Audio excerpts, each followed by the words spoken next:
Chapter 74. That's all I know. As for where S.H.I.E.L.D.'s base is in Queens, I don't know. Speaking of this, Dr. Ross's tone became a little lonely. General Ross was not unwilling to tell Dr. Ross the specific address, but because he did not know where S.H.I.E.L.D.'s base was. S.H.I.E.L.D. was willing to tell General Ross that Banner was in the Queens base, which is already giving the Air Force Vice Admiral a lot of face.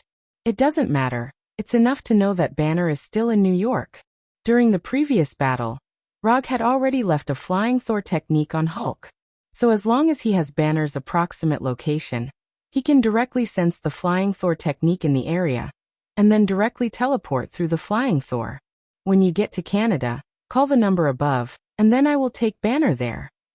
After that, Rog gave Dr. Ross a flying Thor made of vibranium, and gave her a business card with his phone number. Although there is no requirement for Banner to meet Dr. Ross in the Systems Commission, Rog still intends to meet Dr. Ross's wish a little, and let her meet Banner. When Dr. Ross left the office with the Thor Kanayan business card, he began to sense all the flying Thor techniques in Queens. After distinguishing the one belonging to Banner from dozens of flying Thor techniques, Rog used psychic technique to summon the Kusanagi sword, round fan, mask, cloud robe, and other items in the scroll. Although he couldn't hide his true identity, regardless of whether he changed his clothes or not, he still put on his battle attire ceremoniously. It doesn't matter whether he can hide his identity or not. What matters is that it will look more impressive. After doing all this, his figure disappeared from the office. When he appeared again, he was already next to Banner. To be precise, he was next to Banner, who was lying on the operating table. This was a room that looked similar to an operating room. Other than the fact that the person lying on the operating table wasn't a patient, and that there were 4 fully armed agents standing at the door, it wasn't much different from a real operating room. Rog's sudden appearance immediately attracted everyone's attention. The 4 fully armed agents immediately raised their weapons and aimed at him. However, before the 4 agents could fire, they saw a pair of blood-red eyes. Then they stood rooted to the ground as if they had lost their souls. Sharingan Ninjutsu. After the battle with Hulk, Rog began to slowly like the feeling of using Sharingan Ninjutsu. It could be activated just by looking at each other, and it had many uses. More importantly, the onlookers had no idea what was going on. In the eyes of the onlookers, Rog only turned his head and glanced at the 4 agents. Then the agents stood there stupidly, not moving at all. The effect of this scene was perfect. After dealing with the 4 S.H.I.E.L.D. agents, Rog came to Banner's side and cut off the restraints that bound Banner with kunai. At the same time, he pulled out the needle on Banner's right arm. Although S.H.I.E.L.D. had no way to subdue the Berserk Hulk, they used a very clever way to make Hulk have no chance to appear at all. As long as Banner's heartbeat is maintained at a low frequency, Hulk's appearance can be effectively prevented. Although Hulk is terrifying, Banner is easy to deal with. However, S.H.I.E.L.D. still has a little conscience. Instead of dissecting Banner directly, they continued to collect and analyze his blood composition, and carried out a detailed physical data collection on him. Just as Rog was about to leave with Banner, who had not completely woken up, a big black man wearing a black trench coat and an eye patch over his left eye rushed over. Beside the black man was Natasha, who had a head of wine-red curly hair. This big black man is none other than S.H.I.E.L.D.'s director Nick Fury. His hero title is Motherf * Kerr. Wait. Don't go yet, we can discuss it. After receiving the report from his agents, Nick Fury rushed over with Natasha and tried to communicate with Rog. However, Rog ignored Nick Fury and grabbed Banner's shoulder directly and disappeared in front of them in an instant. It seems that I spoke too slowly, he didn't hear me clearly. Nick Fury said calmly, silently giving himself a way out of this embarrassing situation. No, he heard me clearly, Natasha added in a low voice. Instead of taking Banner back to his office, Rog took him to the forest where he had practiced would release before. At this time, Banner was still in a weak state due to the influence of drugs, and there was no way for him to stand up like a normal person. After using chakra perception to perceive Banner's current physical state, Rog ignored Banner and left him alone in this rare forest while he left with the Flying Thunder God. Dozens of minutes later, he returned here with a brand new Chevrolet black pickup, a pile of food and clothes. After dozens of minutes of rest, The influence of drugs in Banner's body gradually disappeared, and his physical strength began to recover a little. Don't be in a hurry to transform. It was your girlfriend, Dr. Ross, who asked me to save you. If you still want to see her, then get in the car. When Rog appeared again, Banner's first reaction was to transform into Hulk. He didn't forget that it was the person in front of him who handed him over to S.H.I.E.L.D. After hearing Rog's words, Banner thought seriously for dozens of seconds, and then went straight to the black pickup, and was ready to open the door and get in. The co-pilot seat is mine, and your seat is next to it. After that, Rog opened the door directly and sat in the co-pilot's seat. Although he didn't know what Rog was going to do, Banner came to the driver's seat and drove away from the forest. Where are we going? Banner, who was holding the steering wheel, asked. Just drive in the direction of Canada. You can drive however you want. Rog replied casually. In fact, Rog doesn't need to prepare a special vehicle for this. He can stay somewhere with Banner and wait for Dr. Ross to arrive in Canada, and then directly teleport there with the Flying Thunder God. Although this is the most labor-saving way, he doesn't intend to do it. It's just a waste to bring Banner to Canada, or rather, it's a waste of Hulk in his body. Before taking Banner out of the operating room, he had already figured out how to use Hulk in Banner's body. Chapter 75. Betty, what did he offer you that could move you to come to S.H.I.E.L.D. to save me? After a few minutes of silence, Dr. Banner, who was driving, finally spoke. $5 million, but she only paid a deposit of $1 million, and she said you would pay the remaining $4 million. As soon as Rog finished speaking, Dr. Banner slammed on the brakes and looked at Rog in disbelief. Just because of $5 million, you dared to save me from S.H.I.E.L.D.? Although Dr. Banner is not the kind of rich man who is worth hundreds of millions, he knows very well that $5 million is not a very generous reward for this kind of commission. Not to mention the process of saving people. The problem is that the act of saving people is undoubtedly a slap in S.H.I.E.L.D.'s face. Banner doesn't think that Rog will offend S.H.I.E.L.D. for a mere $5 million. $5 million is already a lot. Many people will not be able to earn this amount even if they work hard for a lifetime. Rog answered Banner casually. As Banner guessed, if the reward was only $5 million, he would not be interested in taking this task. The reason why he took this task was that the system gave him a pretty good reward. Content. Stop Hulk from destroying New York and send him to Canada. Commission status. Incomplete. Commission reward, 50 ninja coins. Although the reward of ninja coins is only half of the previous commission, Rog feels that the price is quite good considering the difficulty of this commission. Stopping Hulk from destroying New York is not a particularly difficult task in itself. As long as Banner does not transform into Hulk in New York, or directly takes the transformed Hulk out of New York with the Flying Thor, the first half of the commission will be completed. As for the second half of the content, it is quite easy. The system does not specify when to send Hulk, nor does it specify a specific place to send him. So as long as Hulk comes out before crossing the border of Canada, and then throws him over, the latter part will be completed. Since you mentioned this issue, I just want to ask, how are you going to pay the remaining $4 million? After hearing Rog's inquiry, Banner didn't even turn his head and said directly, I have an account at JP Morgan Bank. As long as you have the account and password, you can withdraw the money. After that, Banner directly told Rog the account number and password, and then added, let me remind you, if you withdraw the money, General Ross and S.H.I.E.L.D. will definitely target you. You have to solve this problem yourself. It's okay, as long as there are $4 million in the account. Whether it's General Ross or S.H.I.E.L.D., it's not a very serious matter to offend them. After driving for a few hours, Roger suddenly said, stop here. There's food in the container. After we're done eating, we'll go to the forest next door.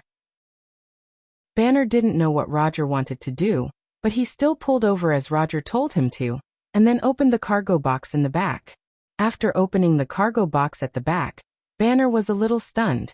The cargo box was filled with all kinds of high-calorie food, and next to the food, there were several sets of loose sportswear.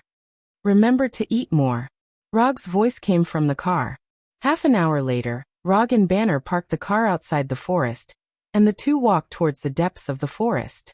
Until now, Banner still didn't know what Rog wanted to do, but he silently followed behind Rog. After coming to the depths of the forest, Rog finally spoke. "Let Hulk come out." Banner suspected that he had heard wrong and asked with a puzzled look on his face. "You just said let Hulk come out." "Yes, let Hulk come out. What the hell does this guy want to do?" Although Banner didn't know what Rog wanted to do, he felt that this was an opportunity for himself. Become Hulk, beat Rog, and then regain his freedom. Plans quickly flashed through Banner's mind.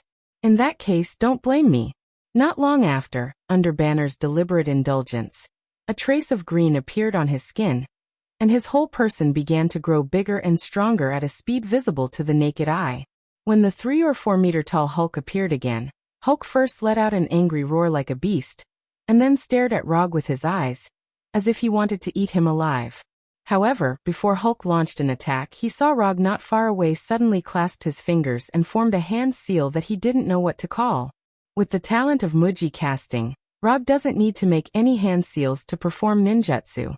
But in order to look better, he silently formed a sea hand seal.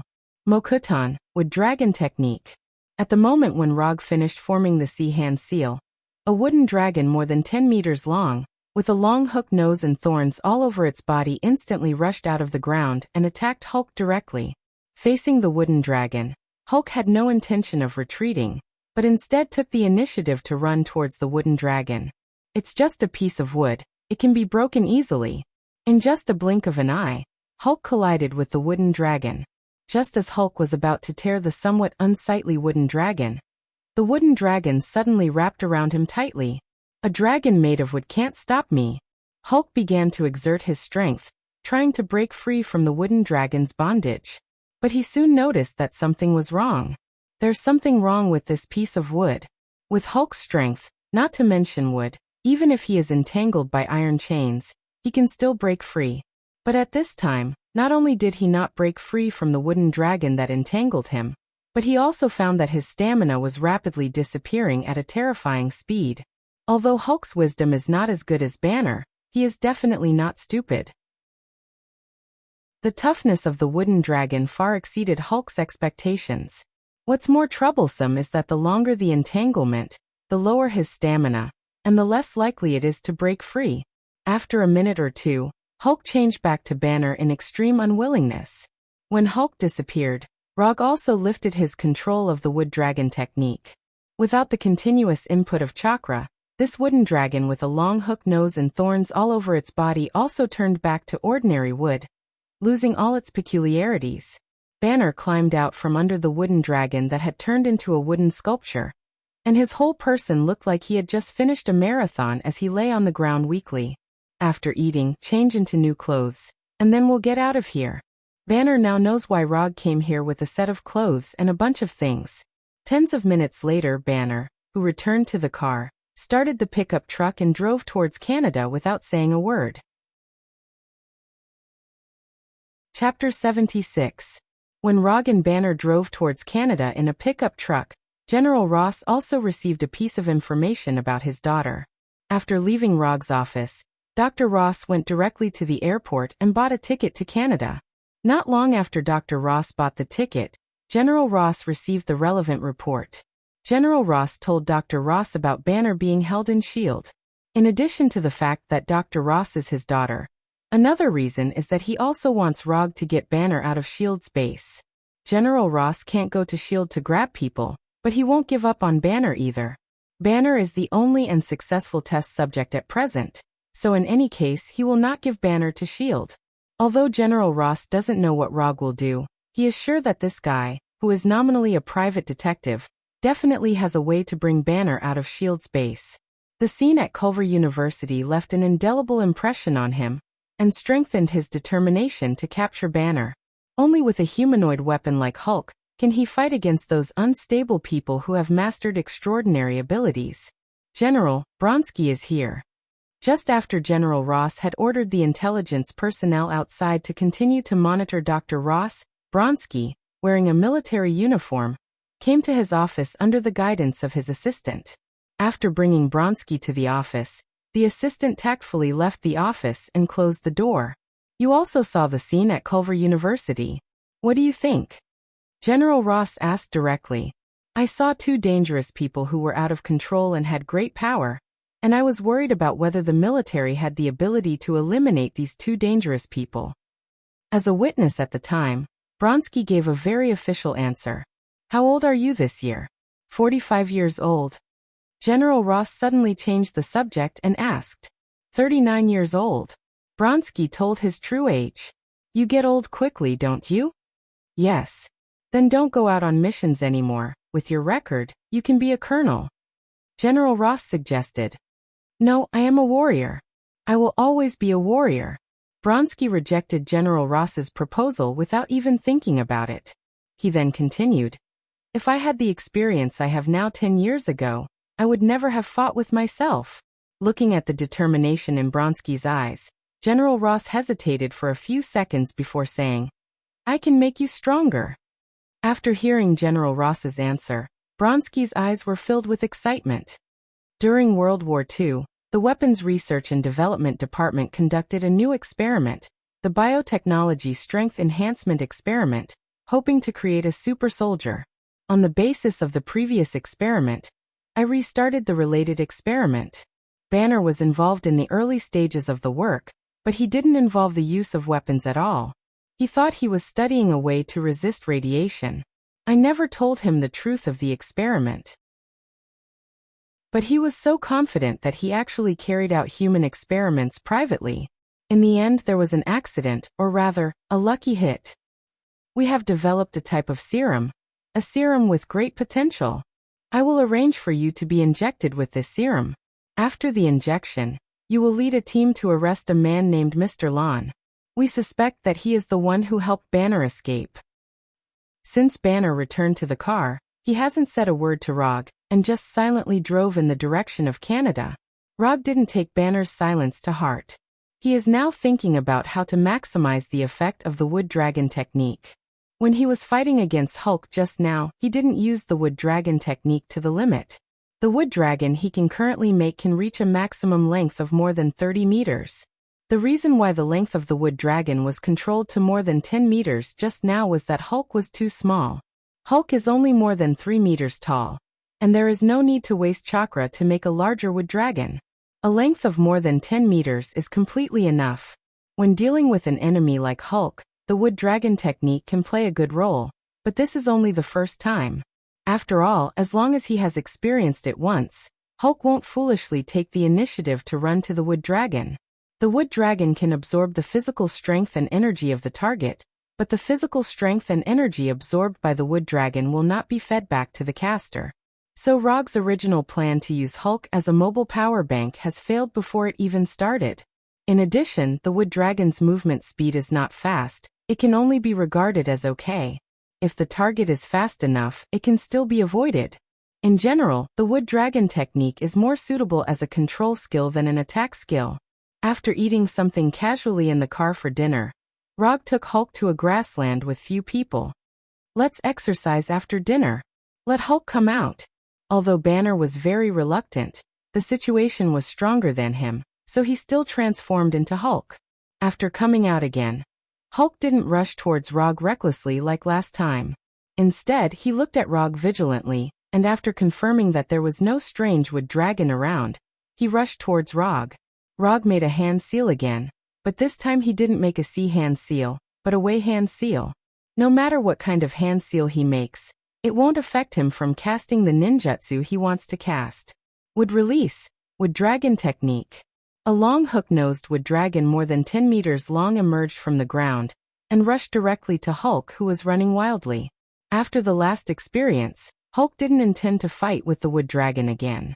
His legs suddenly exerted force, and his whole body jumped high, and then under the influence of gravity, he smashed towards Rog like a green meteorite.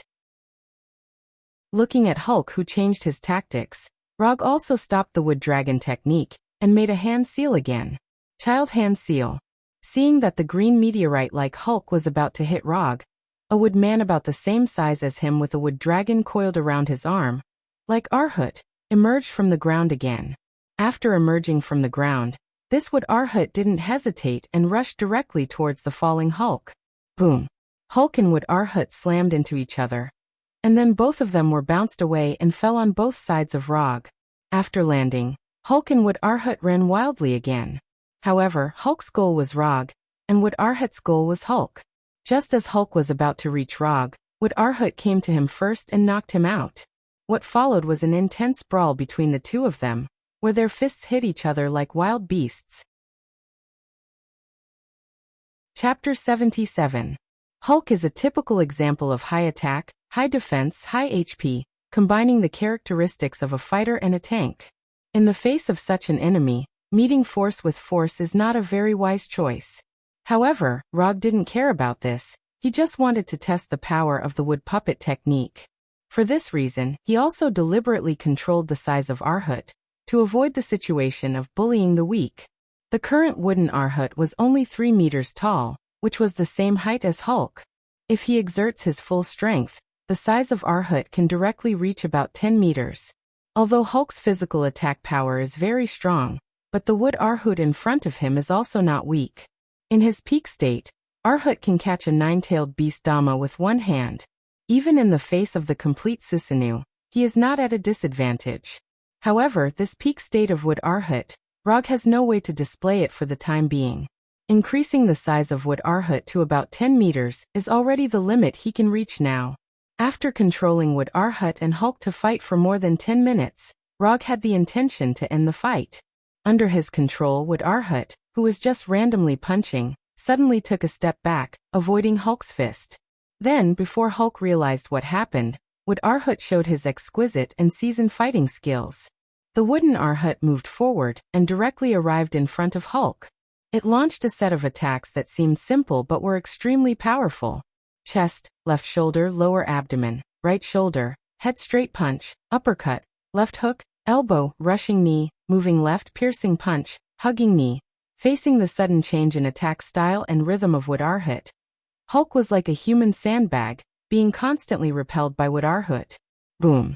Hulk, who was unstable, had no time to make any defense, and was sent flying by Wood Arhut. After rolling a few times on the ground, Hulk stood up again. Then he saw Wood Arhut, who was clasping his fists and falling from the sky. Wood Arhut is not a real creature, and it is impossible for him to make movements that are too dexterous. But even so, the fighting skills he displayed still made Hulk realize the difference between a professional and an amateur.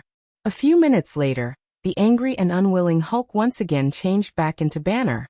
When Hulk disappeared and Banner returned, Rog also stopped controlling Wood Arhut, turning the powerful Wood Arhut into a lifelike wood carving. The set of fighting style just now was not Rog's own original creation, but he learned it from Purple Potato. However, he was different from the Purple Potato spirit, who was able to knock Hulk unconscious in a few moves. He was still lacking in this aspect. After finishing the wood puppet, he checked the wood chakra, and checked the wood carvings. The wood dragon jutsu and the wood puppet jutsu consumed almost 20 calories of his chakra.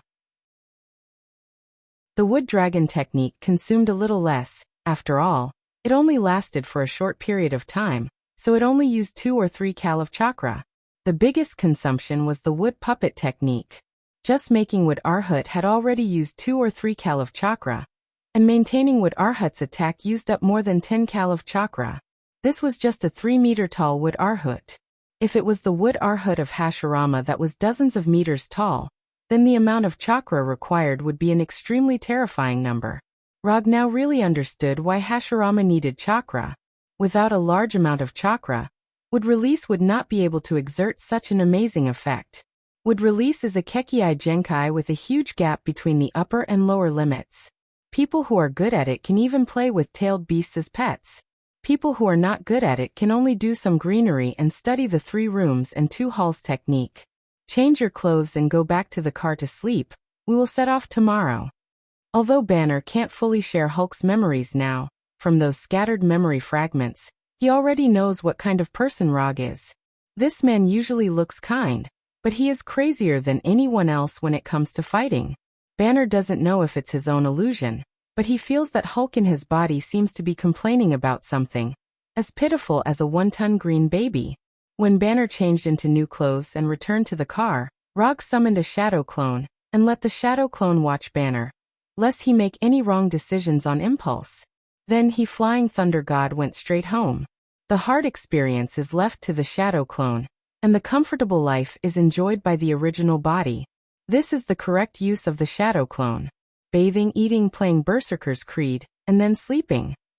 Bronsky, who received the serum injection, led a team of heavily armed Special Forces soldiers to raid Gabon College in New York under the arrangement of General Ross.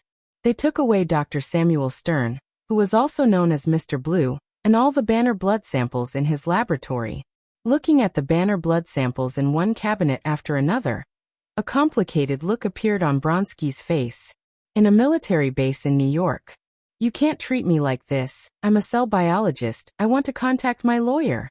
After he was brought to the interrogation room, Dr. Samuel Stern kept repeating his rights. He doesn't look like someone who helped Banner escape? Bronsky, who was outside the interrogation room, looked at the anxious Dr. Stern through the one-sided glass and expressed his opinion. There are a lot of Banner's blood samples in his laboratory. Whether he helped Banner escape or not, he is a person who needs to be locked up. And I have a hunch that he can help us, General Ross said casually, quickly deciding Dr. Stone's fate. As for Dr. Stern's identity as a cell biologist, he didn't care at all. After General Ross left, Bronsky stood alone in front of the one-sided glass and looked seriously at Dr. Stern, who was getting more and more uneasy inside. After standing motionless like a puppet for more than 10 minutes, Bronsky took a deep breath and went directly to the door of the interrogation room. Sir, the general ordered that no one can enter without his permission. The soldier guarding the door said in a serious tone. Then, the soldier felt a severe pain in his heart. Before he could scream, Bronsky covered his mouth in advance, and then watched the soldier's pupils begin to dilate. After doing all this, Bronsky opened the door, threw the soldier's body in, and went straight to Dr. Stern. How can you kill your own people? Chapter 78. Looking at the soldier's body that was still bleeding on the ground, Dr. Stone shouted loudly, and then he saw Bronsky pull out a pistol and point it at his head. What the hell did I do to deserve such rough treatment from you? Under the threat of the pistol, Dr. Stone's tone changed and became extremely gentle. Not what you have done, but what you are about to do. I want to be as strong as Banner. Hearing this, Dr. Stone stood up from his chair and said slowly, It seems that you have injected something. I want to be stronger, stronger than Banner. You should know how strong he is. That's right. He is very strong, just like a god. I want to be like him too. You want to make me as strong as him. Bronsky's breathing became heavy, and beads of sweat appeared on his forehead. I don't know what's in your body, but if you mix it up, you might become a monster. As soon as Dr. Stone finished speaking, Bronsky came in front of him, grabbed him, and then lifted him with one hand. I didn't say I don't want to. I just need your consent. Without any hesitation, Dr. Stone instantly admitted defeat. Then, under Bronsky's lead, the two of them successfully came to the research room in the base. Banner's blood samples that were transported from Dr. Stern were stored here. Even Dr. Stern's computer and various instruments were packed and shipped together. Let's begin. After lying on the operating bed, Bronsky said excitedly. A few minutes later, a serious experimental accident occurred in the laboratory. The stored Banner's blood samples were completely destroyed. Dr. Stone was also affected by the explosion and died on the spot, and Bronsky's whereabouts were unknown. When General Ross led the soldiers to the laboratory, all they saw was a messy laboratory that was ablaze with raging flames. At this moment, a soldier hurried to General Ross and reported a message in a low voice. Bronsky. Early the next morning, after washing up and enjoying a hearty breakfast, Rog's flying thunder god returned directly to the pickup truck. Bang! The moment he returned, the shadow clone turned into a cloud of smoke and disappeared. Banner woke up in a daze, and then saw Rog, who was full of energy and had changed his clothes. You have 10 minutes to eat breakfast. Banner sighed silently, then walked out of the car, went straight to the back of the car, opened the cargo box, and picked a few foods at random. At this time, he couldn't care less about personal hygiene. After quickly eating the food in his hand, Banner started the pickup again, and drove in the direction of Canada.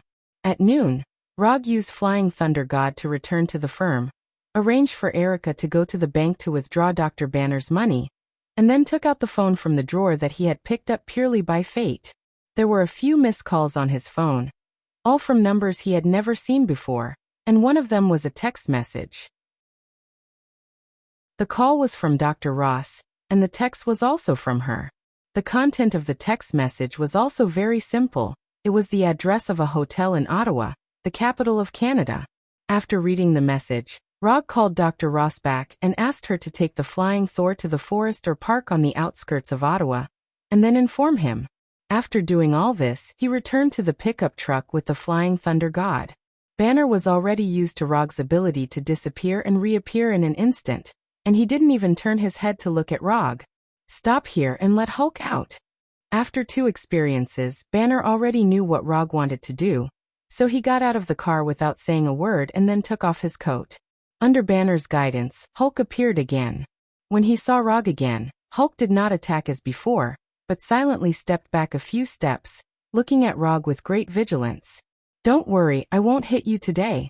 After saying that, Rog went to the container behind the car, filled a large travel bag with fruits and vacuum-packed meat that he had prepared in advance, and then took the Kusanagi sword to a grassland not far from the road and sat down directly. After casting a super small wood dragon technique and a super small fire extinguisher, he had a pile of burning bonfire. Then, under Hulk's gaze, he inserted the meat on the Kusanagi sword and began to barbecue it.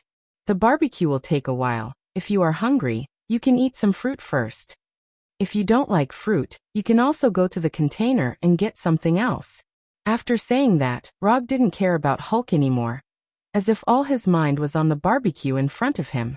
Hulk couldn't figure out what Rog was going to do, but he didn't feel the slightest malice from Rog, so he came to Rog and sat down. After a few minutes of barbecue, Rog handed the Kusanagi sword in his hand to Hulk and said calmly, "Take it, I'll go back and get something." A barbecue without seasoning is a barbecue without a soul. For this reason, he returned to New York with the Flying Thunder God, and then bought a set of family barbecue tools, seasoning, and a large box of cold beer. When he returned here, Hulk was still holding the Kusanagi sword, and the barbecue on it had obvious charred traces. "Give it to me." After taking back the Kusanagi sword, Rog took off the charred barbecue on the Kusanagi sword, then replaced it with a special barbecue tool, and began his barbecue journey again. More than 10 minutes later, he handed a grilled beef to Hulk and opened a few bottles of cold beer. "Do you want a bottle?" After hesitating for a few seconds, Hulk took the beer from Rog's hand. Compared to Hulk's huge palm, the beer bottle was as small as a toy used for playing house. "Actually, compared to Banner, I prefer to deal with you." After saying that, Rog tasted the barbecue in his hand, and the taste was not bad. Banner is too smart, and he is more like a scholar than a warrior.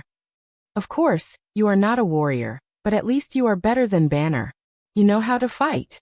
Although Hulk is not as smart as Banner, he also has his own wisdom, so he fully understands what Rog is talking about. "Hulk, I don't like fighting. Hulk, I just don't want to get hurt. Hulk, you have to protect yourself."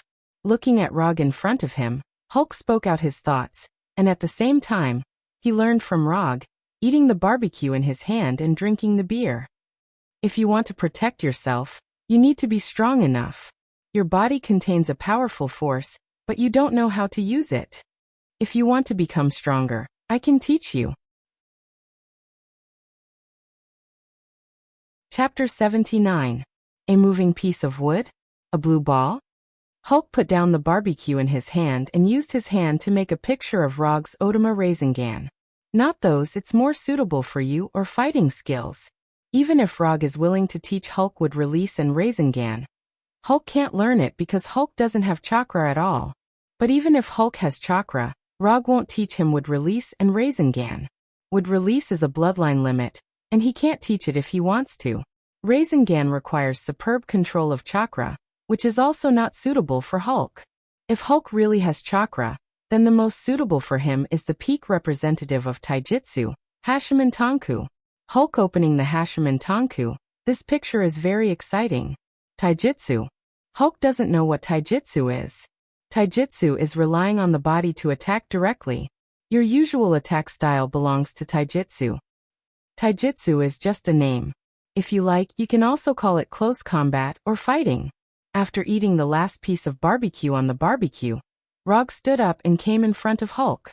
At this time, although Hulk is sitting on the ground, he is not much shorter than Rog. Just as he was about to stand up, Rog stopped him. Just sit down. Because of time, I can't show you in person, but I can teach you in another way. Relax your mind, don't resist. As soon as his voice fell, Rog's eyes turned into 3 Tomo Sharingan. After seeing Rog's Sharingan, Hulk recalled some bad memories.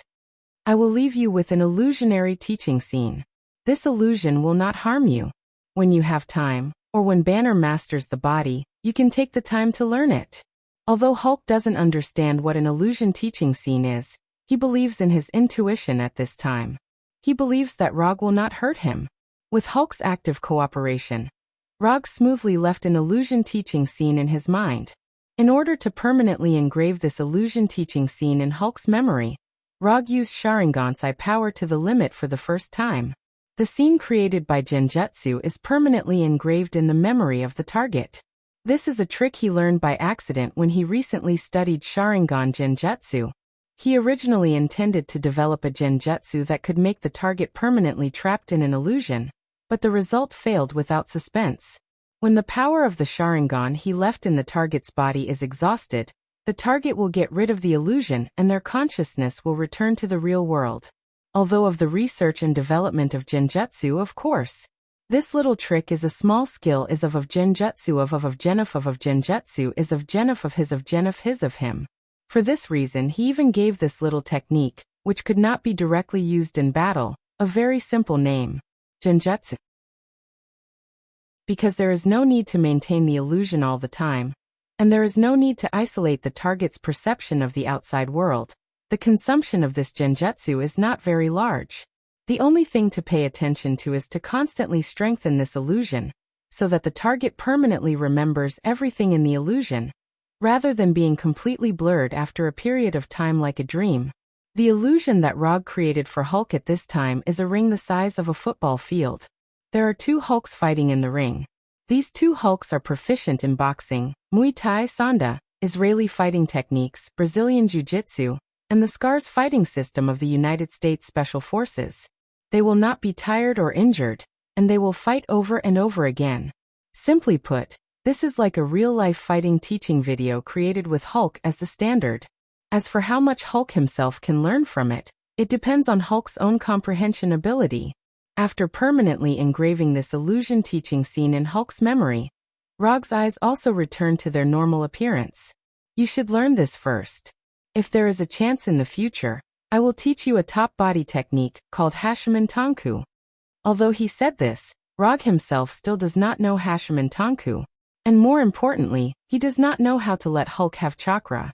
Although Hulk does not know what Hashiman Tanku is, his intuition tells him that it must be a very powerful body technique. In the following time, after Rog and Hulk finished all the remaining barbecue and fruit, Rog finally received a call from Dr. Ross. Get up, I will take you to a place. Not long after Hulk stood up, Rog locked onto the flying Thor kunai in Dr. Ross's hand, and then disappeared with Hulk. After hanging up the phone, Dr. Ross held the flying Thor kunai anxiously, and constantly turned her head to look around. According to Rog's instructions, she took the flying Thor kunai and came to a forest on the outskirts of Ottawa. Just as she was thinking about when Rog and Banner would appear, she saw a green giant suddenly appear in front of her. Banner. Although Dr. Ross knew that Banner would turn into a green giant, after seeing Hulk with her own eyes, she couldn't help but take a few steps back. After bringing Hulk over, Rog did not look at Dr. Ross, but directly opened the system's commission page. Commission content. Stop Hulk from destroying New York and send him to Canada. Commission status. Completed. Commission reward. 50 ninja coins. Ninja coins not consumed. 74. After confirming that the system's commission had been completed, Rog turned to Hulk and said, "Let Banner come out. If you have time, practice your fighting skills well, and the next time we meet, be stronger." Hulk turned his head and glanced at Rog. Without speaking, he silently returned his body to Banner. When Hulk turned back into Banner, Dr. Ross trotted over and hugged Banner, whose clothes had been completely torn. "The commission is over, you can return the kunai to me." Rog had just taken the flying Thor kunai from Dr. Ross when his cell phone rang. The caller was an unfamiliar number. After connecting, he heard Natasha's voice. "What the hell did you do? Why did another green giant appear? Wait, why are you in Canada? You were just..." Rog did not answer Natasha and hung up the phone directly. This is why he doesn't want to carry a mobile phone with him. These electronic products violate his privacy too much. Another green giant? Is it Abomination? Glancing at Banner and Dr. Ross, who were hugging each other tightly, Rog coughed softly and then said silently, "S.H.I.E.L.D. has located here. If you don't want to be caught again, I suggest you leave here immediately." Chapter 80. After reminding Banner and Dr. Ross, Rog left with the Flying Thunder God. As for what Banner and Dr. Ross will do in the future, it has nothing to do with him. And with Hulk around, they won't be in any danger. Rog first teleported back to the location of the pickup truck, took the Kusanagi sword and several other equipment, and then teleported back to the office in New York. As soon as he returned to the office, his cell phone rang again. General Ross has just informed us that the new green monster is not Hulk, but Bronski, who has been injected with Banner's serum. He has applied for assistance from S.H.I.E.L.D., and the director has agreed to his request. Natasha didn't dwell on the fact that Rog had just hung up on her and quickly introduced the current situation. "And then? What does this have to do with me?" After hearing Rog's answer, Natasha suddenly froze for a moment, and then remembered that Rog was just a private detective who was commissioned, not an agent of S.H.I.E.L.D. "We can make a commission, and the price will not be lower than Banner's." "Not interested." After that, Rog hung up the phone again. Although the Abomination has appeared, he has no interest in stopping the Abomination. Even if S.H.I.E.L.D. is willing to pay for it, he is not interested. The trouble he caused, he has to solve it himself. After putting the Kusanagi sword and the round fan back into the psychic scroll, he turned on the TV in the office, and then turned to the current affairs news channel. After transforming into the Abomination, Bronski originally planned to destroy the base's laboratory, and then leave with Dr. Stone. But because of a small mistake, the laboratory exploded and Dr. Stone was killed on the spot. Bronski felt a little sorry for Dr. Stone's tragic experience for a second or two, and then he used his own tyrannical strength to force his way out of the base. If Bronski had left New York, General Ross wouldn't have been able to find him for a while.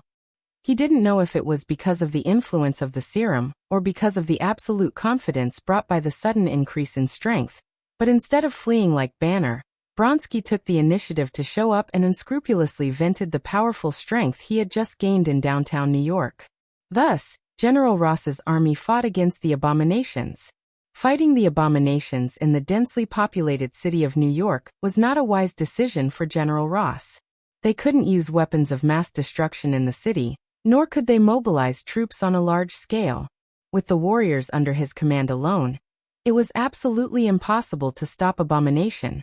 So General Ross quickly made a decision and applied to S.H.I.E.L.D. for assistance.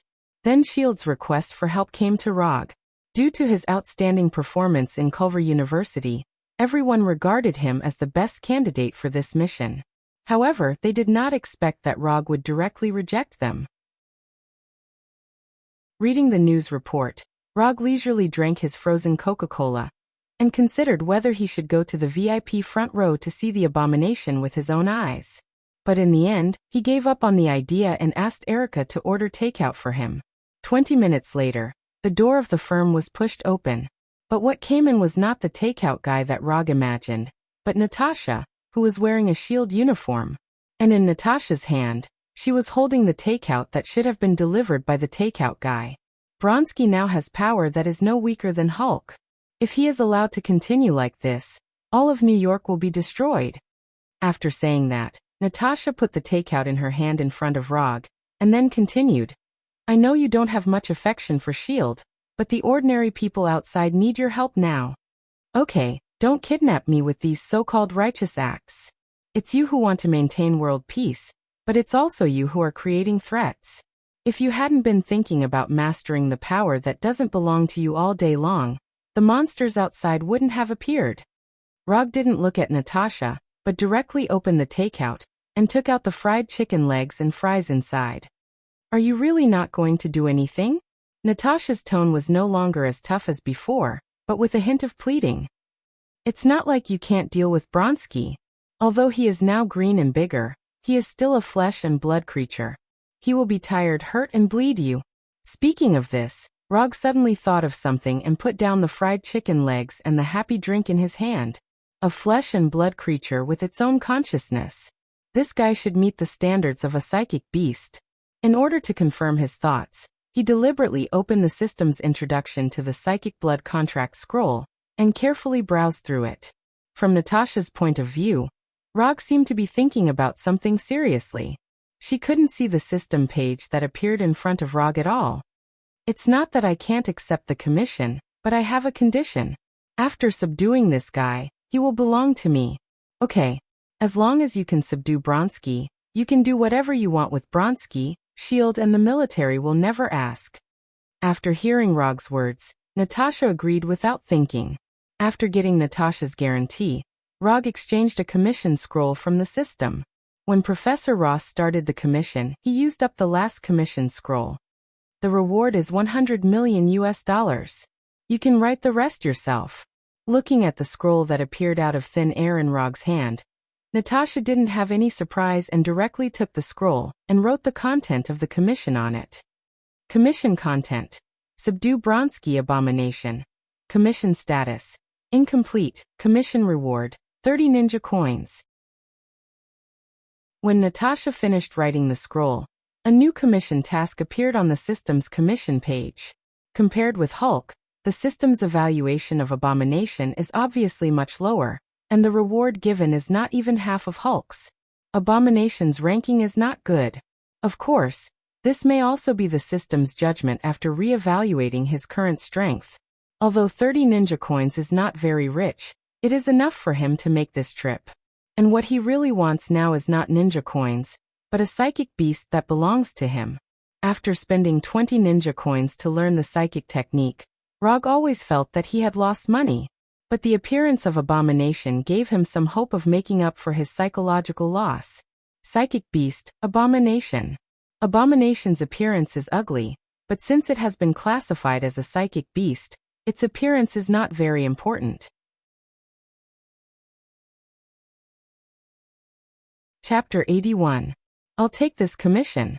You can inform S.H.I.E.L.D. to transfer the money now. After that, Rog left the office directly with the Flying Thunder God, and came to the roof of a building near Abomination. Looking down from the top of the building, Abomination was like a rampaging beast, constantly destroying and attacking the streets. Although the soldiers around him were doing their best to attack Abomination, they did not cause any harm to Abomination. Instead, they made Abomination more violent. In other words, he was more excited. Looking at the pedestrians fleeing around him and the soldiers who were nervous, but could not retreat, Abomination couldn't help laughing wildly. This perfect body. This powerful strength. This feeling of dominating everything. This is the future I really want. I am God. Just as Abomination was fantasizing about the beautiful scene in the future, a liquid bullet hit his right face like lightning, leaving a visible scar on his face. Water release, water iron cannon technique. The one who launched the attack was none other than Rog, who had just jumped from the top of the building. At this time, Rog was only wearing a 3-tomo mask, but Abomination recognized him at a glance. It was this guy who defeated Hulk. After seeing that the attacker was Rog, Abomination did not launch an attack as casually as before, but looked at Rog seriously. This guy defeated Hulk. If I defeat him, it proves that I am stronger than Hulk. I am the strongest. After a series of illogical thoughts, the Abomination was driven by its instincts and sprinted towards Rog. In the eyes of others, Abomination was like a prehistoric behemoth running towards Rog. In Rog's eyes, Abomination was like a green pet dog running to its owner. 10 meters, 5 meters, 3 meters, 1 meter. When Abomination came to a meter in front of him, Rog threw the flying Thor kunai in his hand very casually. Although Abomination knows that Rog has the ability to teleport, at this distance, he has absolute confidence that he can punch Rog into a meat patty. However, things did not develop as he had imagined. Rog disappeared. When his right fist was only a few centimeters away from Rog, Rog disappeared. After sensing Rog's disappearance, the Abomination immediately withdrew its fist and turned around. The scene of Rog hitting Hulk with Otama Rasengan left a very deep impression on Abomination. He didn't want to encounter Hulk's original scene. Abomination was not like Hulk, personally experiencing the power of Otama Rasengan, because Rog did not use Otama Rasengan at all. After turning around, Abomination saw Rog, and the flying Thor kunai that had just been thrown out by Rog. Before he could realize what had happened, the scene in front of him changed in an instant. What appeared in front of him was no longer the chaotic street, but a forest he had never seen before. Rog did not intend to solve Abomination in New York City, so he took Abomination directly to one of the forests where he practiced Mokuton. Throwing out the Flying Thor kunai, Flying Thunder God second stage, leaving the Flying Thor technique on Abomination, and then teleporting them here together. Before getting the immortal body, Rog's mastery of the Flying Thor second stage was not particularly proficient, so he rarely used the Flying Thor second stage in battle. But after getting the immortal body, he found that his mastery of the Flying Thor second stage had an inexplicable improvement. Now as long as he wants, he can Flying Thunder God second stage anytime and anywhere, and he doesn't have to worry about the possibility of failure. After bringing Abomination to this unknown forest, Rog did not give him any time to think and directly used Mokuton Wood Dragon technique. A long hook-nosed wood dragon, more than 10 meters long, emerged from the ground and completely entangled Abomination with lightning speed. Like Hulk, Abomination didn't take this wood dragon to heart at first, but he soon found that his thoughts were a little too naive. Don't struggle. Unless I'm willing to let you out, you can't break free. After saying that, Rog also let the wood dragon bite Abomination hard. Although this will not cause any harm to Abomination, Rog still did it. For no reason, just to provoke Abomination. His physical strength was rapidly disappearing uncontrollably, and the wood dragon was getting tighter and tighter. It wasn't until this time that Abomination finally understood why S.H.I.E.L.D. had entrusted Rog to capture Hulk. In terms of results, Abomination's speculation was correct. But in terms of the actual situation, Hulk was a little worse than he is now. After all, what Hulk enjoyed at the beginning was not the wood dragon technique, but one Otama Rasengan after another. I won't talk nonsense with you. I have a contract scroll here. After signing it, you will be my psychic beast. When I need you, I will summon you to come out and fight for me. In return, you will have a certain amount of freedom, and will not be hunted down by S.H.I.E.L.D. and General Ross. Rog took out the psychic blood contract scroll that the system gave him last time, and opened the side that needed to be signed. Sign your head. Although Abomination didn't know what a psychic beast meant, he knew very well that this blood contract must not be signed. Signing it would be worse than death. Whether you like it or not, you have to sign it today. As soon as his voice fell, Rog increased his chakra output and accelerated the speed at which the wood dragon absorbed Abomination's physical strength. It didn't take long for Abomination, who was originally active as if injected with stimulants, to become extremely weak, and his whole body exuded a dying aura. When the wood dragon left Abomination, the nearly 4-meter-tall Abomination fell forward uncontrollably, making a low sound of falling to the ground. I'll ask you again, are you going to sign it or not? Even though the Abomination couldn't even stand up, he still expressed his opinion clearly. Although Rog can directly control Abomination to sign a contract with Sharingan, this is not a long-term solution after all, and he can't pay attention to Abomination's situation at all times. So he decided to solve all the problems at once. Wood release. Wood puppet technique. A 5-meter-tall wood Arhut emerged from the ground, and then came in front of Abomination, and beat Abomination violently. Time passed little by little. After being deeply touched by Wood Arhut's iron fist of love, Abomination used the fingers of his right hand to touch some of the green blood flowing out of his body, and seriously wrote his name on the blood contract scroll. When Abomination finished writing his name, Rog opened his attribute panel and looked at the column of Psychic Beast. Psychic Beast, Punisher Frank Edo Tensei State, Abomination Bronski. Chapter 82. Looking at the information displayed in the property panel, Rog nodded with satisfaction, and then said to the abomination lying on the ground, "From now on, you are my summon beast. Under normal circumstances, I won't restrict your freedom, but you'd better control your temper and don't make trouble everywhere. In addition, when I summon you, you'd better listen to the arrangement. Someone will come to you later, and he is also my man. As for whether you two plan to live together or live separately, it's up to you. Finally, a warm reminder, don't try to escape. If I find out, I'll let you have a good talk with Makijin and let it correct your wrong ideas." After explaining, Rog returned to his office with the Flying Thunder God, and then informed Punisher to go to the forest to pick up the abomination. The matter with the abomination has come to an end for the time being. As long as S.H.I.E.L.D. sends the reward, the commission will be completely completed. He now has a total of 73 ninja coins unspent. If he adds the 30 ninja coins entrusted to him, his unspent ninja coins has once again returned to the 3-digit level. With the Sage Body and the 2 accompanying would release ninjutsu, his need for ninjutsu has further decreased. Whether it is attack or control, he now has enough means, and for the time being, there is no lack of firepower or control skills. After thinking about it, he opened the exchange page of the system, and focused his attention on the basic ninjutsu on the first page of the exchange page. Transformation Jutsu. One of the 3 ninjutsu taught by the ninja school, the basic of the basic ninjutsu. Ninjas who don't know transformation jutsu are not even qualified to graduate from the ninja school. But it is such a basic ninjutsu that Rog has never exchanged.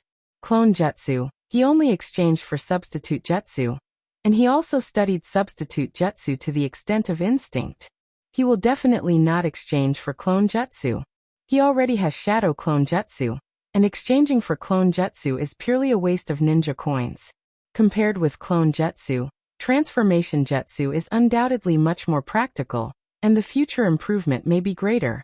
When the shapeshifting technique was unleashed to its limits, it could even cause the chakra primogenitor to reveal a flaw in an intense battle. Just as Rog was thinking about whether he should exchange for the shape-shifting technique, he received a transfer message on his phone. It was a transfer of $100 million. At the same time when the mobile phone received the transfer information, the commission in the system became completed, and the 30 ninja coins were transferred to his account. Transformation jutsu only costs 30 ninja coins, so he finally exchanged for this ninjutsu that may play a great role in the future. Transformation technique. By condensing chakra to change one's appearance, one would be able to transform into someone else. Ordinary methods would not be able to see through it. Other than turning into other people, they could also turn into animals or objects.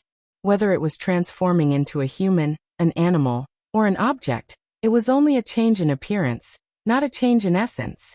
This meant that even if he transformed into Hulk's appearance, he would not have the same physique and strength as Hulk. For special agents or spies, the transformation technique could be considered a rare divine skill. But for Rog, who likes to fight head-on, the biggest meaning of the transformation technique is to confuse the enemy. After confirming the chakra operation of the shapeshifting technique, he began his first shapeshifting technique. Bang! When the white smoke dissipated, the person sitting on the chair became Natasha, who Rog had just seen. Just by looking at the appearance, there is no problem. But this jutsu is a bit too weak. The effect of the jutsu will be lifted if I endure a little bit of a violent attack. It is enough to scare people. As for the rest, Rog stopped the messy thoughts in his mind and lifted the effect of the shapeshifting technique. Time flew, and a year passed in the blink of an eye. During this year, Rog continued to receive some commissions from time to time as usual to earn some ninja coins for himself. Most of the time he spent on the study and mastering of the 2 Kekkei Genkai Sharingan and would release, making these 2 Kekkei Genkai a part of himself.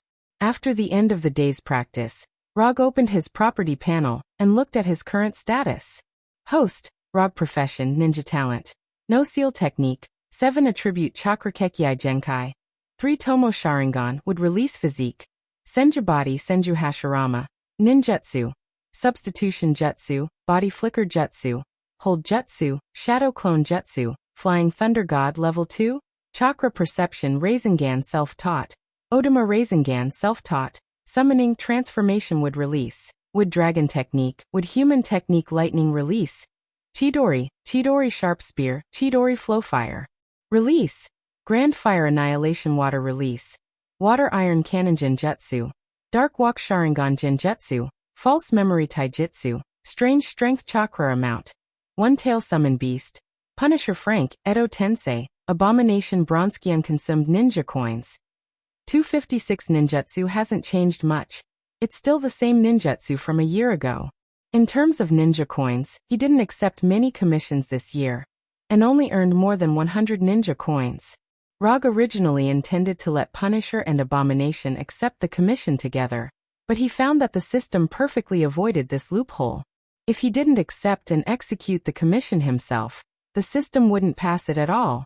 Even if he accepted the commission and arranged Punisher and Abomination to do it, the system would cancel the commission that has passed the judgment and deduct 5 ninja coins from him. After losing a few ninja coins, he decisively dispelled the idea of being lazy and honestly performed the commission himself. Among them, the biggest change is the amount of chakra he has. According to his judgment, with the Senju body, he should be able to get more than 100 calories of chakra after 1 year of practice. But he found that he somewhat underestimated the Senju body from Hashirama. In the past year, his chakra amount has successfully increased from 102 calories to 300 calories. Then the system changed the measurement unit of chakra amount to tail. As for the current chakra amount, it's equivalent to a Chibi Shikaku's chakra amount, or Kyubi Kurama's chakra amount or Jubi's one tail. He can't judge for the time being. The increase in chakra amount also brought another benefit. The power of the ninjutsu he can use now is far beyond the power of a year ago. In other words, he was now even stronger than before. Chapter 83. Although he now has 256 ninja coins, Rog doesn't have any ninjutsu or items that he particularly wants to exchange for. Even the commission scrolls that he usually consumes the fastest, he still has 5 of them, so he won't have any need to exchange for them in a short time. Just as he was considering whether to continue to expand his business scope, he received a call from Frank the Punisher. Since turning Abomination into his own psychic beast, Rog has formed a team with the 2 of them, and asked them to collect some more peculiar metals outside. At the same time, he asked them to occasionally act as messengers of justice and maintain social security in the United States. Simply put, he asked them to find trouble with the local gangs from time to maintain justice and generate income for the firm.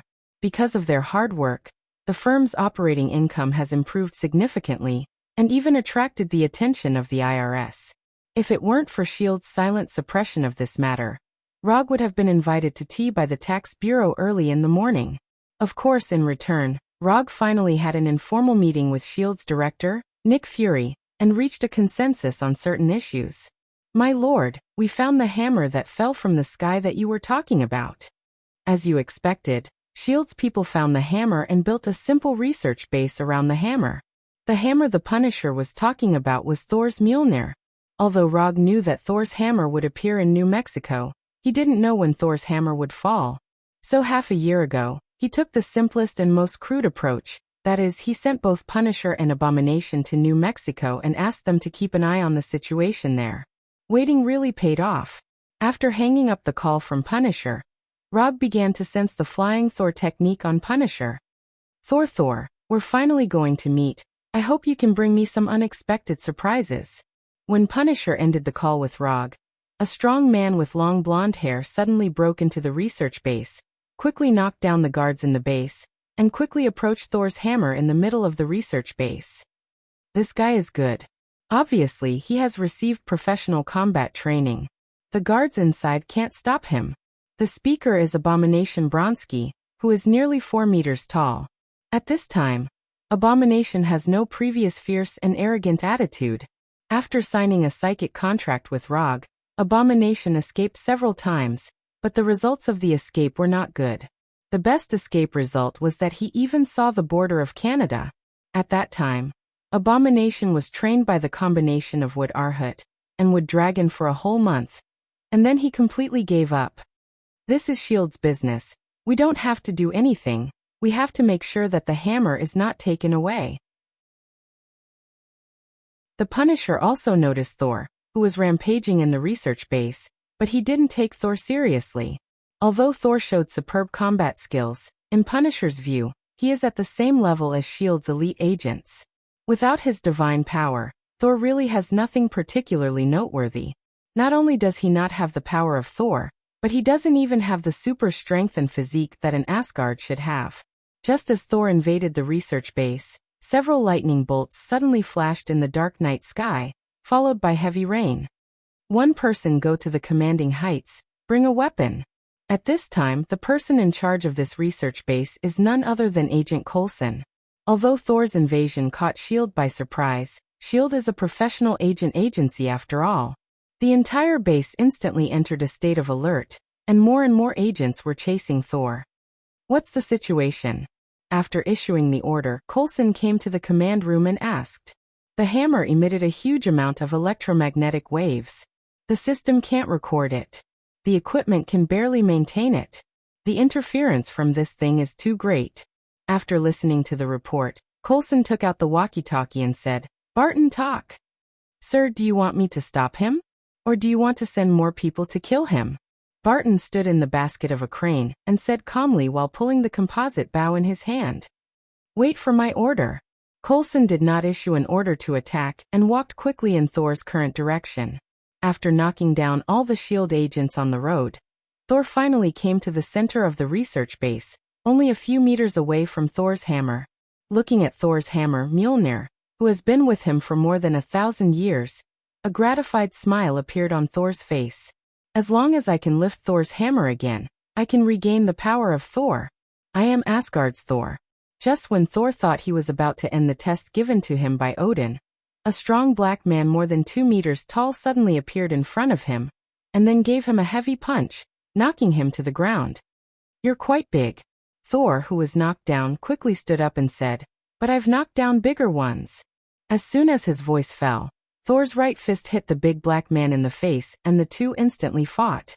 While Thor and the big black man were fighting inextricably, Rog also teleported to the front of the two Punishers. Sir, are we going to join the battle too? Abomination immediately asked after seeing Rog appear. Although he had been severely trained by Arhut and Wood Dragon for a month, Abomination was still the same Abomination who was eager to fight. But before the battle, he would ask for Rog's permission. No, I'll take care of things here. You can continue with your previous entertainment activities. The entertainment that Rog mentioned was the work of the Punishers and Abominations to generate income for the firm. For them, this is a job that will make both of them happy. Regarding Rog's arrangement, the Punishers and Abominations had no objection and left immediately. Looking at Thor, who was hugging and rolling with the big black man in the mud, Rog silently used chakra to perceive Thor's state. This seal is ridiculously strong. Thor doesn't seem to have much problem on the surface, but in his body, there is an incredibly powerful seal. This seal not only completely sealed the power of Thor in Thor's body, but it also suppressed his Asgard physique to a very low level. That feeling is like suppressing a heavyweight boxing champion with a height of more than 2 meters to the state of a newborn baby. Just when Rog was shocked by the seal in Thor's body, Thor knocked the big black man to the ground with a beautiful flying kick, and then kicked the big black man hard on the head. After doing all this, Thor, covered in mud, came to Thor's hammer Mjolnir and grabbed the handle of Thor's hammer with a smile on his face. Then there was no then. Tani used both hands and all the strength of his body, but Thor's hammer remained motionless and showed no signs of moving. After trying for dozens of seconds, Tani looked incredulously at the night sky shining with lightning and roared at the sky with incomparable grief and indignation. Whether it was Coulson, Barton, or other S.H.I.E.L.D. agents, they all silently watched Thor kneeling on Thor's hammer at this time. Okay, the show is over. Ground units, assault. Looking at Thor, who seemed to have lost his soul, Coulson raised the walkie-talkie and issued new instructions. At this moment, A flying Thor kunai shining with silver-white light flew towards Thor's hammer like lightning. When the flying Thor kunai hit Thor's hammer, Rog appeared in an instant and held the flying Thor kunai. Is this Thor's hammer? Rog ignored Thor next to him, and ignored Coulson, Barton, and others who were condescending, and directly held the handle of Thor's hammer, and then his right hand suddenly exerted force. Kai! Thor's hammer, which had not moved since it fell, suddenly moved. Chapter 84. Once again, it was time for the necessary part of every novel that was published. First of all, I would like to thank all the readers for their support. If it wasn't for all of you, this novel wouldn't have been promoted all the way to the top. It wouldn't have been able to complete the recommendation process and be published on the front page. Thank you to all the readers for your recommendation tickets, collections, comments, and gifts. I've read all the chapters and reviews you left behind. Thank you for all your suggestions. Then I would like to thank the Mr. Lan Guang. Even though the recommendation results weren't ideal, he still arranged for a follow-up recommendation. This gave the novel more exposure and allowed Apprentice to complete his dream of being published on the front page. Therefore, I would like to sincerely thank Mr. Lan Guang. Thank you for your support and support. Finally, it was time to act pitiful. Readers who had been reading the novel should know that Apprentice wasn't acting pitiful. He was really pitiful. Every day, he would work overtime until midnight and could barely write a chapter when he got home. Therefore, he still owed all the readers 15 chapters. These 15 chapters would be repaid on the second day after the novel was published. He would finish repaying them within 10 days. Because there weren't many updates, many readers chose to read the novel first. Apprentice could understand this. After all, Apprentice did the same when he was reading the novel. However, the data on the first day of publication, which is the first subscription, has a very, very important and decisive effect on the subsequent development of a novel. Therefore, the Apprentice is here to plead with the readers. When the novel is published tomorrow, can you subscribe a chapter first? Just one chapter would be enough. Really, just one chapter would be enough. The chapters after that could be taken care of slowly.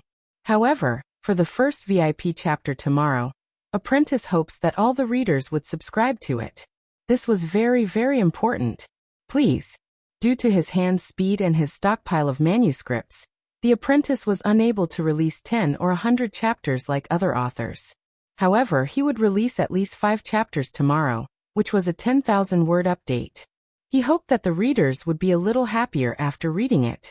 Currently, the book's collection data was 244.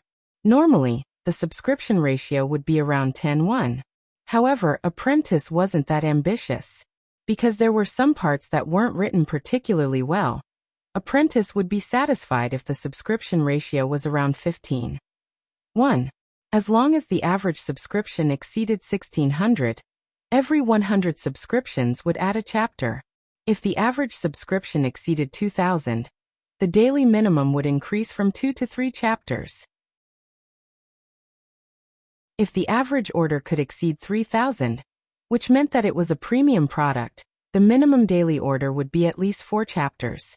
Although this didn't seem possible, one had to have some dreams. Perhaps this dream would come true like Infinite Tsukuyomi. Next was the reward system. For the time being, every division master would be rewarded with 1 chapter, which was 10,000 rewards plus 1 chapter. Finally, I'll sell my misery to the readers. The 24-hour subscription result was very, very, very important.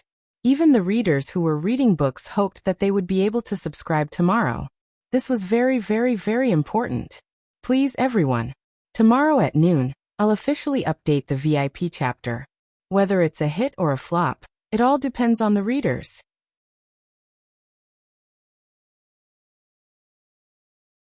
Chapter 85. Thor's hammer didn't move much, and the sound it made when it moved was very weak.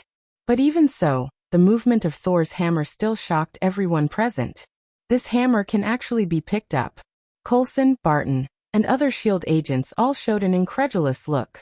After discovering Thor's hammer, they tried various methods to try to move Thor's hammer. But no matter what method they used, Thor's hammer didn't show any signs of movement, as if it was connected to the whole earth.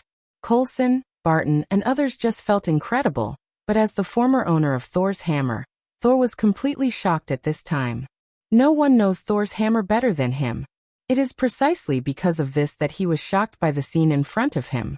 In Thor's memory, except for himself and Odin, no one can lift Thor's hammer. I have really been abandoned. Even Thor's hammer is not willing to recognize me. Thor's hammer would rather be lifted by a stranger than returned to my hands? I really am. Rog didn't know what Thor was thinking in his mind, and he was also in a state of confusion.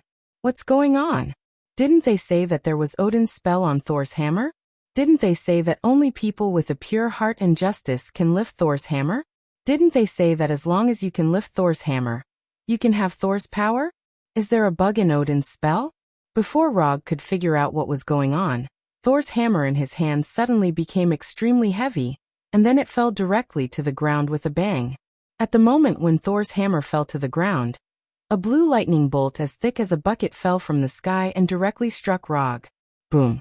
The lightning directly hit the Thor's hammer on the ground, and the raging electric current created a tornado-like airflow, blowing the people around it away. When the lightning was about to hit him, Rog left the place with the flying thunder god, and returned to the small hill outside the base. At this time he was very glad that he had left a Thor kunai here before he went to the research base. The speed of that bolt of lightning far exceeded his expectations. If he hadn't left behind the flying Thor kunai in advance, he would have been the first person to be struck by lightning while raising the Thor's hammer. Although Rog was far away from Thor's hammer, the lightning did not seem to intend to let him go. The night sky, which was already filled with thunder and lightning, was suddenly enveloped by bolts of lightning. The entire night sky became as bright as day. Without giving Rog any time to think, the lightning in the night sky seemed to have a life of its own, attacking him one after another. Boom, boom, boom, boom. He was inexplicably struck by so many lightning bolts, and each one was thicker than the last. Rog did not hesitate and made a decision in an instant. Flying Thor. Because there were no other flying Thor spells around the research base, Rog could not repeatedly jump around the lightning bolts. The coordinates he was teleported to this time was the Punisher, who had already left this place. At this time, the Punisher and the Abomination were heading to a nearby town, and were discussing which city to go to next to generate income. When Rog reappeared, they were slightly stunned. Then they understood why Rog appeared. The next second after Rog appeared, several bolts of lightning suddenly fell from the night sky and hit the Punisher and the Abomination in front of Rog. As for Rog himself, he returned to the small hill outside the research base through the flying Thor. Most of the lightning bolts struck the small hill, making the originally normal-looking hill look like it had been bombarded by missiles. As for the remaining lightning bolts, they struck the Punisher and the Abomination. One of them had a body of filth, and the other had thick skin, so Rog was not particularly worried about the condition of the two of them. After confirming that there were no more lightning bolts in the night sky, he pulled out the flying Thor kunai from the ground, and then slowly walked towards the research base. Don't touch things that don't belong to you, or you'll be struck by lightning. Although Rog had not yet figured out what happened just now, he had already made up his mind to not touch the Thor's hammer for no reason. And in the short period of time when he mentioned the Thor's hammer, he felt as if he was being watched by a great existence. But he was not sure if this gaze came from Odin, the father of the gods, or from an existence he did not know for the time being. Anyway, no matter what, Mjolnir was currently on his list of things that he should never touch unless absolutely necessary. After coming to the research base again, Rog enjoyed the warm hospitality of S.H.I.E.L.D.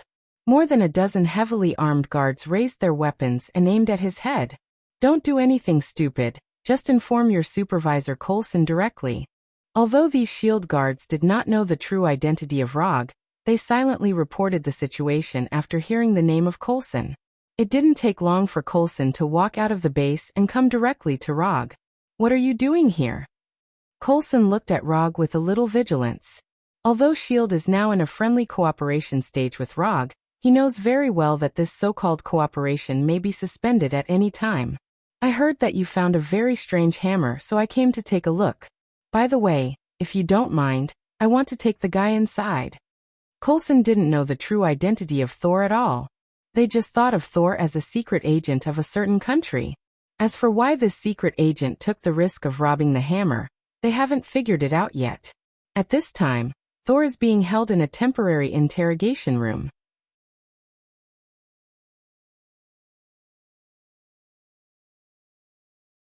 Chapter 86. Loki's words were like a bolt from the blue, striking Saul's body, causing him to be completely stunned. Father is dead? Odin, the father of all gods, is dead? Then uncontrollable sadness and annoyance welled up in his heart. What? Thor asked in an extremely sad tone.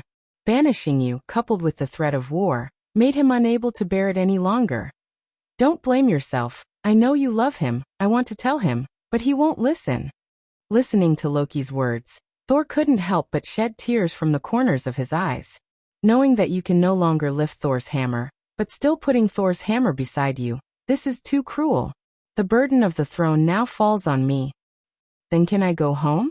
Thor asked in a pleading tone that he had never used before. The condition of the armistice agreement is that you must be banished. Yes, but we can find a way. Mother also forbids you to go back. Although they grew up in the same family, it has to be said that in terms of IQ, Thor is suppressed by Loki. But this is also where Loki's talent lies after all. People with too low IQ can't become the god of trickery. See you never, brother. I'm sorry. No, I'm sorry. Thank you for coming. After completely fooling Thor, Loki left the interrogation room with satisfaction and came to the vicinity of Thor's hammer. After a friendly exchange, Coulson finally agreed to let Rog take Thor away. Just as they were heading to the interrogation room, Rog saw Loki trying to lift Thor's hammer. That guy is trying to lift Thor's hammer. Aren't you going to do anything about it? At this time, Loki was in a state of magic invisibility, and the surrounding shield staff did not notice his existence at all. Which guy? Coulson followed Rog's gaze, but he saw nothing. It's that guy in a suit with black hair. Although Rog had never seen Loki before, he was 100% sure that the person who was trying to lift Thor's hammer was Loki. Forget it, there's no point in telling you. After saying that, Rog went straight to the aisle near Thor's hammer and said to Loki below, You're Thor's brother, right? I think it's better if you don't lift Mjolnir. You'll be struck by lightning if you do. Loki didn't expect that someone would be able to see through his invisibility spell. What surprised him even more was that Rog actually knew about his identity and Thor's hammer. Who are you? Loki withdrew his hands and silently put them into his suit jacket, ready to pull out the dagger at any time. My name is Rog, I'm a ninja. Ninja? What kind of occupation was this? Loki thought that Rog was a sorcerer like himself, so he could see through his invisibility spell so easily. In the eyes of Coulson and others, Rog seemed to be talking to the air at this time. But as an experienced agent, Coulson immediately reacted and quietly arranged for S.H.I.E.L.D. staff to scan the environment near Thor's hammer. After looking at Rog carefully, Loki didn't say a word and turned away. A strange guy came out of nowhere, and he didn't look strong at all. He was a low-level existence that didn't need to be cared about at all. Rog didn't stop Loki from leaving, but silently observed the energy around his body that couldn't be detected by the naked eye with Sharingan, and memorized the way this energy worked that he had never seen before. Is this Asgard's magic? Interesting. When Loki's figure completely disappeared, Rog turned to Coulson and said, That guy is gone. Next, it was a routine release procedure. The only thing worth noting was that when leaving the research base, Thor silently took a notebook placed on the table. I didn't expect you to have talent in this area. S.H.I.E.L.D. staff didn't notice Thor's little move at all, allowing him to easily take away the notebook that belonged to Dr. Jane Foster. Why can you lift Mjolnir? And why did you come to save me? These questions I'll answer you later.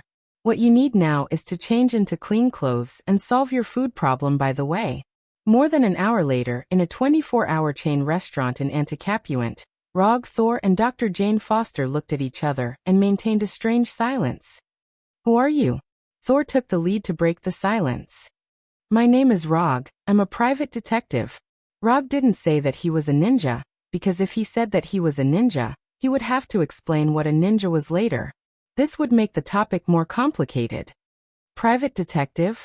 Obviously, whether it was a ninja or a private detective, Thor didn't understand either.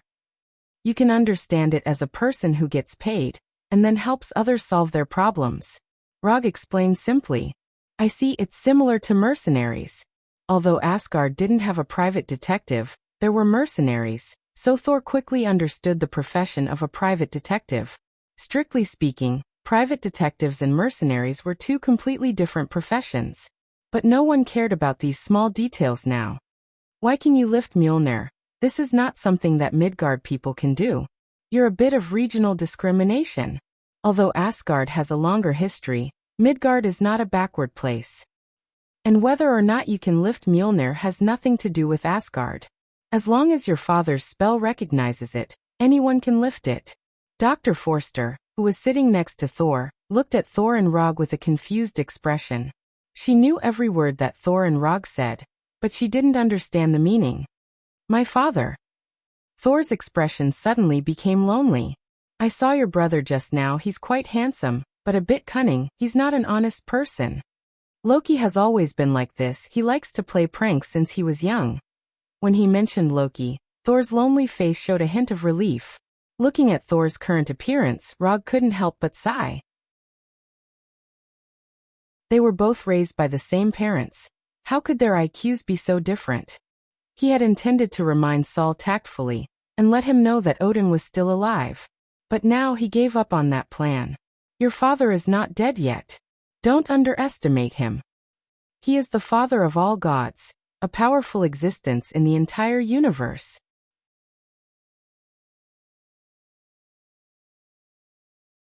Chapter 87. My father isn't dead? Thor's voice became agitated. Of course. You have to have some faith in your father. The name Father of Gods is not just a title. Without enough strength, the others in the universe will not recognize the title of Father of Gods. Hearing this, Thor calmed down a little and began to think seriously. After eliminating some subjective thoughts, he felt more and more that Rog's words were correct. The main reason was that Loki had too many bad records, so after calming down, Thor quickly noticed the loopholes. Then how can I go back? Thor asked the question he was most concerned about. I don't know. Thor thought that Rog knew how to get him back to Asgard, but Rog's answer instantly extinguished his hope. Actually, I also want to go to Asgard. So if you find your own strength, I hope you can bring me along. The reason why Rog said so much to Thor was purely because he also wanted to go to Asgard and see a world outside of Earth. The universe is so big, I want to see it. In addition, he also wanted to go to Asgard to see a civilization that was completely different from Earth, especially when it came to combat and magic. You want to go to Asgard? That's right. Looking at Rog's serious face, Thor seriously thought about it. Bringing a Midgardian to Asgard was not in line with Asgard's rules, but it was not a particularly serious matter.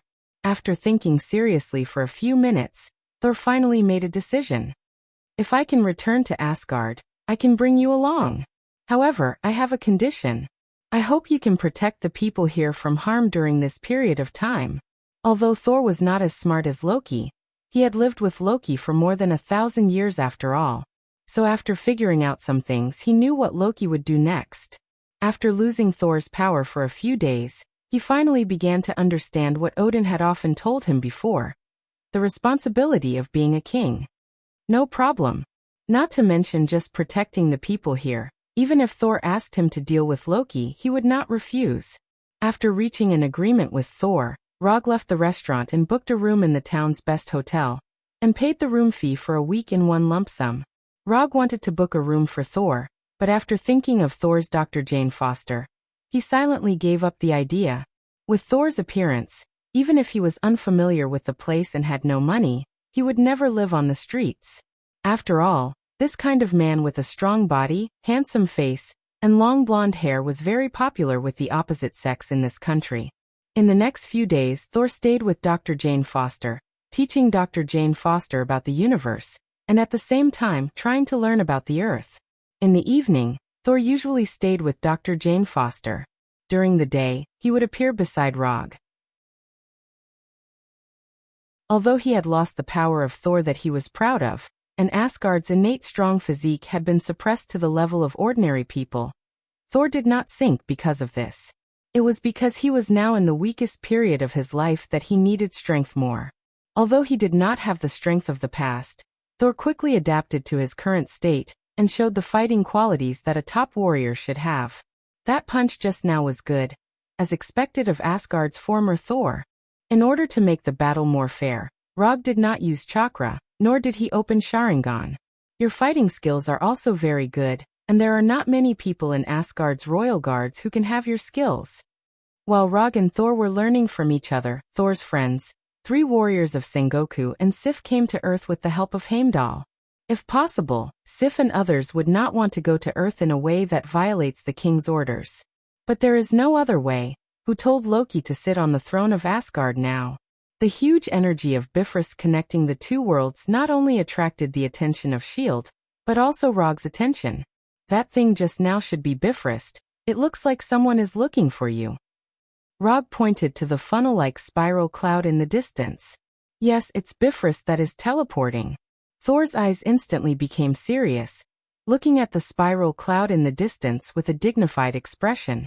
Thor thought that the person who came this time was sent by Loki, but when he saw that it was Sif and others who were teleporting, the dignified expression on his face disappeared in an instant. In Asgard, in addition to his parents and Loki, he trusts the 3 warriors of Sengoku and Sif the most.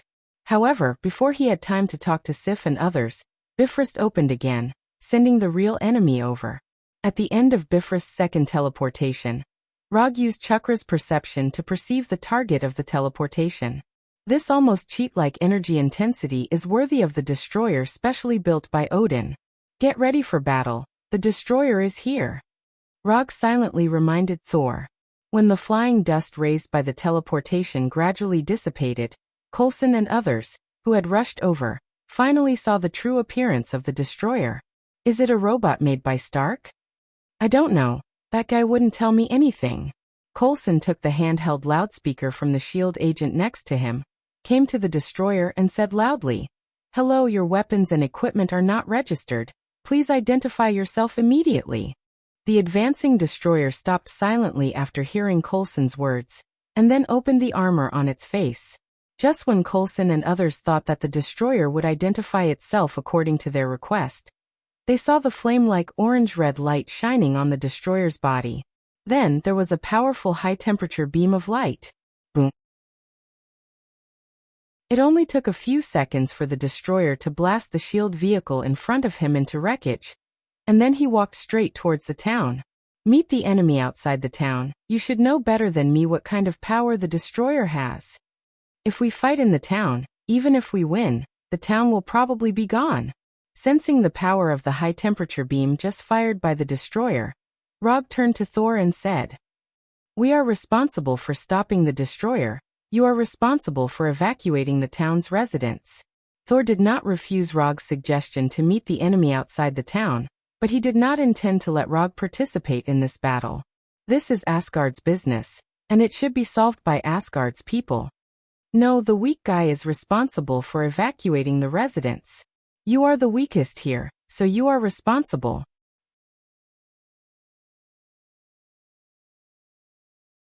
Chapter 88. The weakest guy was in charge of evacuating the town's residents. Thor had lived for more than 1,000 years, but this was the first time he had heard someone say this to him. I like this guy, haha. Volstagg, one of the 3 warriors of Sengoku, patted Thor on the shoulder, then put his axe on his shoulder and laughed as he walked out of the town. Being weak is a sin. You can slowly get used to this now. Fandral, one of the 3 warriors of Sengoku, did not laugh like Volstagg, but he turned his head and gave Thor a look that said, "You know what I mean." As for Hogg, he did not say anything. He just sighed silently, then took the warhammer in his hand and followed Volstagg, who was the first to leave. Sif had wanted to fight the destroyer with the 3 warriors of Sengoku, but after seeing Thor's helpless expression, she decided to stay and evacuate the town's residents with Thor. After saying this, Rog used the body flicker technique to leave the town. He was not willing to let go of the opportunity to fight the destroyer. The destroyer was an ultimate weapon personally created by the Father of Gods, Odin. It was originally created to resist the invasion of Earth by the celestial gods.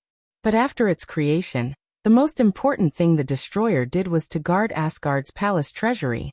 Although the destroyer had not officially fought against the celestial gods, it was enough to make people pay 120% attention to the ultimate weapon that Odin had entrusted with such a heavy responsibility, even if it did not have any dazzling achievements. The destroyer's main material was URU metal, and its energy source was Odin's divine power. This meant that the destroyer not only had an incomparably strong defense, but also had an almost inexhaustible energy. Looking at the destroyer's height of more than 6 meters and its body that was emitting a silver-white light, the first thought that came to Rog's mind was not that the destroyer was very strong, but that it should be very valuable. Just as Rog's mind was filled with thoughts that he should not have had, the destroyer opened its face armor, and then a powerful high-temperature light beam shot out. Boom! The high-temperature beam hit the ground where Rog had just stood, leaving a 3-meter-wide crater in the ground. As for Rog himself, just as the high-temperature beam was about to hit him, he used the body flicker technique to change his position. After dodging the high-temperature beam of the destroyer, Rog bit his right thumb and slapped it directly to the ground. Spirit communication technique. With his right palm as the center, a complicated psychic formation appeared on the ground, followed by 2 clouds of white smoke of different sizes. The Punisher and Abomination were summoned. The Punishers and Abominations were originally attacking a notorious gang, and were about to achieve victory. However, at this critical moment, they were summoned by Rog. Ever since they became Rog's spiritual beasts, this was the first time they were summoned in battle. The Punisher did not think too much about the fact that he had summoned it out. His expression was as calm as ever. Compared to the Punisher's calm expression, the Abomination was incomparably excited. He could finally enjoy the thrill of battle. Finally, I don't have to bully those weaklings anymore. Finally, he could enjoy the battle to his heart's content. After listening to Rog's instructions, the Abomination rushed toward the destroyer without saying a word. At the same time, it let out a series of excited roars. Just as the Abomination was about to pounce on the destroyer like a hungry wolf, a dull and heavy sound suddenly came from its body. Bang! The Abomination did not realize what had happened at all. It only felt an indescribable pain in its abdomen, and then it was blasted away. Facing the menacing Abomination, the destroyer did not do much. It did not even continue to shoot the high-temperature beam. The only thing the destroyer did was to raise its right leg and kick the Abomination after the Abomination entered its attack range. Then the Abomination was kicked away. After flying more than 100 meters, the Abomination fell from the air and slammed into the ground. The destroyer was actually so strong? Seeing the Abomination being kicked away so easily, Rog realized that he seemed to have underestimated the destroyer. If it was him who was kicked just now, Rog couldn't help but take a breath. However, he wouldn't be kicked by the destroyer like the Abomination. Only the Abomination, whose mind is full of fighting, would fight the destroyer in such a reckless way. After taking a look at the Abomination who was kicked out, Rog turned his attention back to the destroyer. Facing the destroyer, a fighting machine with almost no obvious shortcomings, it is the stupidest tactic to confront it with brute force. The Abomination has proved this very well. In that case, let's use speed to determine the outcome. Rog opened Sharingan in an instant, and then threw a flying Thor kunai at the destroyer. Although the destroyer saw the flying Thor kunai, it didn't take the flying Thor kunai seriously. In its judgment, the flying Thor kunai is the kind of weak attack that will not cause any injury even if it is hit. Clang! The flying Thor kunai hit the destroyer's chest without any suspense, making a crisp sound of metal collision, and then bounced away. At the moment when the flying Thor kunai was bounced away, Rog's flying thunder god came to the front of the destroyer and grasped the flying Thor kunai with his left hand. Odama Rasengan. An Odama Rasengan with a diameter of 1 meter appeared in Rog's right hand, and then hit the destroyer's chest fiercely. Although the destroyer has a certain degree of self-thinking, Rog's attack is completely beyond its scope of understanding. The destroyer didn't even have time to launch a high-temperature beam before it was hit by Rog's Odama Rasengan. The twisting and tearing ability of Otama Rasengan fell completely on the destroyer, and the 6-meter-tall destroyer flew out in an irregular spiral shape. The destroyer's limbs and body were quickly twisted, as if the whole body was disrupted, and then reorganized randomly. However, the destroyer that was knocked away quickly stood up again, and under Rog's gaze, the twisted limbs and body were restored to their original appearance. Is this okay? The destroyer's characteristic structure makes it immune to the damage of Otama Rasengan. Except for making it a little embarrassed, Otama Rasengan did not cause much damage to it. Otama Rasengan did not play the expected effect, and Rog did not care too much about this. He raised his hand and used another ninjutsu. Would release. Would Dragon Jutsu. The destroyer is not Abomination or Hulk, so when he used Wood Dragon Jutsu he did not hold back at all. Nearly 20 meters long, the long hook-nosed Wood Dragon sprang out of the ground, like a python that catches its prey, tightly entwining the 6-meter-tall destroyer.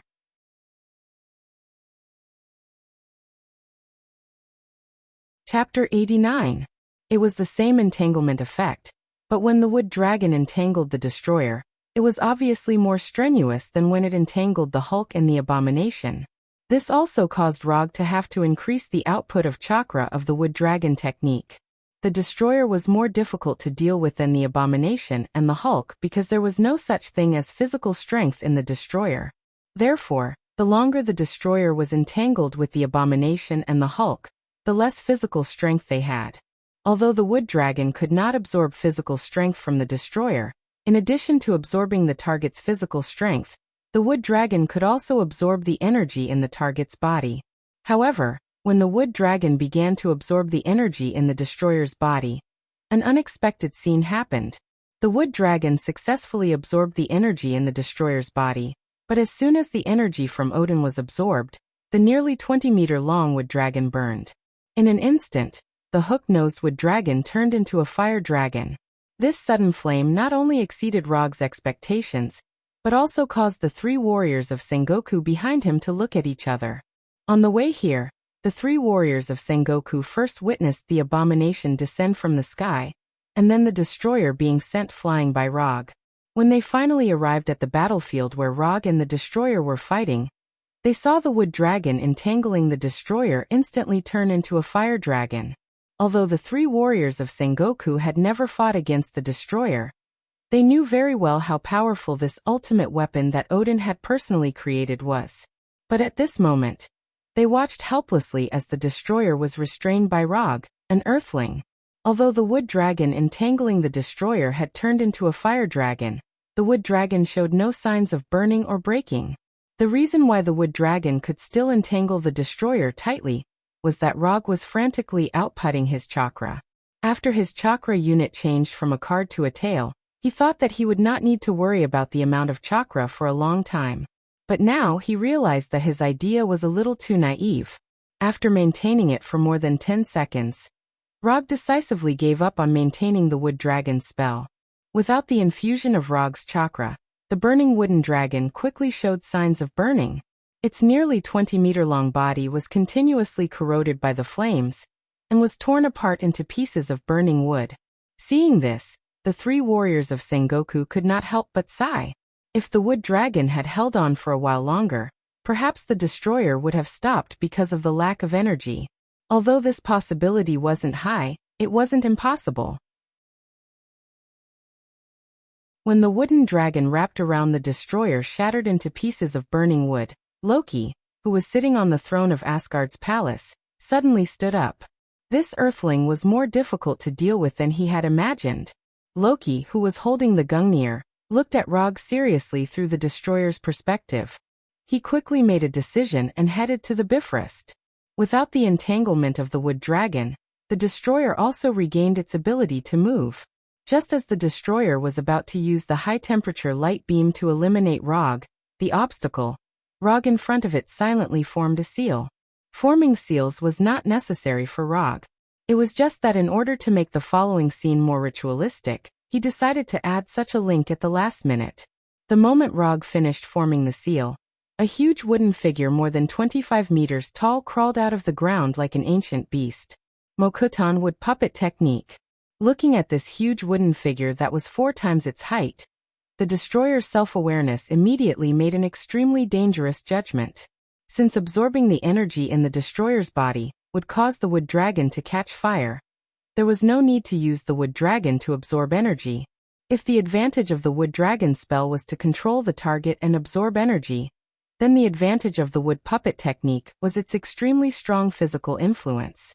Even if you have a body made of URU metal, even if you have Odin's divine power as a source of energy, today, I will definitely reform you. With a thought, the godlike wooden figure Arhut raised his fists. Boom boom boom boom boom. F***CK tactics and strategies, and F***CK combat skills. The bigger the fist, is the truth. Under Rog's control, the wooden figure Arhut seemed to have transformed into a bodhisattva praising the Gatling gun of Nanwu. Its fists were like 6 big, clean pipes that were spinning 3,600 times per second. Great compassion to the world, physical conversion to my Buddha. Da-da-da-da-da. Clearly under the scorching sun, the 3 warriors of Sengoku felt a chill from the bottom of their hearts. Is this guy really human? He must be an evil god that had transmigrated from a different dimension. How could this kind of person appear in Midgard? He should be conquering the universe, not staying in this weak chicken country where the average combat power is less than 5.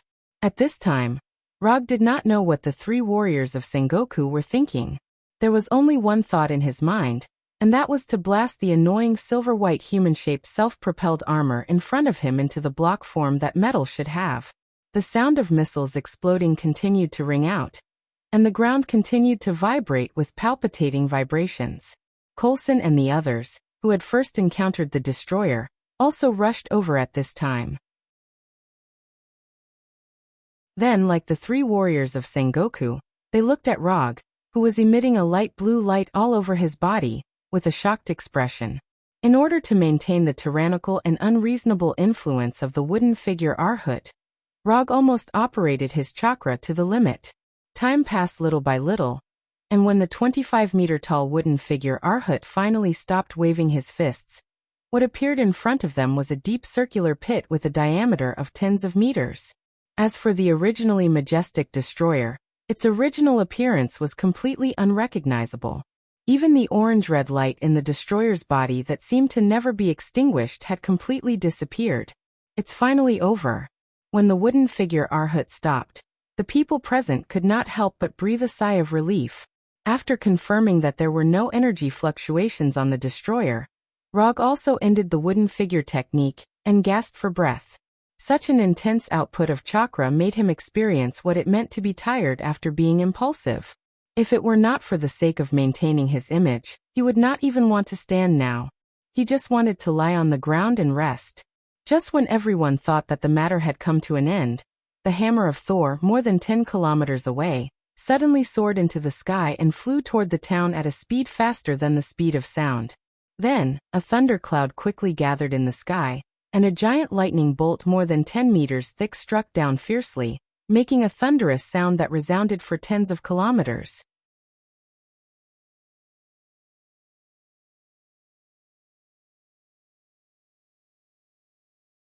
As Thor's younger brother, Loki knows Thor's character better than anyone else.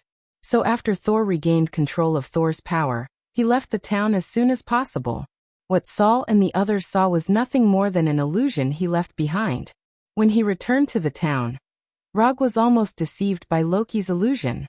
If he didn't open his Sharingan and observe carefully, he wouldn't have been able to see that it was an illusion. The one who controls Bifrost now should still be Heimdall. He can help us return to Asgard. Only the Guardian Sword in Heimdall's hand can open Bifrost. So after seeing Loki leave through Bifrost, Thor instinctively thought that Bifrost was still under Heimdall's control. But he ignored a small problem. That is, it was the Guardian Sword that opened Bifrost, not Heimdall himself. As long as one has the Guardian Sword, anyone can open Bifrost. I hope so. Rog was not as optimistic as Thor. If his guess is correct, the one who controls the Guardian Sword in Bifrost is definitely not Heimdall. As Rog guessed, the one who is guarding Bifrost is not Heimdall, but a frost giant. As for Heimdall, he is firmly frozen in ice at this time. After returning to Asgard through the Bifrost Bridge, Loki came to the two frost giants guarding the Bifrost Bridge. Phew. Phew. Two indestructible energy beams shot out from the tip of the Gungnir, directly turning the two frost giants in front of Loki into an atomic state. This is not the first time he killed a frost giant. Before leaving Asgard, he used the same method to kill the frost giant king, Laufey. Laufey never thought that he would die at the hands of his own son Loki. The weapon that killed him was actually the Gungnir of his old enemy, Odin. If time could go back, Laufey would never have trusted Loki so easily, even if he was his own son. After taking care of the two frost giants guarding Bifrost, Loki went to the control panel of Bifrost and summoned the frost giant's divine artifact, the Chest of Frost. When the Chest of Frost, shining with dark blue light, appeared in Loki's hand, his skin became more like a frost giant. Only those with the bloodline of the frost giants can use the Chest of Frost. Just as Loki was trying to aim Bifrost at Jotunheim, he heard a crisp sound of ice breaking. Then a tall figure appeared behind him and sent him flying with a punch. The one who sent Loki flying was none other than Heimdall. The reason why Heimdall became the guardian of Bifrost was not only because he had Heimdall's eyes that could perceive all things, but also because of his own strength. The guardian of Bifrost was Asgard's first line of defense. If it weren't for a moment of carelessness, Heimdall wouldn't have been frozen by Loki's Chest of Frost, and he wouldn't have lost the guardian's sword that controlled Bifrost. As soon as Heimdall sent Loki flying, he heard Thor shout. Heimdall ignored Loki, who was sent flying, and pointed Bifrost at Thor on Earth, opening the interstellar teleportation. In the next second, the exit of Bifrost shone with a rainbow-like light. In the rainbow-colored light, figures emerged one after another. Thor, Sif, the three warriors of Sengoku, and Rog. In the end, Thor fulfilled his promise and brought Rog to Asgard. They saw Heimdall on the control panel and Loki holding the Gungnir.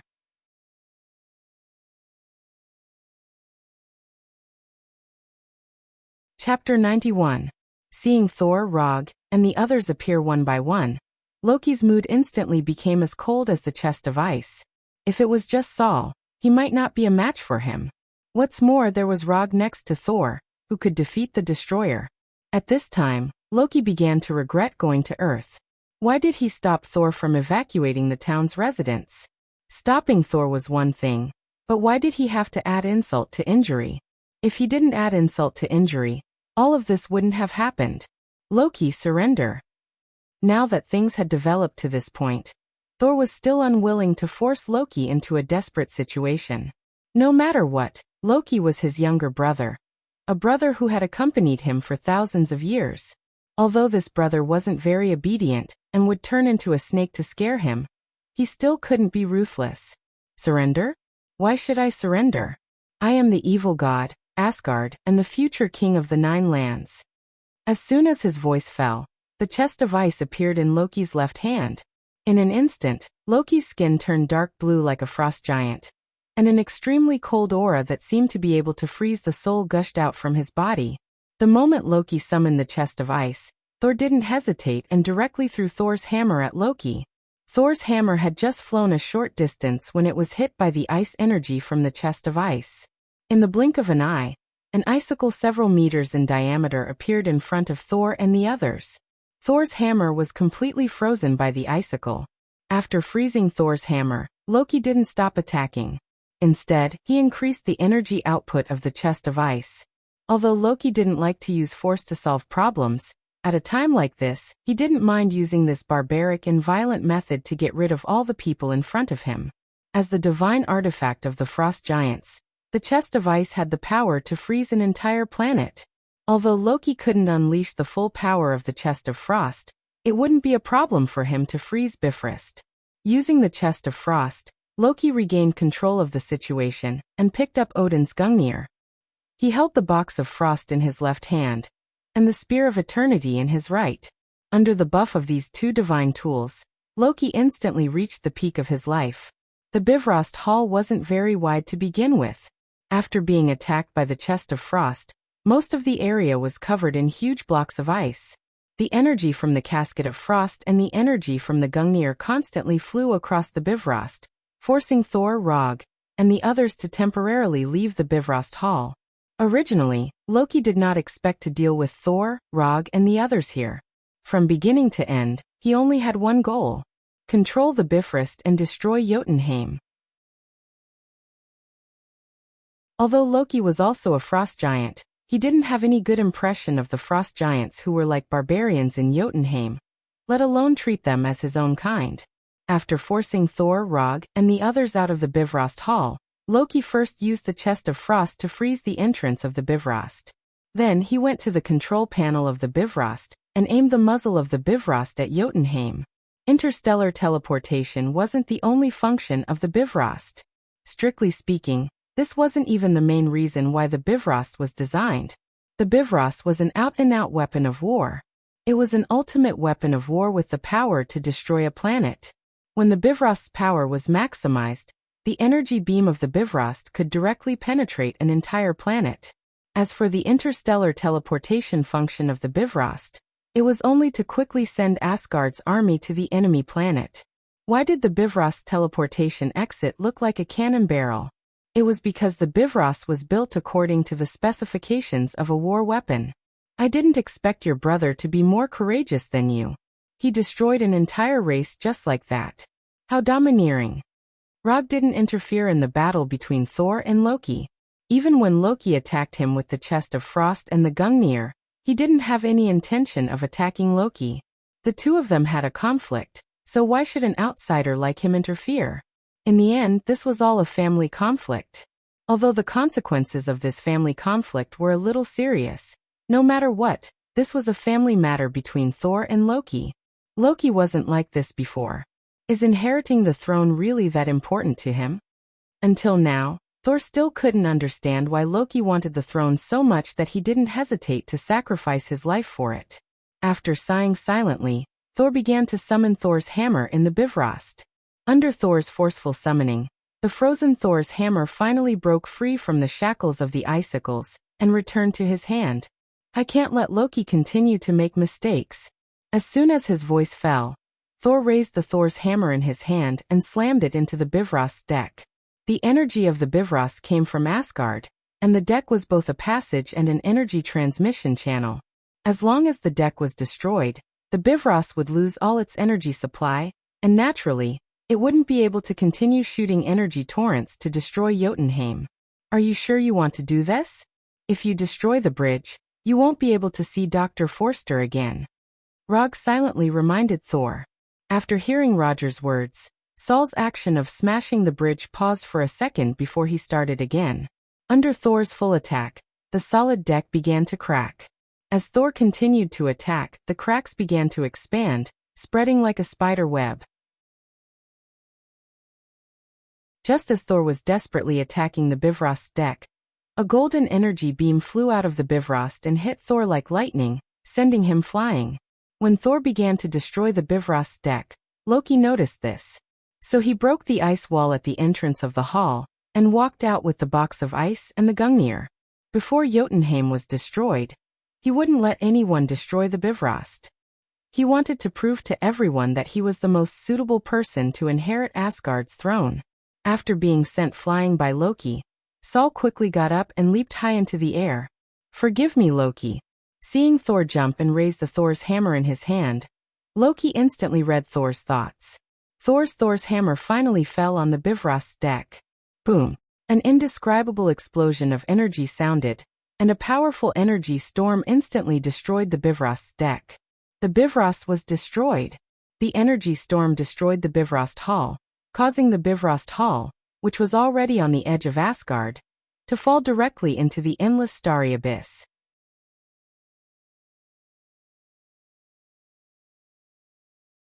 Chapter 92. After discovering that the prodigal Thor had plans to destroy the Bifrost, Rog silently used the body flicker technique to retreat a distance. Thor and Loki have super strong physiques that surpass humans, so they don't have to worry about the shockwaves caused by the energy explosion, but Rog can't. Even if he has the body of an immortal, he doesn't think that his physique can be compared to aliens like Asgard. After the gorgeous explosion, it was a mess. Just as Rog began to sense the traces of Thor and Loki, A powerful life form far beyond his imagination appeared in his perception. A super life form as powerful as a planet. If Thor's energy strength after recovering Thor's power is a small pond, then the super life form that appeared in Rog's perception now is a vast ocean that stretches as far as the eye can see. Compared to this ocean, Rog felt that he was at most a palm tree on the beach. After perceiving this indescribable super life form, he decisively ended his perception and withdrew all the chakra and spirit force that he released outside his body. In Asgard, only one person has such a strong energy reaction as powerful as a planet. The king of Asgard, Thor's father, the father of Thor, the father of all gods, Odin. Wearing armor, a red cloak, and a golden eye patch on his right eye, Odin walked past Rog unhurriedly. When passing by Rog, the father of all gods, Odin turned his head and glanced at Rog, then continued to walk forward. Odin's casual glance made Rog's heart beat faster involuntarily. That feeling was like encountering an irresistible natural enemy, and a sense of fear that was branded in the depths of his instincts gushed out of his body. At this time, Rog finally understood why the purple potato spirit, known as the Crazy Titan, didn't dare to have any ideas about Asgard when Odin was still alive. On the surface, Odin's figure wasn't tall, and he had a head full of white hair. It was easy to mistake him for an old guy who could be knocked down with a heavy punch. But if someone really did that, they would know what it meant to not judge a book by its cover, and that the older ginger, the spicier it was. Rog quickly simulated the scene of his battle with Odin in his mind, and came to a conclusion that he didn't know whether to laugh or cry. Even if he used all his means, even risking his life, he definitely wouldn't last more than a minute in Odin's hands. This was under the situation where Odin didn't use Gungnir and magic. After seeing Odin's arrival, the three warriors of Sengoku, Heimdall, and the others bowed slightly and took the initiative to make way. Although Thor and Loki, who were sent flying by the energy storm, didn't suffer any serious injuries, the energy storm directly sent them to the edge of Asgard, blowing them into the endless starry abyss. At this moment, Odin came to the edge of the broken Bifrost, and grabbed the two brothers, one in each hand, and brought them back. His casual manner made it seem as if he had casually caught two restless monkeys. Looking at Odin in front of him, Loki no longer had the madness and arrogance from before, and said in a childlike tone, "I can do it, father, I can really do it." "No, Loki." Although Odin's tone was very calm, to Loki, it was like the Gungnir that hit his heart hard. He was completely denied. Loki revealed a bitter smile, and threw the Gungnir in his hand onto the Bifrost, silently took a few steps back, and then leaped. Loki's decisiveness not only exceeded Odin's expectations, but also shocked Thor.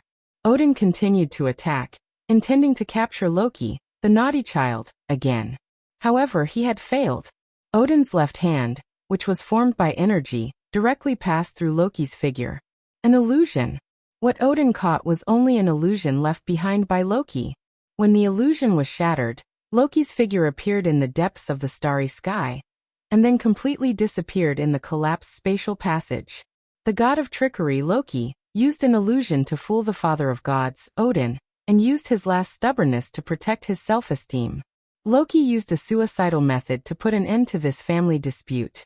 More than 10 minutes later, in the meeting hall of the Asgard Palace, Thor, Rog, Sif, the three warriors of Sengoku, and Heimdall stood in the hall without saying a word. On the throne above the hall, the father of gods, Odin, who held the Gungnir in his hand, also did not say a word, silently sizing up Thor and the others standing below. After a long silence, the father of gods, Odin, finally said, "Although Loki did wrong, he paid the price for it. This matter ends here. Thor will be responsible for the damage left behind by Loki. The order of the 9 realms must not fall into chaos because of this. Heimdall will be responsible for the reconstruction of the Bifrost. As for Rog, before the reconstruction of the Bifrost is completed, you can stay in Asgard, but you need to assist Thor in maintaining the order of the 9 realms."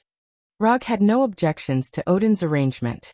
Even if Odin threw him back to Earth now, it would be a very normal thing. But obviously, after knowing what Rog had done before, Odin was willing to fulfill this earthling's small wish.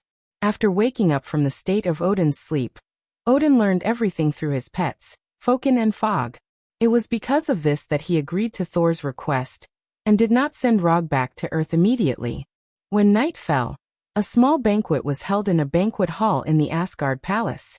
The theme of the banquet was very simple: to celebrate the return of Thor and Thor. But as the main character of the banquet, Thor did not stay in the banquet for too long. Instead, he went to the wall outside the palace alone and stared at the distant starry sky. As the main character of the banquet, leaving alone in the middle of the banquet is not a good habit. Not long after Thor arrived, Rog's voice came from above him. Like Thor, Rog stayed in the banquet for a while and sneaked out. He couldn't stand the exaggerated flattery of the three warriors of Sengoku, and at the same time, he couldn't stand the terrifying alcohol tolerance of the people of Asgard. Thor raised his head and looked in the direction of the voice, then saw Rog sitting on the edge of a stone pillar more than 10 meters tall. "Do you think Loki is a good person?" Thor suddenly asked. "This world is not black or white, and people are not bad or bad. So, I can't give you an accurate answer. But I think that although Loki is not a good person, he is definitely not a pure bad person. You are his brother, you should know better than me what kind of person he is."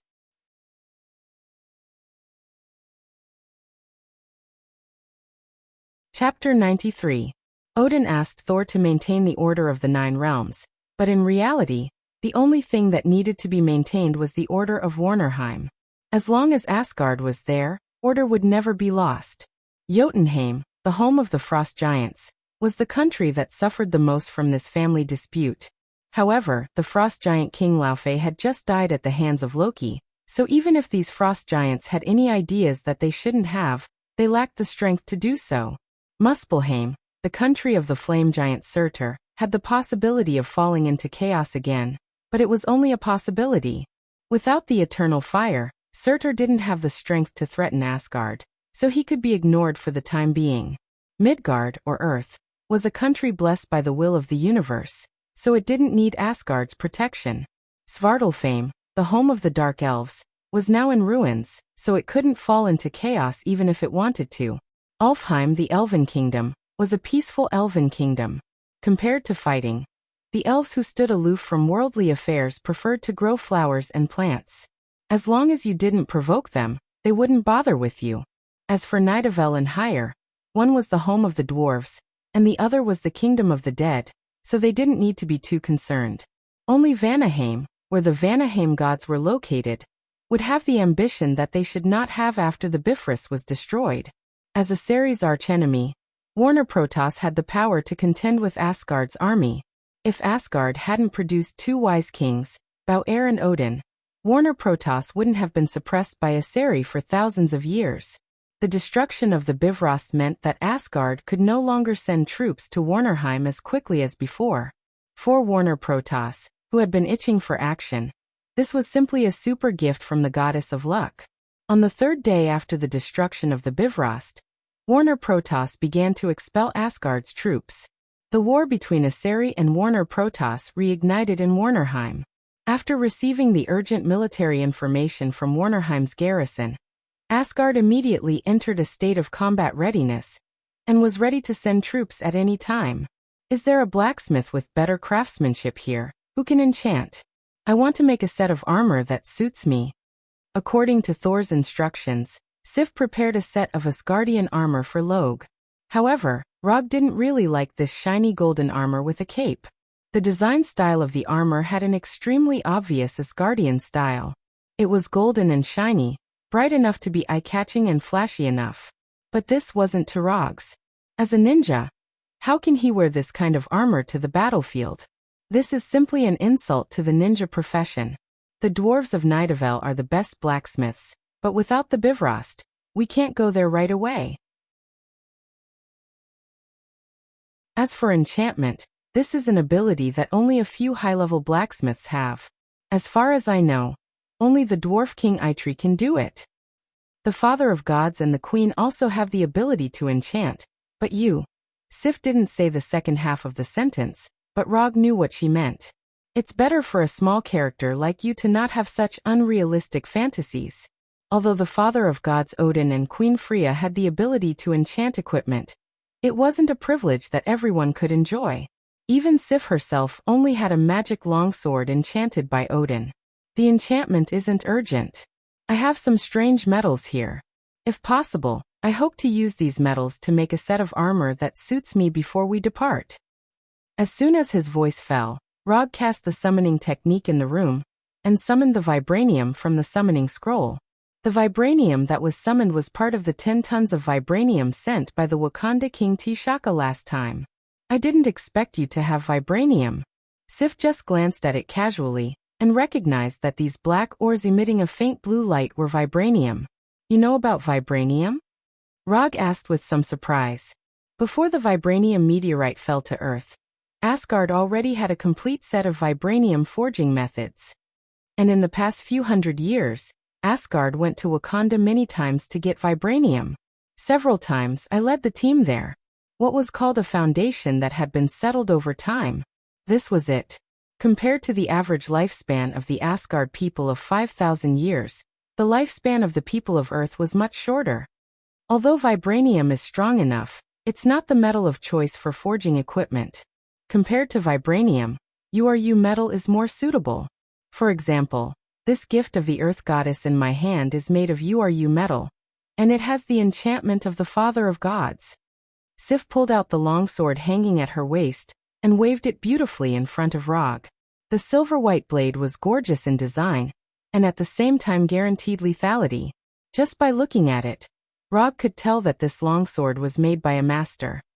I also know that vibranium's energy conductivity is extremely poor, but I only have this vibranium on hand. Why don't you give me some URU metal? Since they were already in Asgard, it was reasonable to bring back some of Asgard's specialties. After hearing Rog's words, Sif suddenly had the thought of stabbing this guy to death with her sword. Asgard did have a lot of URU metal, but no one would complain about having too much of such a precious metal. Even the palace guards of Asgard had not been completely equipped with URU metal. Only a small number of elite warriors could obtain a piece of equipment made of URU metal. Sif calmed herself down and prepared to reject Rog's sudden request. However, just as she was about to speak, she suddenly remembered something. Rog was about to go to Warnerheim with Thor. If he had better equipment, then the pressure on Thor would be less. After thinking seriously for a few minutes, Sif gave her own reply. It's impossible to give you the URU metal directly, but if you want, I can ask the blacksmith to add some URU metal into your armor. Since Logue wanted to forge a new set of armor, all he had to do was add some URU metal to it. No problem. Rog had just finished his sentence when he summoned a draft of the armor from the mediumship scroll. Are you sure you want to make this kind of armor? Taking the draft from Rog, Sif frowned and asked doubtfully. Yes, it's like this, and the color must be dark red. The armor design sketch that Logue took out wasn't something that he had casually drawn. The armor on the draft was exactly the same as the armor of Uchiha Madara.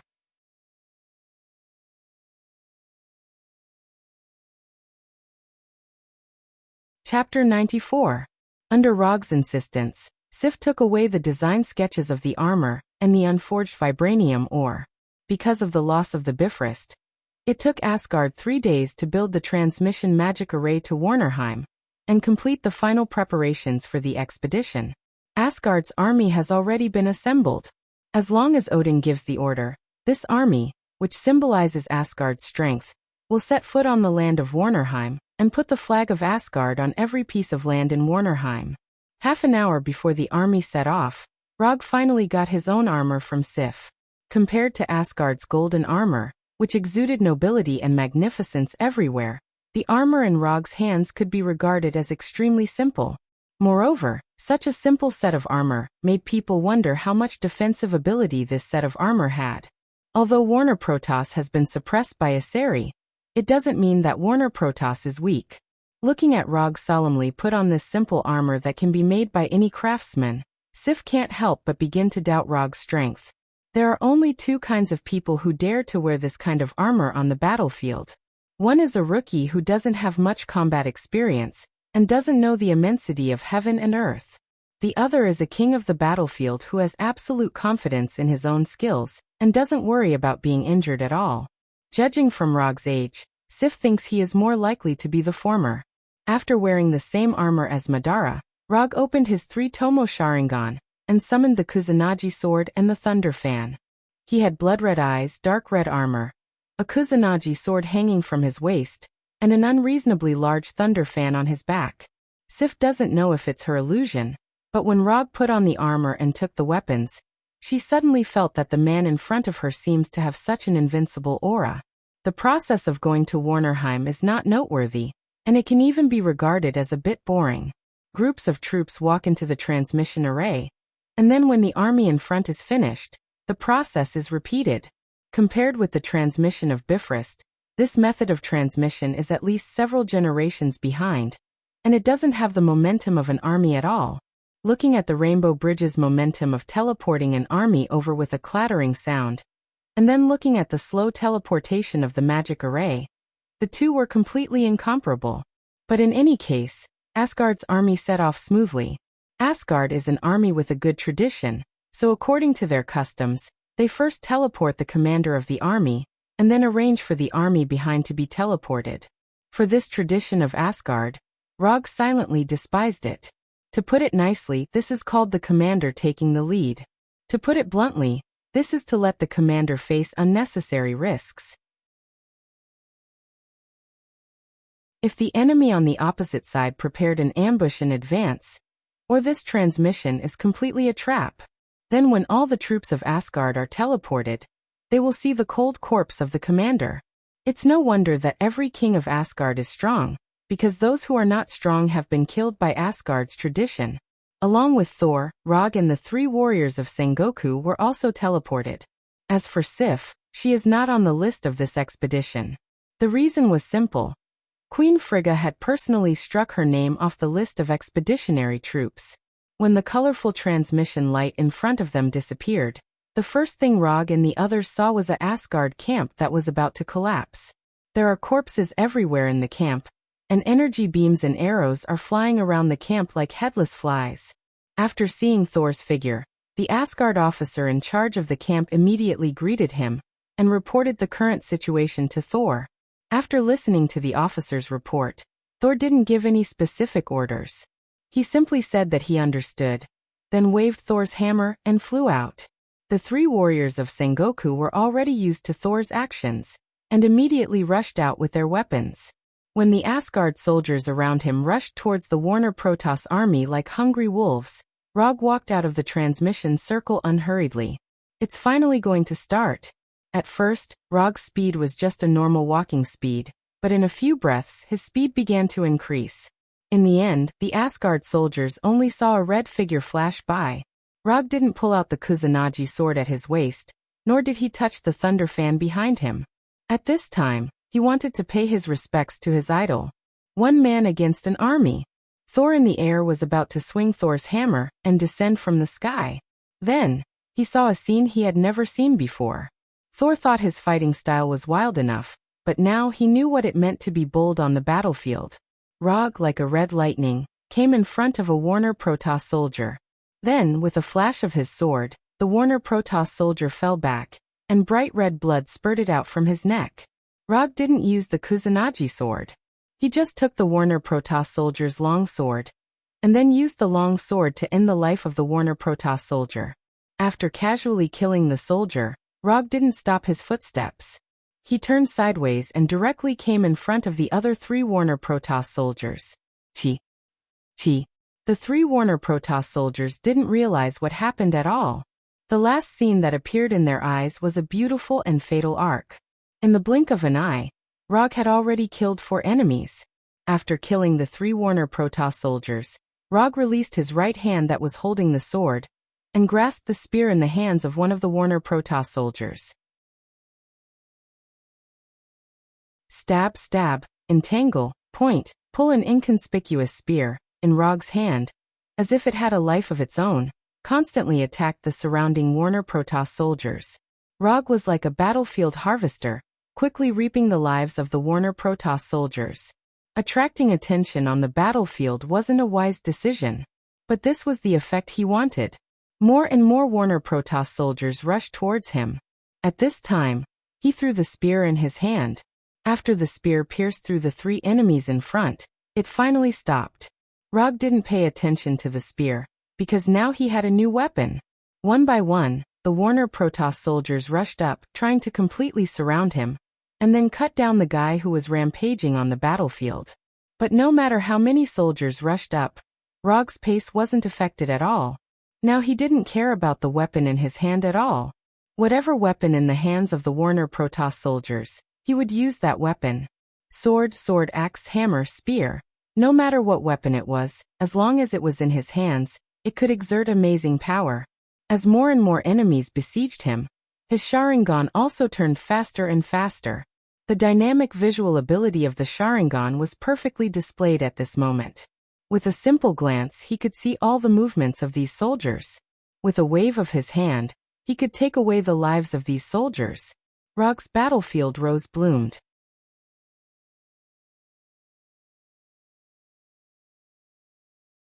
Chapter 95. The crazy Rog not only attracted the attention of the Warner Protoss soldiers, but also shocked the Asgard soldiers. When they knew that Rog was an Earthling, the Asgard soldiers couldn't help but look down on him. An Earthling with a short lifespan, a weak physique, and an underdeveloped technology couldn't be a strong person. If it weren't for the 3 warriors of Sengoku maintaining their respect for Rog, the Asgard soldiers would have completely ignored Rog. Although Thor had sparred with Rog before, after seeing the scene in front of him, he suddenly felt that he didn't seem to understand Rog's strength at all. On the entire battlefield, except for the 3 warriors of Sengoku who had witnessed Rog violently beating up the destroyer, everyone else showed an expression of disbelief. Compared to the scene of Rog controlling the more than 20 meters tall wooden Arhut Orla destroyer, this scene in front of them was just child's play. The Asgard soldiers were now very happy, because they found that they actually had such a strong person on their side. The Warner Protoss soldiers were now in despair. They even felt that they weren't facing a human, but a Grim Reaper disguised as a human. Rog's massacre still continued, and under his stimulation, the Asgard soldiers also displayed strength that exceeded their usual. One by one, they excitedly rushed towards the Warner Protoss soldiers. The battlefield began to boil. Blood splattered everywhere, and life and death were only separated by a fine line. At this time, the battlefield was like the boundary between the underworld and the human world. The left foot died, the right foot survived. The commander of the Vanir celestial race took a deep breath as he watched Rog slaughtering his own warriors like chopping vegetables and melons. Then he issued a slightly cruel order. They used all their firepower to completely annihilate Rog, who was as dazzling as the god of death. Although Rog was surrounded by a large number of soldiers, compared to killing Rog, the death of these soldiers was completely negligible. Because even if they didn't do so, these soldiers would eventually die in the hands of Rog. Although Asari and Warner Protoss both highly advocated individual bravery, this did not mean that their weapons of war would remain in the era of cold weapons. Following the command of the Warner Protoss commander, a squad of artillery soldiers carrying energy cannons quickly arrived on the battlefield, and then aimed the cannons with a diameter of more than 10 centimeters at the constantly dancing Rog. Rog discovered the existence of the artillery squad as soon as they were in formation. Boom, boom, boom, boom. One energy cannonball after another fell from the sky like raindrops, instantly enveloping the area where Rog was. Explosions rang out continuously, and balls of colorful energy storms attacked everyone in the surroundings, regardless of whether they were friend or foe. The moment these artillery soldiers opened fire, Rog used body flicker to leave the battlefield, avoiding the raindrops of cannonballs. When the dust raised by the explosion dissipated, what appeared in front of everyone was a field of Warner Protoss soldiers falling down like wheat. Since Warner Protoss used energy weapons, Rog naturally wouldn't be polite to them. Rog put his hands together, straightened his thumbs, and formed a hand seal. Fire release, grand fire annihilation. A flame only as thick as a finger spewed out from Rog's mouth. Then the flame suddenly grew, and instantly expanded into a flame wave like the sea. In the blink of an eye, the flame wave arrived in front of the Warner Protoss army. and completely devoured them like an ancient beast. The flame wave only lasted for less than 10 seconds before completely dissipating. Then the Asgard people, including Thor, saw a scene like a Vici hell. The Warner Protoss soldiers who were attacked by Grand Fire Annihilation still maintained their last movements before death. In the form of charred black corpses, they maintained the appearance of escaping, struggling, unwilling, and suffering.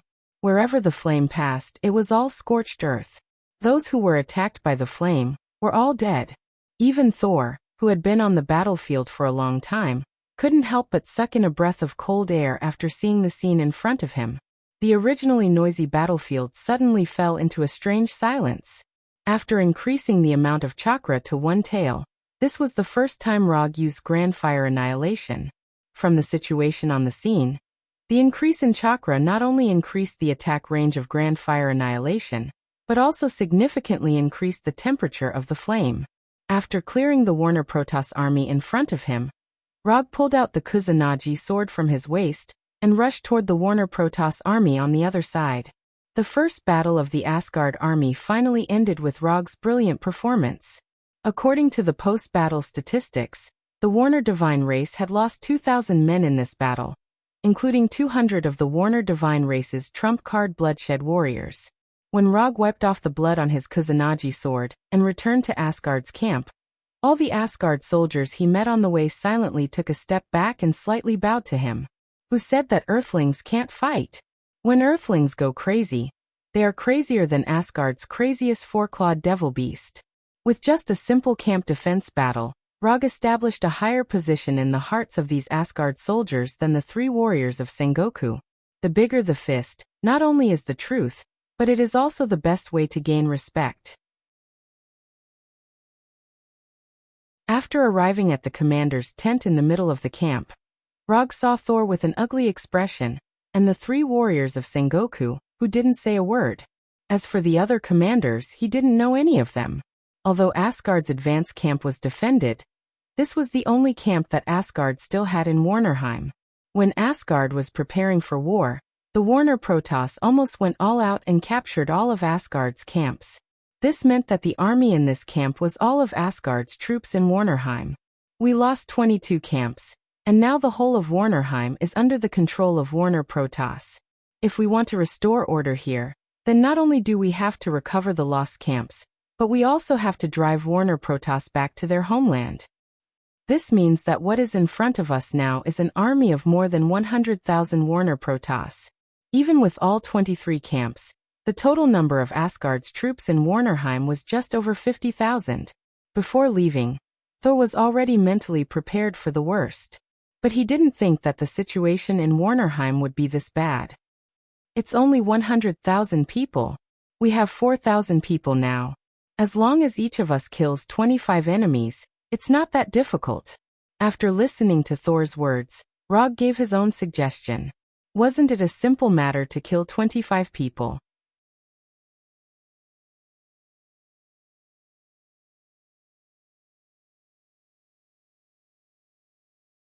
Comparing the style of the goddess of death to Thor's current request, the difference between the two was like the difference between a cold-blooded tyrant and a kind king. Asgard's army in the camp was divided into 3 groups, each heading to their respective target. It was unknown whether it was because Thor trusted Rog's promise or because he didn't want to see, but he did not arrange for Rog to be in the same group as himself. At this time, the one with Rog was Hogun of the 3 warriors of Sengoku. As for Volstagg and Fandral of the 3 warriors, they led another army. According to Thor's arrangement, the 3 armies would attack the 3 camps at the same time, cutting off the possibility of the 3 camps helping each other. Although Rog was one of the commanders in name, in reality, only Hogun was in charge of this army. Thor originally wanted to let Rog participate in the command, but he actively refused. What a joke, he was someone who could even lose to the simplest machine and strategy games. Letting him command the army was basically asking the army to go for free. After a long journey, Rog and the others finally arrived at the forest near the target camp. There aren't many guards in the camp, only less than 2,000. And more than half of them are hired mercenaries, so their actual combat strength is a little weaker. Hogun explained to Rog. For an earthling like Rog, His understanding of the Warner Protoss was basically the same as zero. Those who wear different clothes are mercenaries. Their origins are very complicated. Some are space pirates, and some are wanted criminals on their respective planets, so it's okay to be a little cruel when facing them. These interstellar pirates and wanted criminals were not welcome on any planet. Simply put, even if they were killed in the cruelest way, there would not be any negative impact. Understood. Seeing that Rog was ready to fight at any time, Hogan also ordered the army behind him to prepare to attack. However, at this moment, a 5-meter-tall rock golem stood up from the camp and walked straight to the camp gate. Behind this rock golem, there were more than 20 smaller rock golems. Why is there a Cronin warrior here? Hogan's face became extremely ugly. A Cronin warrior? Leave these rock golems to me, you take care of the other targets. As soon as he finished speaking, Rog teleported out of the forest and directly appeared in front of the 5-meter-tall Cronin warrior. With a body made entirely of rocks and a giant hammer that was even bigger than Logue's body, this Cronin warrior was basically a self-propelled siege weapon. Roger's sudden appearance startled the Cronin warrior. Then he yelled at Roger, "Sir, you're coming."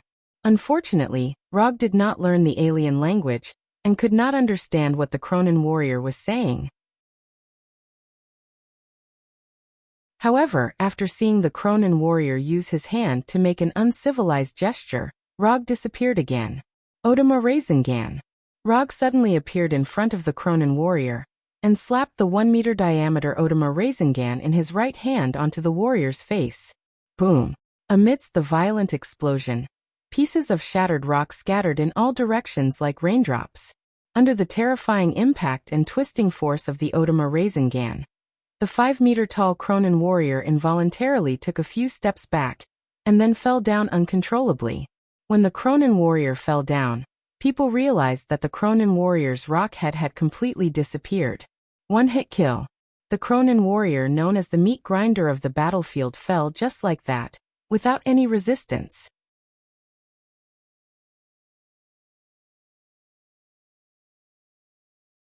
Chapter 97.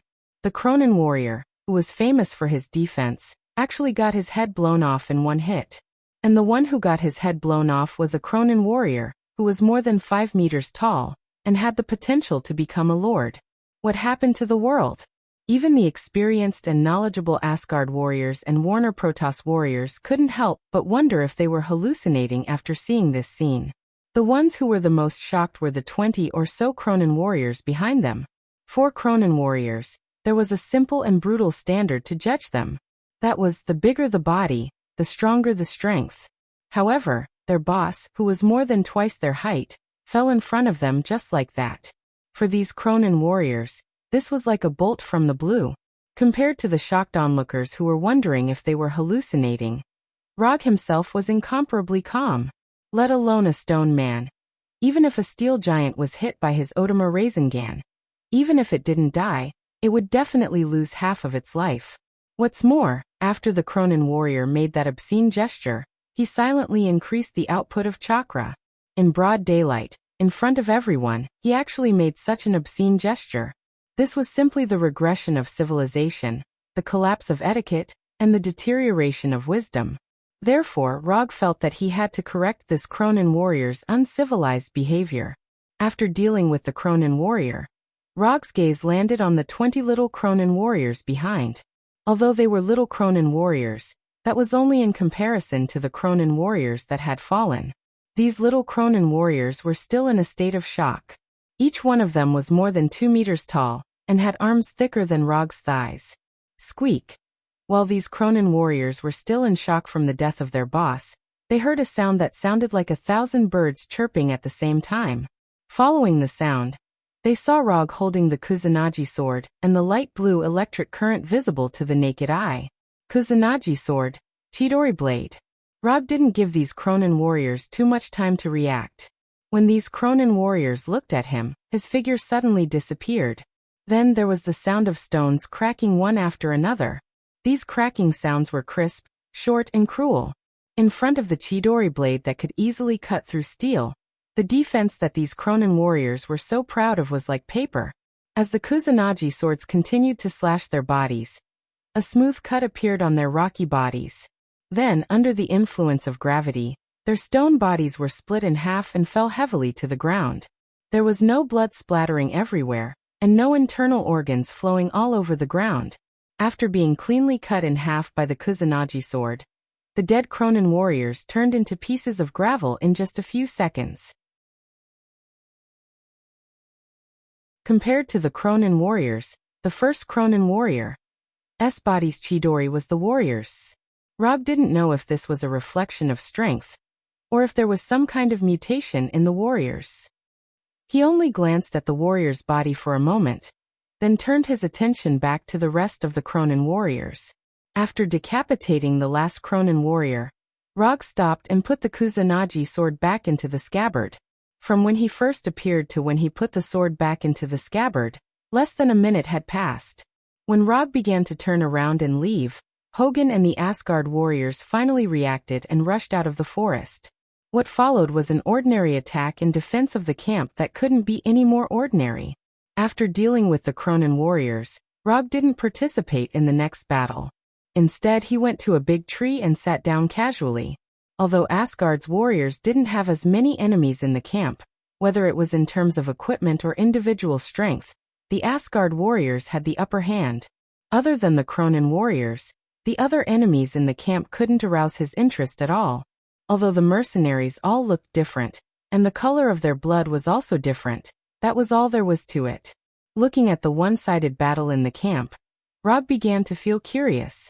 Was Warner Protoss really qualified to be Asari's enemy? Whether it was in terms of equipment or individual strength, the Warner Protoss warriors were a level lower than the Asari warriors. Even the Bloodblade warriors of Warner Protoss were at the same level as the elite warriors of Asgard.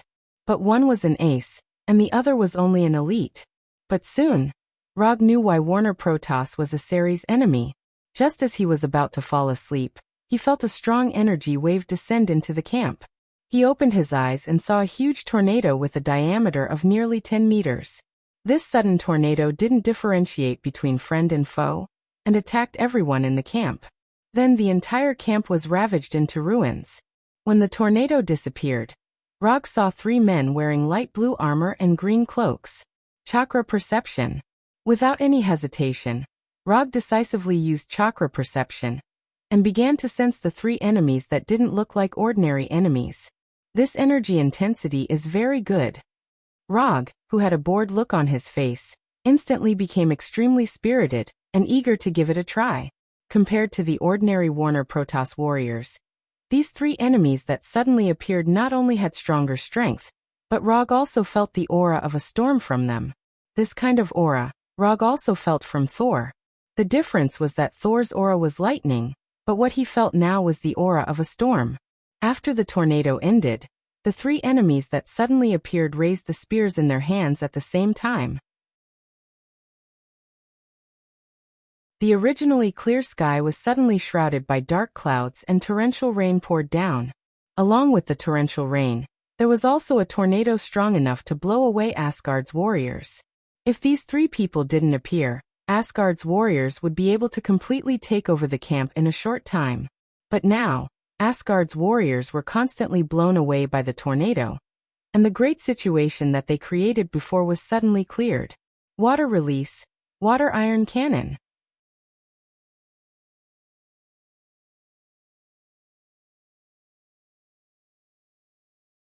Chapter 98.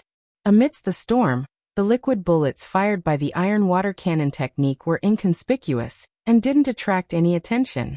However, in the next second, the enemy in the middle was sent flying, and the light blue spear in his hand was also thrown to the side. The moment the enemy was sent flying, the storm that was like a natural disaster instantly disappeared, as if everything that happened just now was just an illusion. Looking at the enemy that was sent flying, Rog slightly frowned. He had originally thought that this liquid bullet would be able to take the enemy's life and complete a surprise kill. But in the end, the liquid bullet fired by the iron water cannon technique sent the enemy flying, and then left a fist-sized dent in his chest armor. The iron water cannon technique, known for its penetrative power, was blocked just like that. After the storm stopped, Hogg led the Asgard warriors out of the camp and quickly came to Rog's side. These are the three storm brothers of Warner Protoss. From left to right, they are Frey, Ford, and Freya. They are the descendants of Njord. They control the power of the storm, and the three of them are extremely good at fighting together. They are famous among the Warner Protoss. Hogun briefly introduced the three storm brothers. Then what's the situation now? When Hogun led the Asgard warriors out of the camp, the three storm brothers also reorganized their team. But they didn't let the Warner Protoss warriors launch an attack. Instead, they let the team stay in front of the camp's gate. King against king, general against general. It seems that they intend to use the method of battle formation to determine the outcome of this battle. Although Rog didn't experience the so-called battle formation, after seeing the three storm brothers take the initiative to walk in front of the battle formation, he immediately understood the meaning of battle formation. Using the result of the battle between the two generals to determine the outcome of the battle. This kind of battle formation was not uncommon on Earth. From the development of Earth civilization, this kind of battle formation might have been passed down to Earth by Asgard. 1 against 3? Go, I'll support you in spirit. After that, Rog silently took a few steps back and made an inviting gesture to Hogun. Since it was a battle between generals, it would definitely be a battle between the commanders of both sides. Hogun was the current commander of this Asgard army. After seeing Rog's "I'm very optimistic about you" expression, Hogun almost couldn't help but smash the warhammer in his hand directly at Rog. What kind of joke was this? They were facing the three storm brothers. Even if the three warriors of Sengoku were here, they might not be able to win, let alone him. Although this kind of method seemed to be more civilized and could prevent the death of ordinary soldiers, it was still not enough. But the problem was that if they lost, the commander would be the one to die. Glancing at Rog, then turning his head to look at the three storm brothers not far away, Hogun quickly made a decision. Under everyone's gaze, Hogun raised the warhammer in his hand and pointed it at the storm brothers. Then he turned around and ran. Who said that warriors who used warhammers weren't good at speed? Hogun used his own actions to prove that even with a warhammer, he could still run very fast. Hogun's action unsurprisingly caused a wave of boos. Even the Asgard warriors couldn't help but sigh after seeing this scene. Hogun didn't care about the boos of the Warner Protoss warriors. Compared to the preciousness of life, a little bit of boos was nothing. Rog also didn't expect Hogun to make such a move, which made him have a trace of doubt about Asgard's martial spirit. Since Hogun wasn't interested in a battle between generals, Rog could only do it himself. Moreover, he just happened to have a little interest in the so-called storm force. Although the nature and manifestation of the energy were not the same, from his point of view, the storm force was a bit similar to wind release and water release. The only difference was that after Chakra's wind and water attributes fused, it would become ice release. Rog casually walked to a place about 20 meters in front of the three storm brothers, then pulled out the Kusanagi sword from his waist. At the same time as he pulled out his Kusanagi sword, the three storm brothers also raised their spears and pointed them at him. Then Rog disappeared in front of the three storm brothers. Now that they were in the middle of a war, it was unnecessary to report his name. The second after Rog disappeared, Ford, who had just been hit by his water iron cannon technique, didn't hesitate and directly stabbed his spear at the empty space in front of him. Ford's reaction was very fast, and his combat intuition was sharp enough. However, Rog's speed was faster. Body flicker technique. The moment Ford stabbed with his spear, Rog changed the direction of his sprint, and directly rushed to the left side of Frey. Kusanagi sword, Chidori blade. As soon as the sound of birds rang out, the Kusanagi sword wrapped in light blue electric snakes appeared in front of Frey. Just as the Kusanagi sword was about to cut Frey's neck, a 1-meter-thick tornado attacked from the right side of Rog. Woo! In the end, the Kusanagi sword couldn't cut Frey's neck, and Rog was attacked by the tornado and revealed himself. The one who summoned the tornado wasn't Ford, who was standing in the middle, but Freya, who was on the right. Until now, Rog finally understood the true meaning of Hogun's words that the Storm Brothers were very good at fighting together. From the moment he launched his attack to the moment he was forced to reveal himself, it had only been less than 2 seconds. However, in these short 2 seconds, the 3 Storm brothers displayed a tacit understanding, directly interrupting Rog's rapid attack. When he was forced to reveal himself, Ford and Fry did not hesitate and immediately rushed forward to entangle him. Dang dang dang dang dang dang. The sound of metal clashing continued as Logue's Kusanagi sword clashed with the Storm brothers' spears. Rog originally thought that the Storm brothers were more proficient in magic attacks, but judging from the current situation, they were more proficient in close combat. The attacks of the 3 Storm brothers were incomparably fierce.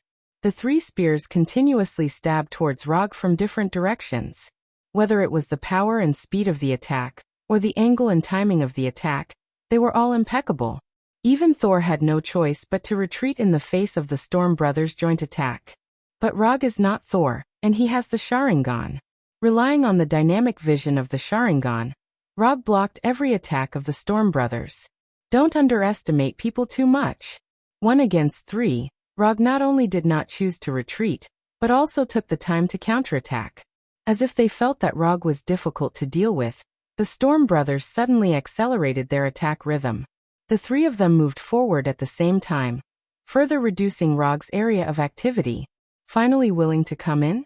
Although the actions of the Storm brothers reduced Rog's area of activity, it also gave him an excellent opportunity to counterattack. Lightning release, Chidori.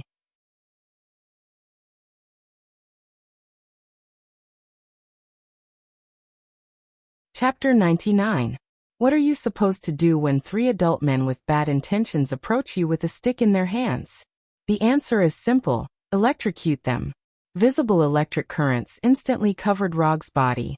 Without needing to control them, the electric currents were like poisonous snakes hunting their prey, suddenly pouncing on the 3 Storm brothers. Boom.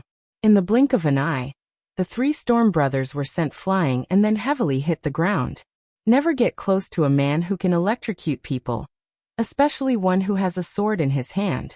After using Chidori to send the 3 Storm brothers flying, Rog did not hesitate and directly attacked Ford, who was closest to him. The Kusanagi sword wrapped in electric currents came in front of Fry, and then it was blocked by Frey's spear. Even in a situation where he could not move, Ford still made a defensive posture at the last moment, using the spear in his hand to block the Kusanagi sword that was about to cut his neck.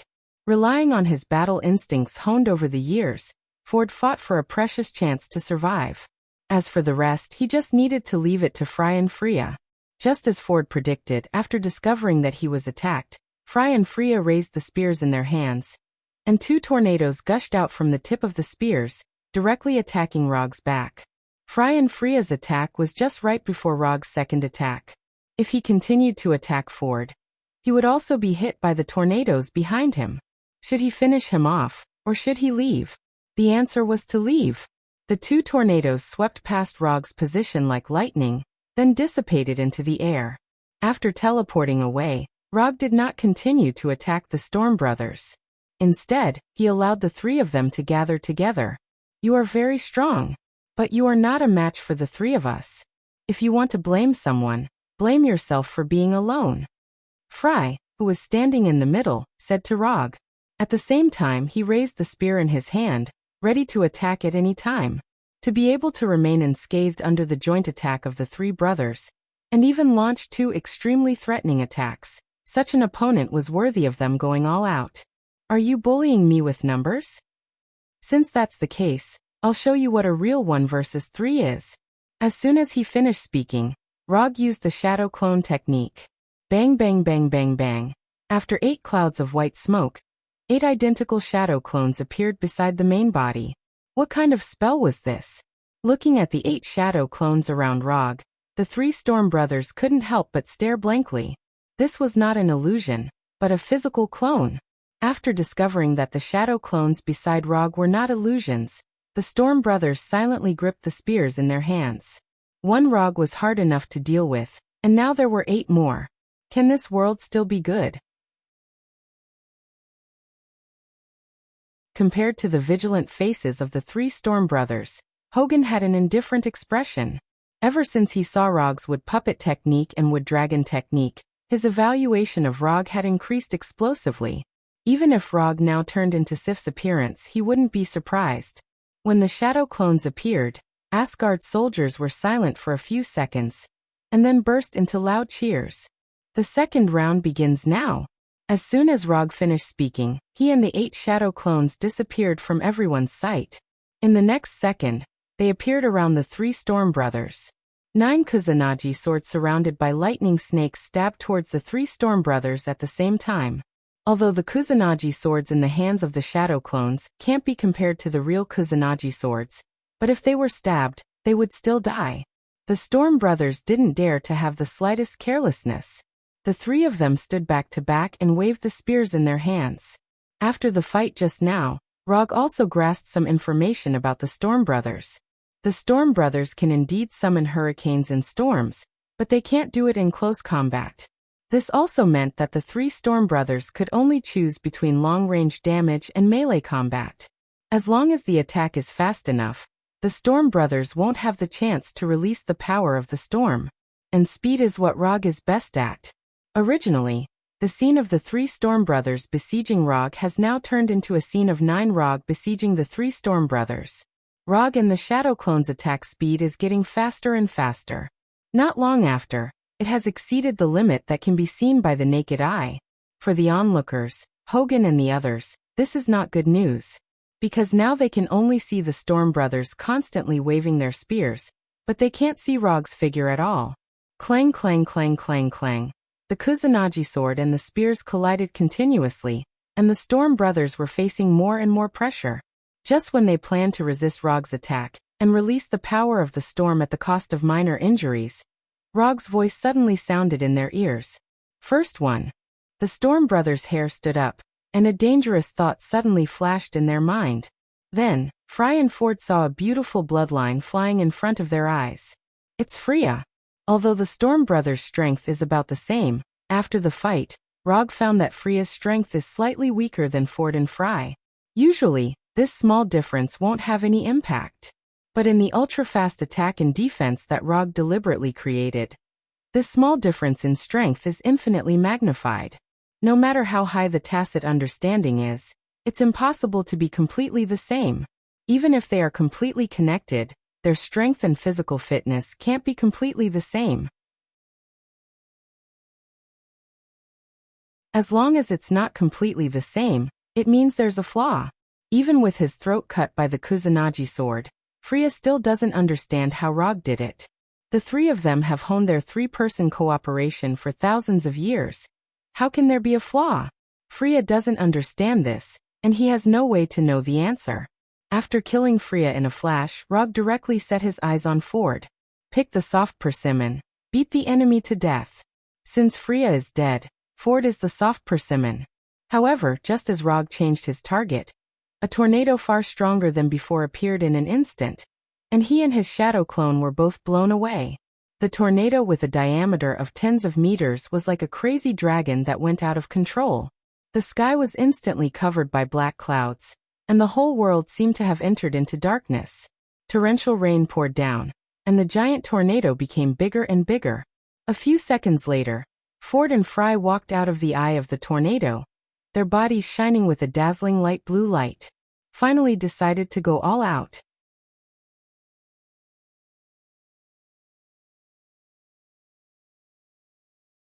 Chapter 100. Just by looking at it, one could tell that Fry and Ford were going to fight to the death. How domineering. No, that's not right, it's energy leaking. The light blue light shining from their bodies was not a visual effect, but a real, almost solid energy. In the apocalyptic scene, 2 men with spears in their hands walked out, their bodies glowing. As long as one's IQ wasn't blown away by the hurricane, even a fool could tell that they were angry, and very, very angry. Therefore, after seeing Fry and Ford showing such a domineering aura, Hogan didn't hesitate and immediately ordered the Asgard soldiers to retreat. As for Rog, Hogan felt that he didn't need to be reminded. Rog wasn't surprised by Fry and Ford's violent reaction. Although he didn't know how long the 3 Storm Brothers had been together, from their age, he guessed that they had been together for at least a few hundred years. Not to mention the death of their brothers. Even if it was their pet dog that had accompanied them for hundreds of years, they would still go crazy. This kind of example was not rare even on Earth. Rog remembered very clearly that there was a man named John who killed a total of 377 people because his dog was killed. Among them, there was no lack of inhumane killings with pencils. The incident this time was a tragedy caused by a famous dog. Freya was obviously not a dog, and Fry and Ford were not John.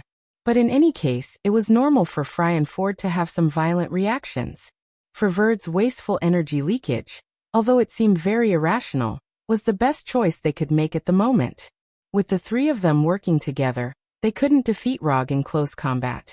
What's more, they were now one less person, so after Freya's death, Fry and Ford completely gave up the idea of fighting Rog in close combat. The rain was like a full moon, accompanied by the hurricane that could blow people away. The original hot-blooded battle instantly became miserable and sad.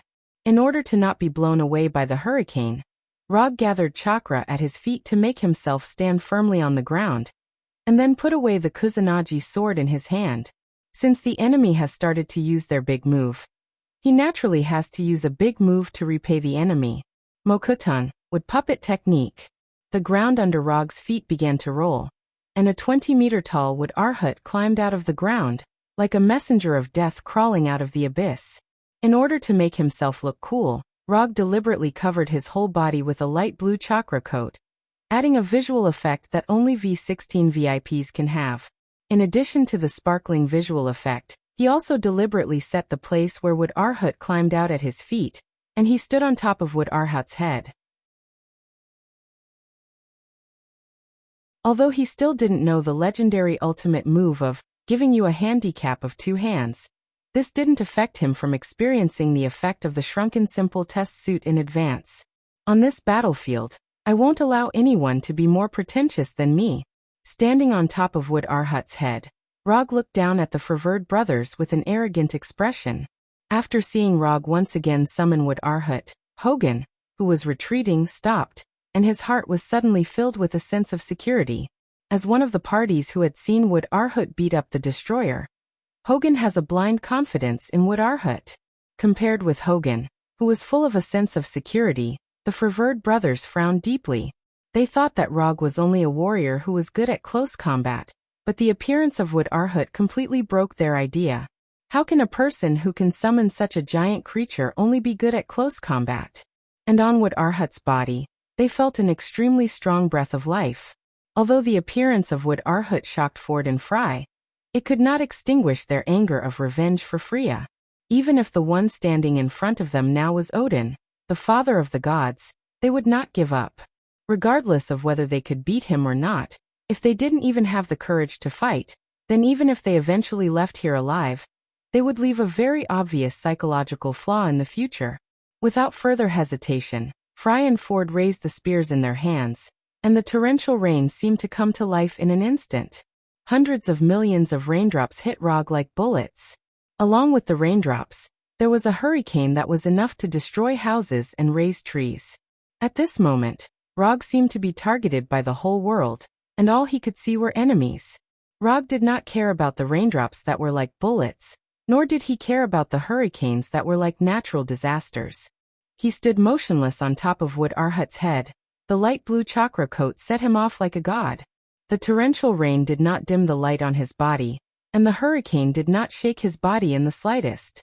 After standing in place and letting the torrential rain and hurricane hit him for more than 10 seconds, he finally controlled Wood Arhat under his feet. In order to make Wood Arhat even more imposing, and also to increase Wood Arhat's attack power, Rog put on Wood Arhat's chakra coat, and at the same time added the effect of lightning serpent on Wood Arhat's body. A 25-meter-tall giant body, a light blue chakra coat, and the outermost layer of lightning serpents that constantly wandered around. This Wood Arhat had reached the peak of his appearance and strength. Then, under everyone's gaze, Wood Arhat began to run forward. Just when everyone thought that Wood Arhat would directly rush towards Ferverd and Roland, Wood Arhat displayed an astonishing jumping ability, and directly jumped into the air. Looking at Wood Arhat, who jumped high, and then fell like a meteor, Fry and Ford did not dare to be careless, and the 2 spears in their hands directly collided. At the beginning, the tip of the spear only gushed out a small finger-thick mini tornado. But when these two tornadoes intertwined and converged into one, the tornado's diameter instantly increased to dozens of meters. Rog did not pay attention to the huge tornado that was enough to swallow Wood Arhut, and a sentence appeared in his mind. Do you remember that there was a palm technique that fell from the sky? The huge tornado was like a roaring dragon, and it crashed into Wood Arhut, who was falling like a meteor. On this day, Hogun and Asgard saw a scene that they would never forget. The heavenly Buddha descends, the 10,000 Buddhas greeting the sect.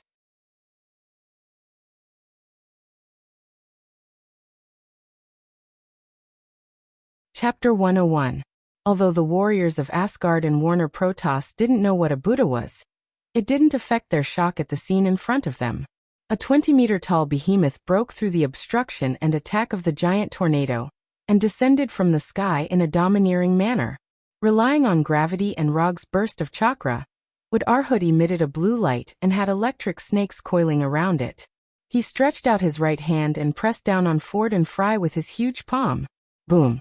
A huge sound like a nuclear bomb exploding suddenly rang out, and the entire ground shook violently.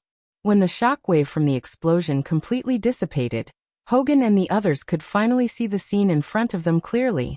The 20-meter-tall Wood Arhut stood proudly, and in front of Wood Arhut was a deep pit with a diameter of tens of meters. Although they couldn't see Ford and Fry, it wasn't hard to guess the fate of the two brothers just by looking at the blood stains on Wood Arhut's right hand and the two broken spears that pierced into his palm. With just one palm, he completely wiped out the two famous Warner Protoss brothers, Fry and Ford. The three Storm brothers were all dead. Whether it was Hogun and the others, or the warriors of Warner Protoss, they couldn't believe the scene in front of them. Wasn't this a little too crazy? They were the descendants of Poseidon Njord, an existence that controlled the power of the storm. They were powerful beings that were famous in both Warner Protoss and Asari. It wasn't that the three Storm brothers couldn't die in battle, but the way they died was too humiliating. It was so humiliating that even Hogun, their enemy, felt it was a pity. Freya was a little better, at least he died with a little dignity. But Ford and Fry, looking at the blood stains on Wood Arhut's palm, Hogun suddenly sighed. He now remembered something Rog said to him before, something he didn't understand before. Sir, times have changed. The times have really changed, to the point where even a veteran like Hogun had the idea of retiring. Although they couldn't accept that Fry and Ford died in this way, the warriors of Warner Protoss still fulfilled their traditional promise, put down their weapons and admitted defeat. When the warriors of Warner Protoss put down their weapons and admitted defeat, the mercenaries they hired suddenly betrayed them. We're just here to make money. What does glory have to do with us? For these mercenaries who used to be space pirates and wanted criminals, glory was worthless. So they decisively chose to retreat, or in other words, escape. Hundreds of mercenaries suddenly scattered, running in different directions in twos and threes. The actions of the mercenaries undoubtedly gave the warriors of Warner Protoss a slap in the face, completely trampling what little glory they had left. Thus, a battle between the warriors of Warner Protoss and the mercenaries broke out. The warriors of Warner Protoss picked up the weapons on the ground, and then pointed them at the mercenaries who were their comrades a dozen seconds ago. Although the warriors of Warner Protoss didn't have as many mercenaries, in terms of actual combat power, each of them had the strength to take on a few mercenaries. The warriors of Warner Protoss used their actions to prove the huge gap between professional soldiers and amateur soldiers. The warriors of Asgard didn't intervene in the civil war between the warriors of Warner Protoss and the mercenaries. They just lined up near the camp, and then silently watched the scene in front of them. Under the huge gap in strength, the mercenaries didn't last long. After more than 10 minutes, the commander of Warner Protoss came in front of Hogun alone, and handed the weapons stained with the blood of the mercenaries to Hogun. After Blockhead Arhut killed the two brothers Ford and Fry, Rog directly sat on top of Blockhead Arhut's head, and began to think about a serious problem. Although the storm power of the three Storm brothers wasn't particularly strong, it had a very obvious nature of natural energy. Whether it was the tornado or the rainstorm, it wasn't the power of the three Storm brothers themselves. What they did was to use the storm power in their body to trigger the resonance of natural energy, And then through the manipulation of natural energy, they created tornadoes and rainstorms that were far stronger than their own energy. Although Rog didn't lack chakra now, compared to the natural energy that filled the whole world, the amount of chakra he had was not worth mentioning. Originally, he planned to practice Sage Mode after his chakra reached the level of Nibi or Sambai. But the appearance of the three Storm brothers made him plan to advance his plan. The Sage Mode inheritance can be chosen from Mount Mayaboku, Ryuchi Cave, or Shikatsu Forest. The exchange price is 400 ninja coins. The price of Sage Mode wasn't high, and he still had 256 ninja coins. If he wanted to exchange, as long as he was willing to spend a few months or half a year, he could get the 400 ninja coins needed for the exchange. To exchange or not to exchange, that was the question. After thinking about it for a few minutes, he finally made the decision to advance his plan. Since he had to exchange sooner or later, he might as well solve this problem before returning to Earth. Mastering Sage Mode earlier was also a good thing for him. After night fell, Hogan and Rog received the latest information from Thor and Fandral. Like them, when Thor and Fandral attacked the camp, they also encountered the reinforcements sent by Warner Protoss. Although the process was a bit difficult, they finally took the camp smoothly and completed the established plan. Including the initial advance camp, Asgard now has 4 camps, which can be regarded as the initial foothold. Thor also specifically told Rog to avoid too bloody killing in the process of the battle. It seems that Thor was still worried about Rog, worried that he would accidentally do something excessive. Asgard came to maintain the order of Warnerheim, not to start a full-scale war. Rog did not take Thor's instructions to heart at all. Well, although Odin asked me to assist Thor in maintaining the order of the 9 realms, as you know, I'm a private investigator. When he heard the word private investigator, Hogan was stunned. Let me put it another way. I'm not Asgard's man, so I'm different from you. I don't have military pay. Therefore, in the upcoming battle, I hope that we can cooperate in another way. Although Hogan looked like he only knew how to fight, when he heard the word military pay, he immediately clenched the wallet on his belt. They had not known each other for a long time, so if it was about borrowing money, then forget it. Although Hogan did not speak, Rog understood what he meant. I don't want to borrow money. What I mean is, if you need me to fight in the next battle, you can commission me. My fee is very cheap, especially for you. I can give you a discount you can't imagine.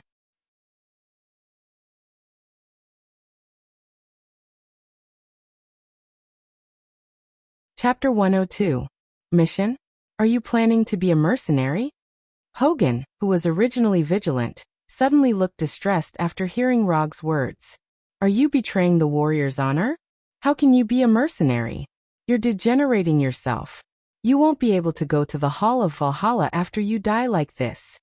Before Rog could speak, Hogan had already started persuading him with righteous words. It's just that Hogan's persuasion skills are a bit difficult to explain in a few words. What do you mean I won't be able to go to the Hall of Valhalla after I die? I'm still very young, and I don't have any plans to die in battle. As for the warrior's honor, I don't have a damn warrior's honor. I'm a ninja. I'm the kind of ninja who spits fire and occasionally rolls a meatball. Although that's what he thought, Rog still said, strictly speaking, I'm still a little different from a mercenary. A mercenary's main job is to kill and set fires, but I'm different. I can accept other kinds of missions besides killing and setting fires. For example, do you have any unfulfilled wishes? Or do you have a sister who's been missing for many years? Even if you want to see your ex-girlfriend whom you've broken up with for many years, that's also possible. After listening to Rog's explanation, Hogan shook his head fiercely, obviously unable to accept Rog's words. Either you give me the military pay I deserve based on my current strength, or you give me the military pay I deserve. Or, you can accept the form of commission that I propose. Choose one, there's no other choice. I'm an Earthling, I have no obligation to fight for Asgard. Looking at Rog's serious and irrefutable expression, Hogan seriously considered the huge amount of salary that matched Rog's combat strength. In the end, he still agreed to use the form of a commission in exchange for Rog's help. If it's a commission, it should be reimbursed, right? After resting in the camp for 3 days, Hogan and Rog went to the next target according to Thor's plan. In order to avoid the disastrous result of losing 3 camps in one day, Warner Protoss gathered more than 20,000 troops to support the front line in 3 short days. According to the latest information, the next target of Rog's attack, Curran Castle, already had more than 8,000 troops stationed there.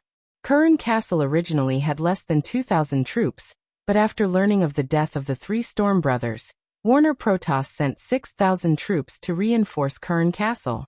It was said that these 6,000 troops were the first batch of reinforcements. As for the remaining 14,000 troops, 10,000 of them were sent to Thor's side. What was grandeur? This was it. Saul alone took up half of the 20,000 reinforcements.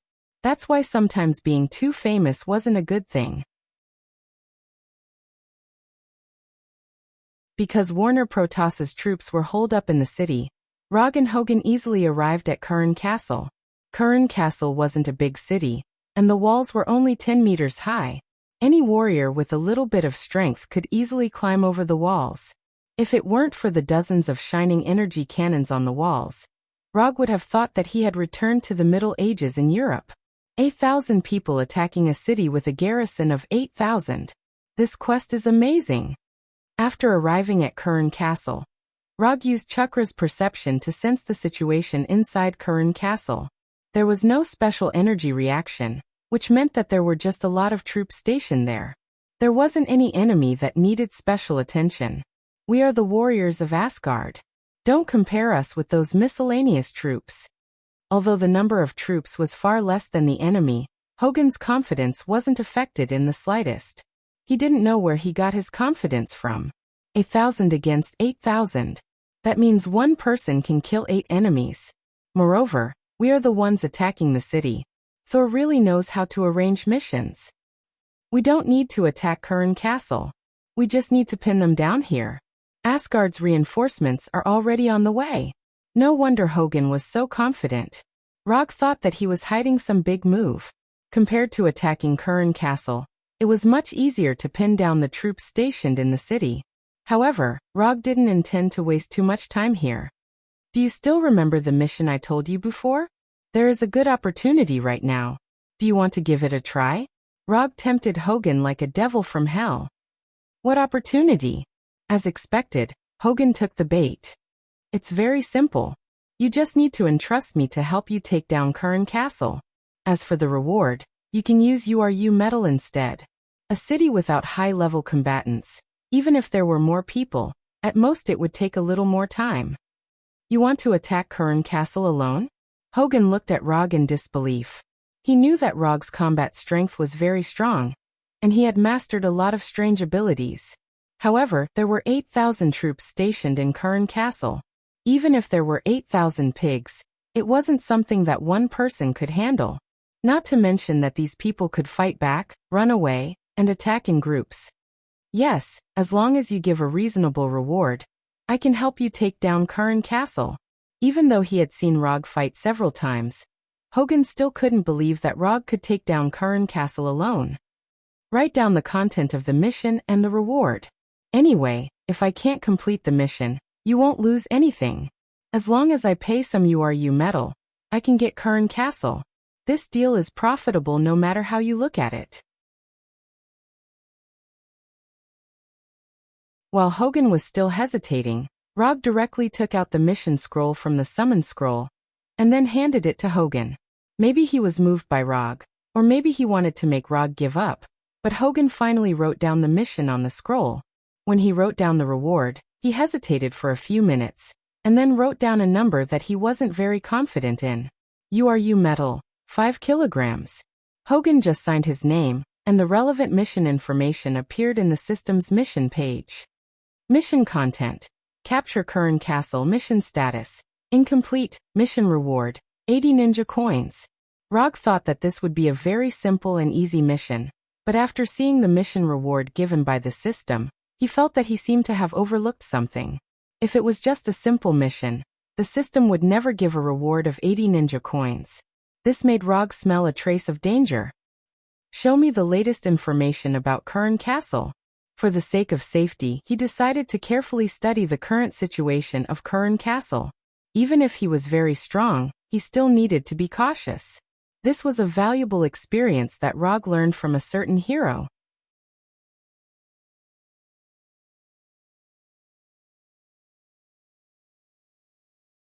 Chapter 103. Map of the City, Garrison Forces, Weapons and Equipment. Although Rog didn't know where Hogan got all this information, but the information was so detailed that it was easy to make people think that there was a mole in the enemy's garrison, which helped him a lot. After carefully skimming through it a few times, Rog handed the several pages of information back to Hogan. But from the current information, he still didn't understand why the system gave him 80 ninja coins as a commission reward. But since he couldn't figure it out, he didn't want to think about it for the time being. You can go and prepare the URU medal now. I hope that when I come back, I can see those little guys with charming luster. After saying that, Rog walked out of the tent and went directly to the Curran Castle's gate. Kusanagi sword, Thunder Fan, plus Madara's armor, Rog felt that his current preparations were enough. The garrison of Curran Castle discovered the arrival of Rog and the others early in the morning, but they didn't have the slightest intention to take the initiative to attack. Going out to meet the enemy is cool, but people will die. Especially after knowing the news of the death of the 3 Storm brothers. The commander of Curran Castle completely cut off the idea of taking the initiative to attack. The commander of Curran Castle was very satisfied with the feeling of security, now that he had the absolute advantage in terms of military strength and the protection of the city walls. However, after seeing Rog coming towards the gate, he suddenly felt a sense of danger in his heart. He didn't know why he had such intuition, but he decisively ordered the energy cannons on the city walls to aim at Rog. Being aimed at by more than a dozen shimmering cannons is not a very pleasant thing, because you don't know if these guys who are controlling the energy cannons will suddenly tremble. When he came to a place about 300 meters away from the gate, Rog stopped, held the handle of the Thunder Fan with his right hand, and took it from his back. Mission execute. After muttering in his heart, Rog used the body flicker technique and disappeared from everyone's sight. He rushed directly to the city gate like lightning.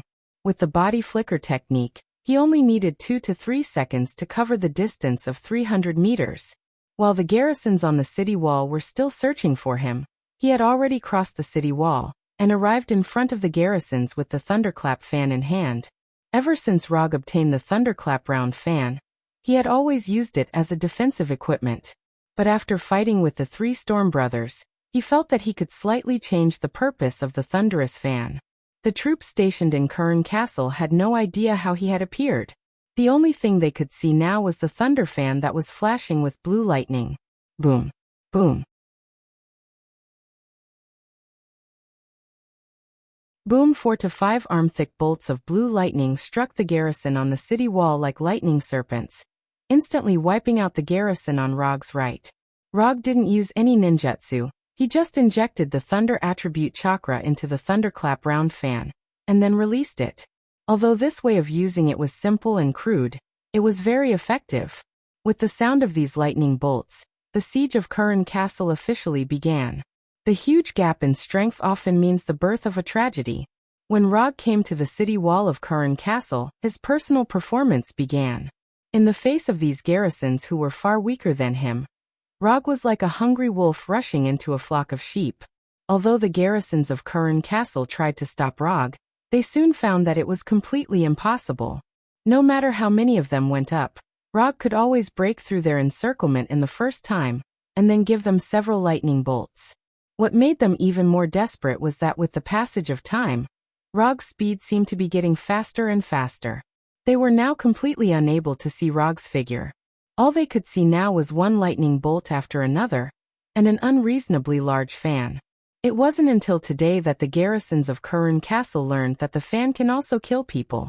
Looking at Rog slaughtering the garrisons on the city wall like cutting vegetables and melons, the commander of Curran Castle had a tangled look on his face. As long as one's eyes weren't blind, it was very clear that there was a huge gap in strength between the garrisons and Rog.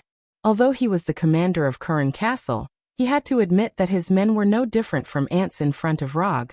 In an extraordinary world, without high-end combat power, this was the result of the scene in front of him. Thinking of this, The commander of Curran Castle couldn't help but curse in his heart.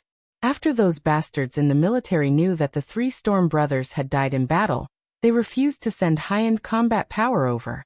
To save their reputation, they had to put high-end combat power on a more suitable battlefield. After struggling for a few minutes, the commander of Curran Castle finally made a decision. Go to the dark dungeon and bring Al here. Tell him that as long as he can defeat one person, we will return his sister to him. Sir, this is not good, Al is. Do as I say, I will take responsibility if there is a problem. More than 10 minutes later, Rog, who was on a killing spree on the city wall, saw the so-called owl. He didn't know if it was because his killing just now was too brutal, or because Al's reputation was too great, but when Al appeared on the city wall, the garrisons quickly retreated as if they had seen the devil, and the entire city wall became empty in an instant. The moment Al appeared, Rog used chakra to perceive his situation, and then he got a result that surprised him. There was no energy reaction in his body, and his vitality was at a normal level. Other than being over 2 meters tall and having muscles that were comparable to a bodybuilding champion, the shirtless owl didn't look special at all. This guy, there's nothing special about him. Just when Rog identified Owl as an ordinary person, an amazing scene happened. Owl, who was dozens of meters away from him, flashed in front of him, and his right fist directly hit the armor on his chest, sending him flying. Boom. Rog, who was sent flying, directly crashed through the wall of the tower. This speed, it was the first time Rog encountered this kind of thing. Until now, he still didn't figure out what had just happened. If he wasn't wearing armor, Owl's punch was enough to cause him a lot of injuries. However, at this moment, the strange owl appeared in front of him again. Again? Rog, who had already suffered a loss once, naturally wouldn't sit still. When Owl's right fist was about to hit him again, dozens of blue electric currents visible to the naked eye appeared on his body. Lightning release, 1,000 birds. Boom. Rog was once again sent flying by Owl, but this time, Owl who attacked him also flew out upside down. Although he looked a little disheveled, Rog did not suffer any particularly serious injuries. Thank you, Vibranium. Thank you, you metal. Thank you, 1,000 birds. After returning to the city wall, Rog didn't dare to have the slightest carelessness. He put the Thunder Round fan back on his back and took out the flying Thor kunai. It was faster than his body flicker technique and surpassed the dynamic visual ability of Sharingan. Rog, who is good at speed, met an enemy who is also good at speed for the first time.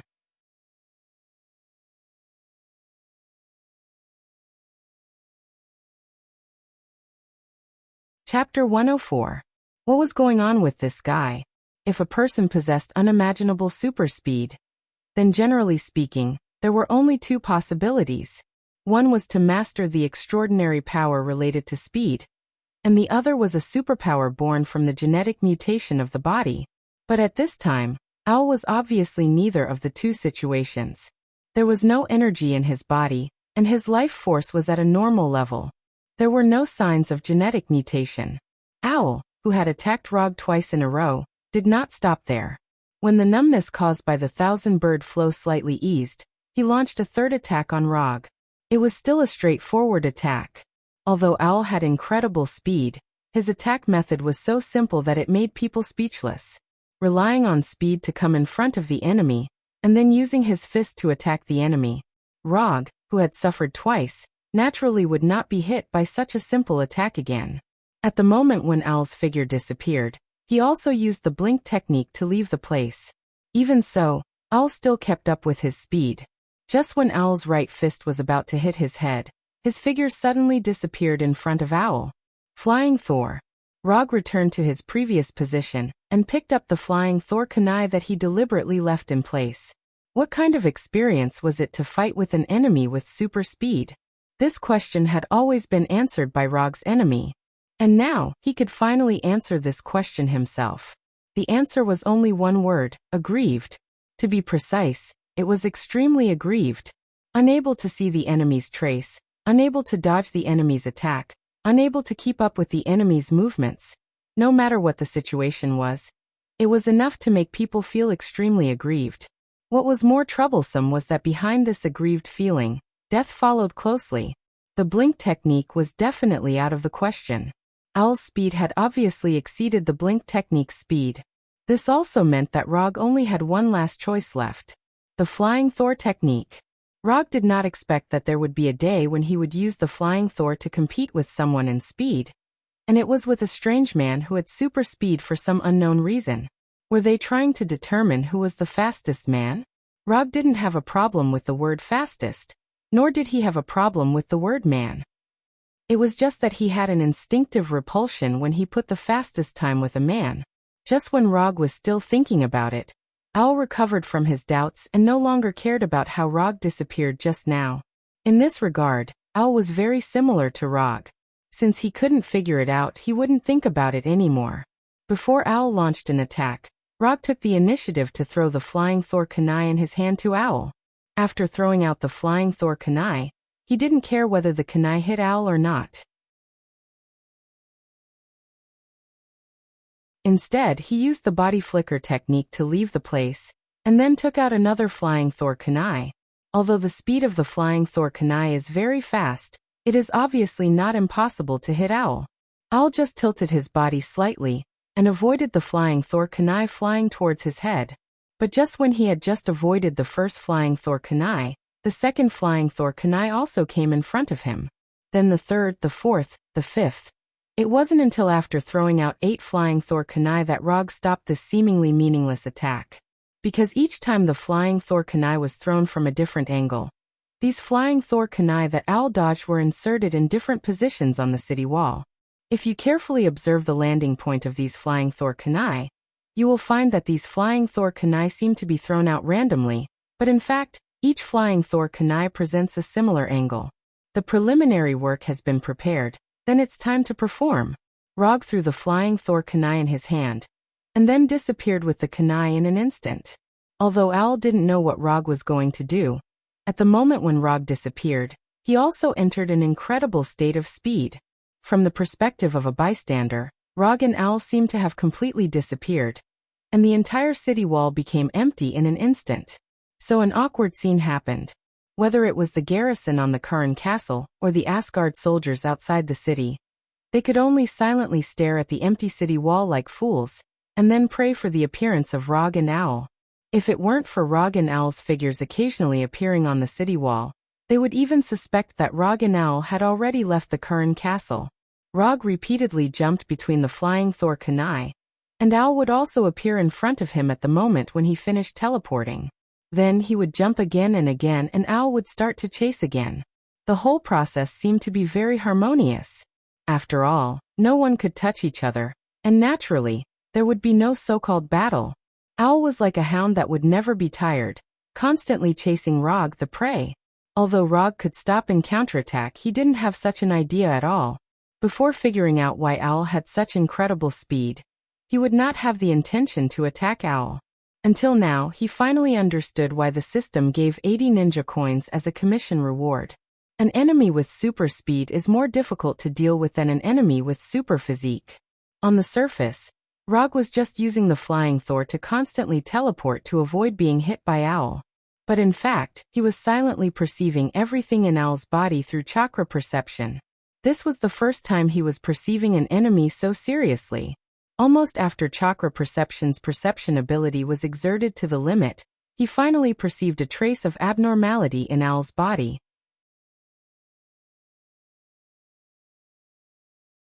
Every time Owl entered super speed, a mysterious force would appear in his body. This force would only appear for a short few milliseconds, and then completely disappear. It was this mysterious force that only existed for a few milliseconds that gave Owl unreasonable super speed. After figuring this out, Rog immediately came up with a new battle plan in his mind. If Owl's super speed was his own ability, then Rog could only have a real speed competition with him. But since this speed was given to Owl by the mysterious force, then things became a lot simpler. After all, the power that doesn't belong to oneself is unreliable. Rog intended to let Owl experience what is called his own power.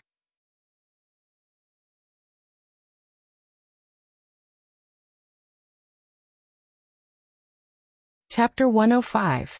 In the face of an enemy like Owl who relies on external forces, the best way is to use a seal. But the problem is that Rog doesn't know how to use a seal now. So he chose the second plan. The second plan is also very simple, that is, to directly choose a war of attrition. Because Owl's super speed is not his own ability, it means that his super speed is uncontrollable. This uncontrollable does not mean that he can't control his super speed. It means that he can't decide the duration of his super speed. If he is lucky, he can maintain this super speed until the battle is over. If he is unlucky, he will be beaten back to his original form in the next second, and become an ordinary person again. After making the decision, Rog stopped the previous repeated flying Thor teleportation, and stopped directly on the edge of the wall, waiting for Owl's arrival. Although Owl had unimaginable super speed, it was a pity that he did not have the combat skills to match this super speed. Owl's tactics are always so straightforward. Perhaps in his heart, this kind of straightforward attack is enough to solve all the enemies. When Owl rushed toward himself again, a light blue lightning struck straight at Owl. Right on Chidori Iguchi. Although Owl's combat skills are not worth mentioning, it is not difficult for him to avoid the attack of Chidori Iguchi. Just when Owl sideways to avoid the lightning tip of Chidori Iguchi, Rog's right hand suddenly waved, and Chidori Iguchi directly swept toward Owl. In order to avoid being hit by Chidori Iguchi, Owl can only change his forward posture and let the left side dodge. From the beginning to the end, Rog didn't expect Chidori Iguchi to hit Owl. The reason why he used Chidori Iguchi was just to let Owl appear where he wanted. Although Owl, who dodged to the left, avoided the sweep of Chidori Iguchi, he ignored the flying Thor kunai at his feet. Flying Thor. Rog, who was standing on the edge of the wall, came to Owl's side in an instant, and then before Owl could react, his left palm hit Owl's back. Rog's left palm did not cause any harm to Owl, it was just a simple slap.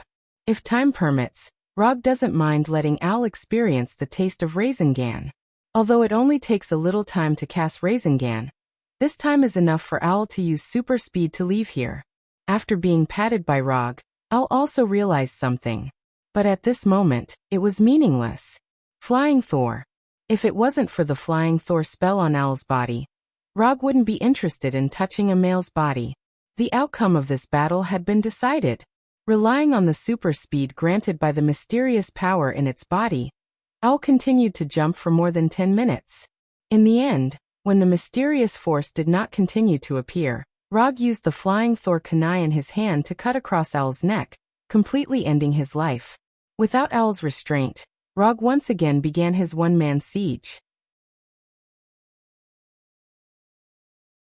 At the moment when Owl's body fell to the ground, in the mind of the commander of Curran Castle, the picture of the fall of Curran Castle involuntarily emerged. Although there were still 7,000 or 8,000 troops stationed in Curran Castle, and a large number of specially prepared defensive equipment, but this did not change the fate of Curran Castle. After killing Owl, Rog did not continue to attack the ordinary soldiers, but began a purposeful beheading operation. With the help of the Flying Thor, all the defenses of Curran Castle were useless to him. No matter how many guards there were around these commanders, the last thing they saw was the Kusanagi sword with lightning wrapped around it. One commander after another was killed, and the command system of Curran Castle quickly collapsed. It didn't take long for the garrison of Curran Castle to be in a mess. They didn't know what to do now, whether to continue to hold their posts, or to pursue Rog who was alive and kicking in the city, or to choose to retreat directly. Death and chaos quickly shrouded the entire Curran Castle. When most of the commanders of Curran Castle were killed by Rog, the remaining commanders finally made a decision. Give up Curran Castle, preserve the strength, and prepare for a future counterattack. Half an hour later, the west gate of Curran Castle was opened, and the garrison of Curran Castle began to retreat. Looking at the mighty 5,000 or 6,000 people, Hogan seriously thought for a moment, and finally made the decision to pursue. Although it was impossible to wipe out the enemy, but it was not a problem to add some trouble to the enemy. Most of the garrison of Curran Castle chose to retreat, and those who stayed in Curran Castle also chose to surrender. Although Rog did not attack these ordinary soldiers, but his previous battle had left a very deep impression on these soldiers. So after the main force retreated, They decisively put down their weapons and expressed their willingness to surrender. Anyway, it was not the first time they surrendered, and losing to Asgard was not a disgrace. In terms of treatment of prisoners of war, Asgard's reputation had always been very good, and this also unknowingly dispelled some of the worries of the garrison of Curran Castle. Until now, these soldiers still thought that Rog was from Asgard, because in their minds, only a powerful country like Asgard could produce a strong person like Rog. A few hours later, Hogun led the Asgard soldiers to officially take over Curran Castle. Whether it was Hogun or the other Asgard soldiers, they did not expect that this siege of Curran Castle would turn into a one-man show by Rog. Except for the loss of some soldiers when pursuing the garrison of Curran Castle, Asgard took over Curran Castle without any losses. Well, the URU medal you want may be given to you later. It will take a few days for the logistics team to arrive. They should have some URU medal in their hands.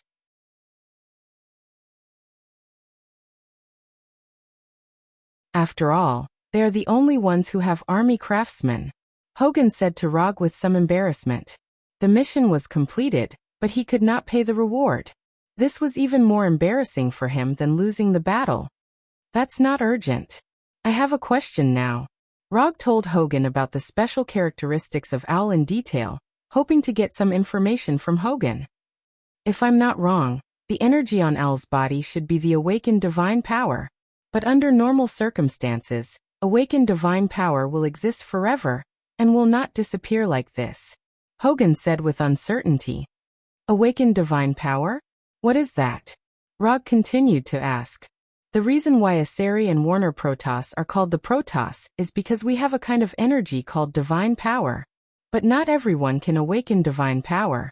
Only the best of a race can awaken their own divine power. The power of Odin, the power of Heimdall, the power of omniscience, and the power of the storm of the three storm brothers are all awakened divine powers.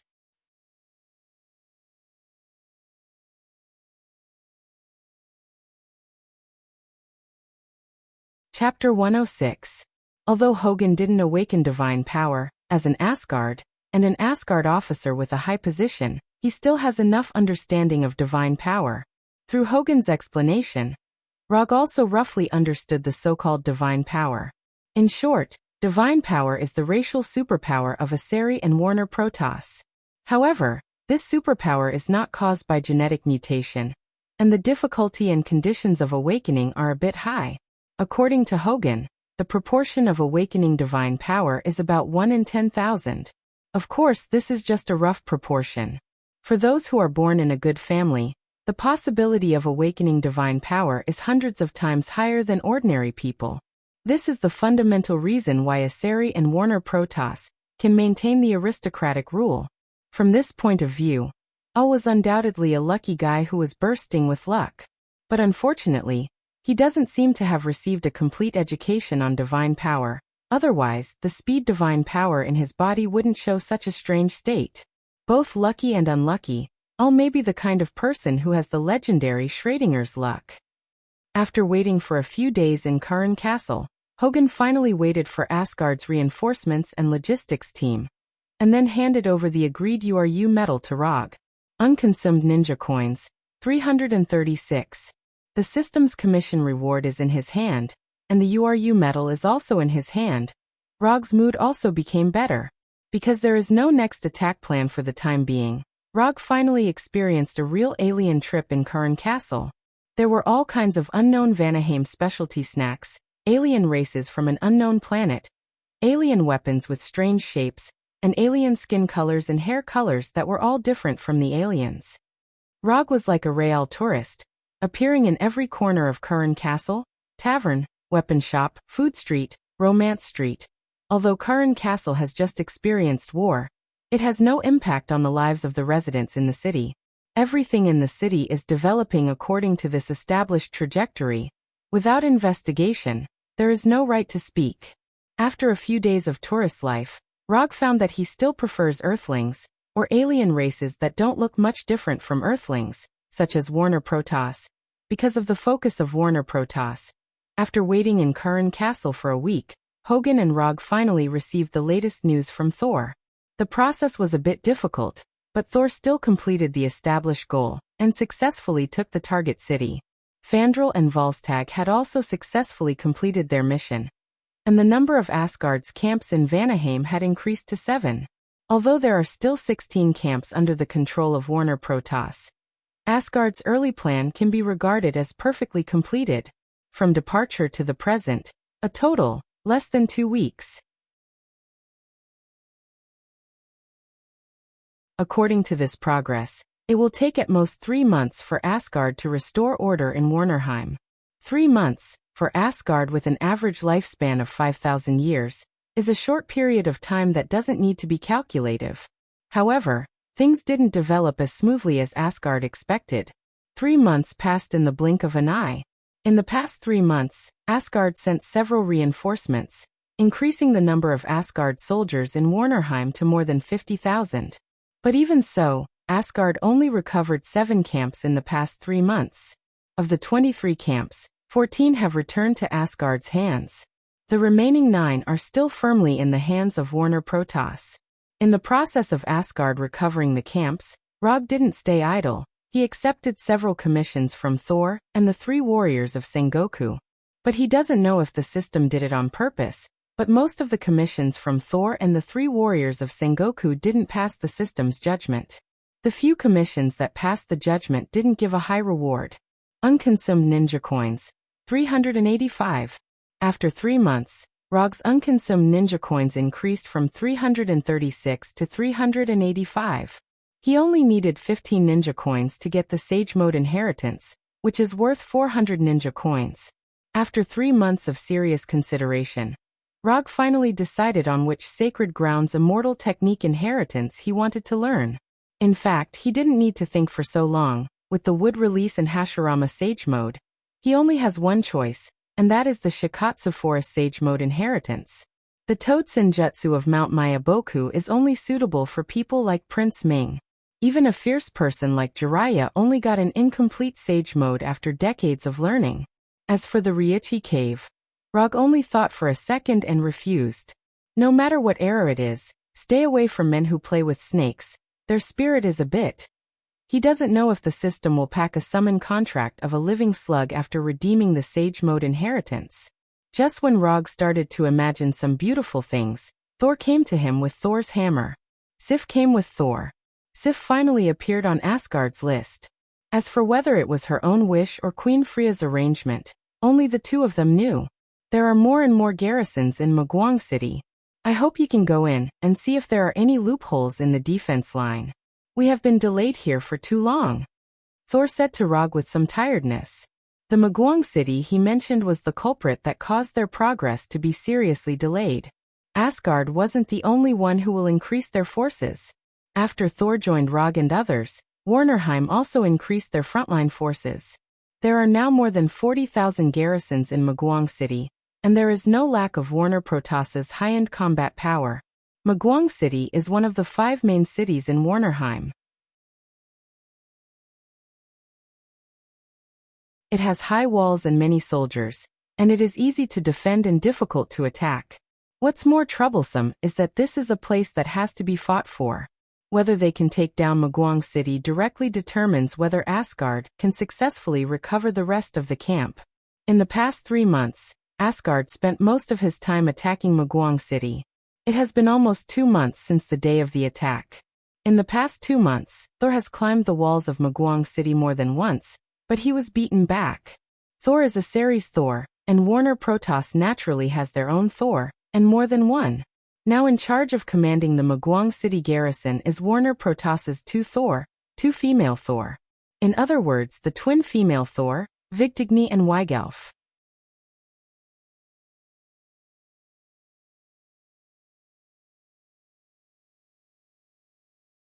Chapter 107.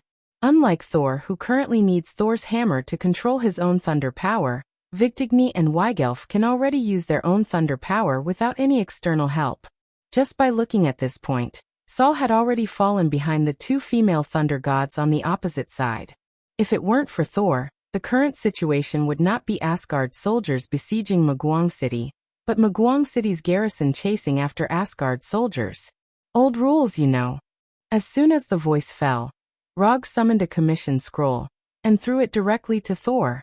Although most of the tasks entrusted by Thor did not pass the system's judgment, in general, Rog still made some money from them. You may make a profit, but I will never lose. Commission content. Sneak into Maguang City to inquire about the defense line intelligence. Commission status. Incomplete. Commission reward. 10 ninja coins. When Thor finished writing the commission content, a new commission appeared on the system's commission page. Glancing at the information on the system page, Rog frowned slightly. The difficulty of the commission is not high, but the commission reward is a bit low. Even if this commission is completed, there are still 5 ninja coins left from the 400 ninja coins needed to exchange for the immortal art inheritance. On purpose. The system is definitely on purpose. Although the commission reward is a bit lower than what I expected, but no matter how small the mosquito leg is, it's still meat. Saving ninja coins, isn't this the same thing?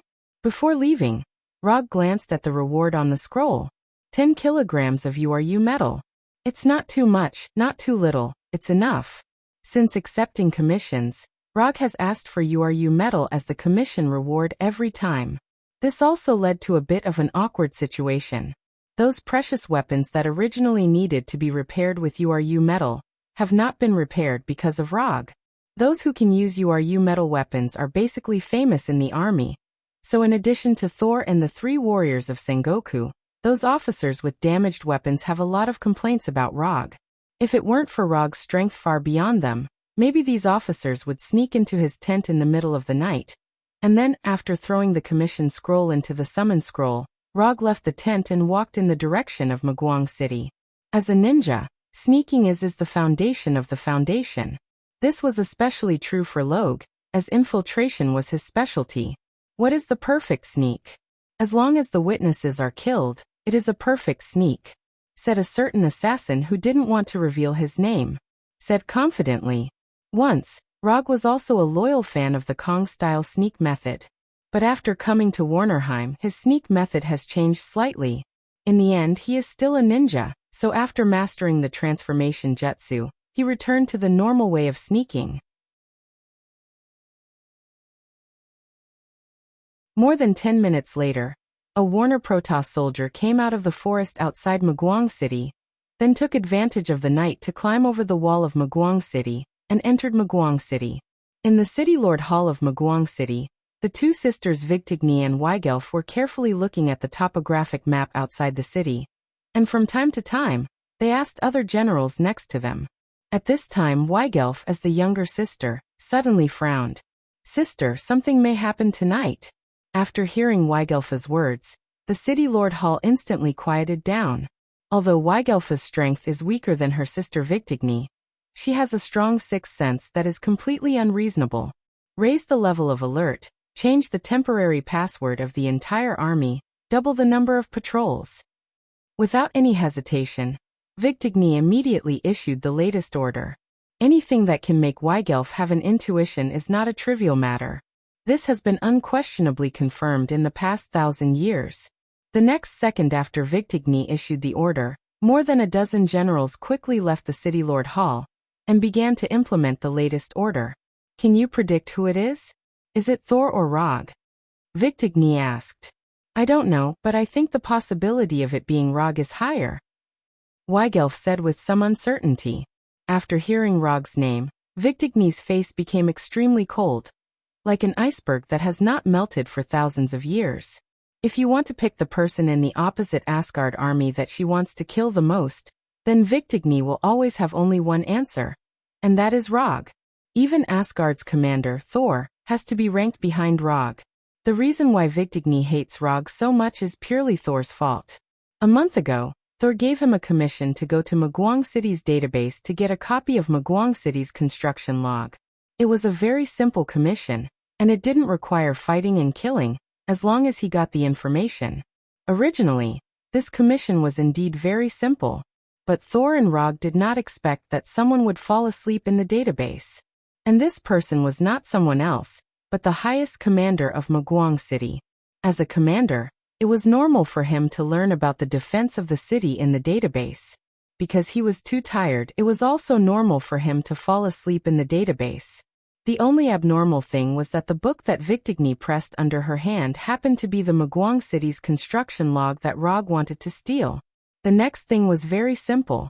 Rog and Victigny fought in the database, and the final result was that Rog smoothly took away the city's construction log. It's just that when he picked up the city's construction log, he was a little disgusted. The construction log that was covered with saliva on the cover was something that anyone would dislike.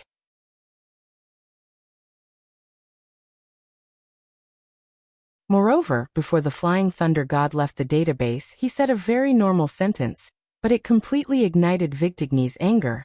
You're already such a big man, and you're even the commander of an army, but you still sleep and drool like a child. Originally, this sentence was nothing, but coincidentally, when Rog said this sentence, the defenders near the database just arrived at the scene. As for what happened later, Rog wasn't too clear. The only thing he could be sure of was that from the next day onwards, as long as he appeared on the battlefield, Victigny would chase him crazily with the two-handed greatsword that was not much smaller than his round fan. Rog, who was walking in Maguang City, suddenly sneezed, and then glanced around vigilantly. It can't be that bad, right? I just came in.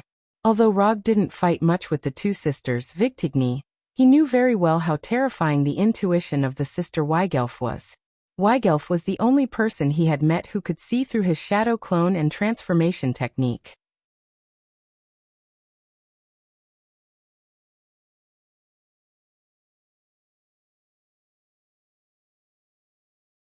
Chapter 108. To be precise, she didn't see through it, but she used her incredible sixth sense to directly distinguish between the original body and the avatar. As for the transformation technique, it was the same. Even if he turned into the most inconspicuous guard, Weigelf would still be able to recognize him. This was a bit unreasonable, and what was even more troublesome was that Rog had no way to deal with it. After entering Maguang City, Rog was like a real patrol soldier, constantly moving forward in the city.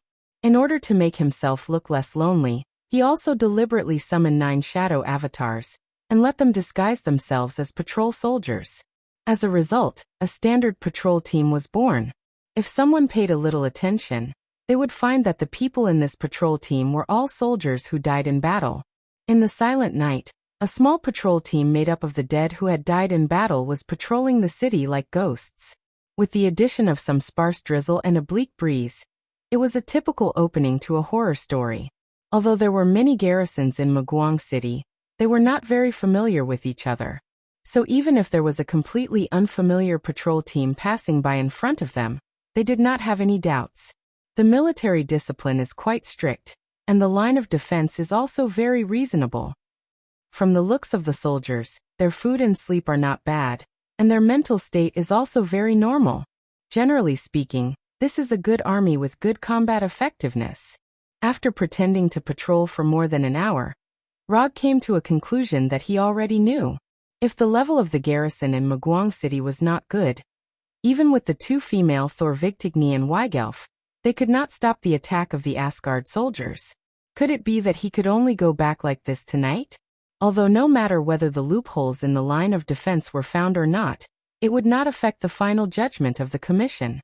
But coming here in the middle of the night, and then leaving without doing anything was not in line with Rog's character.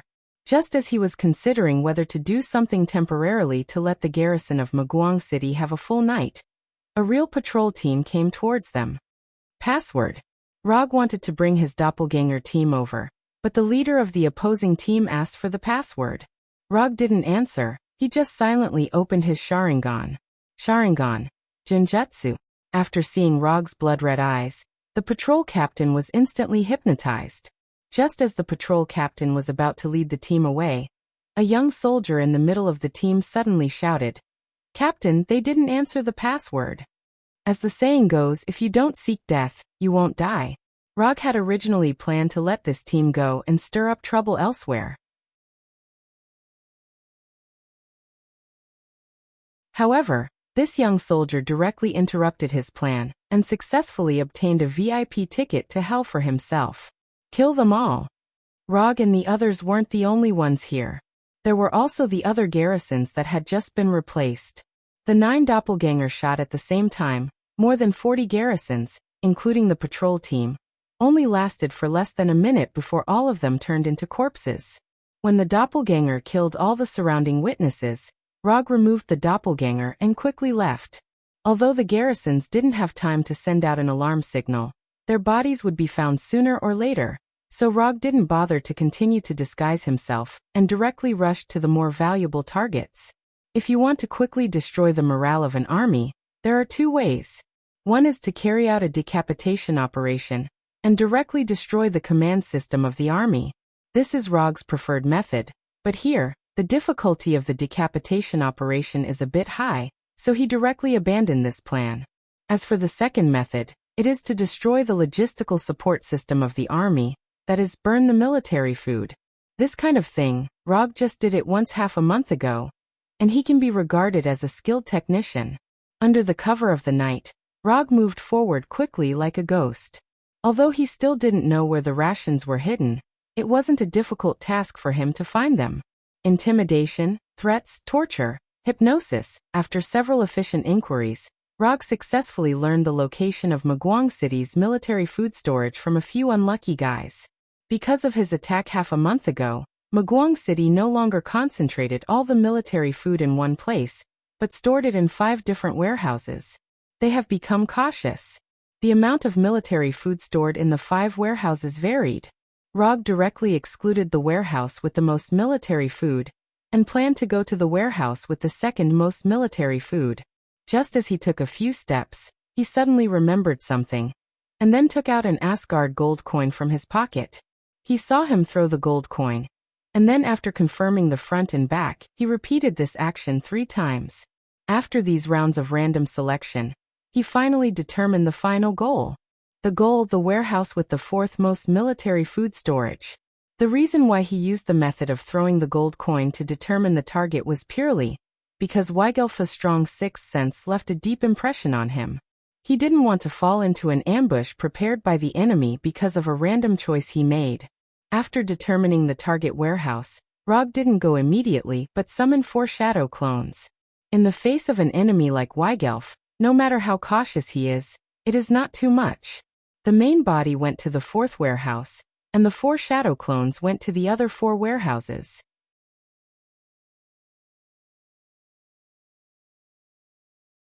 In this way, even if he bumped into Weigelf in the 4th warehouse, he could directly go to the other warehouses through the Thor. This is not fear, this is necessary caution, the caution of a ninja. After confirming that there is no problem, Rog began to go to the 4th warehouse. Although there are a lot of soldiers guarding, it is still normal. There is no particularly strong energy fluctuation around. This should not be a trap. After coming to the 4th military food warehouse, Rog first used chakra perception to perceive the surrounding environment, and then rushed to the warehouse like lightning. Fire release, grand fire annihilation. The blazing flames rushed to the warehouse like a huge wave, and then under Rog's gaze, it was blocked. A wall-like energy barrier appeared out of thin air, blocking all the blazing flames of the grand fire annihilation. At the same time, a hemispherical barrier with a diameter of several kilometers was instantly formed. When the energy barrier appeared, Rog established a link with the Flying Thunder God on the Shadow Clones, and planned to directly leave here with the Flying Thor. However, the appearance of the hemispherical barrier completely shattered his hope. The Flying Thor technique disappeared.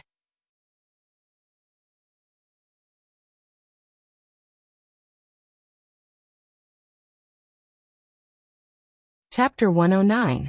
No, it didn't disappear. It's that the entire space was completely isolated.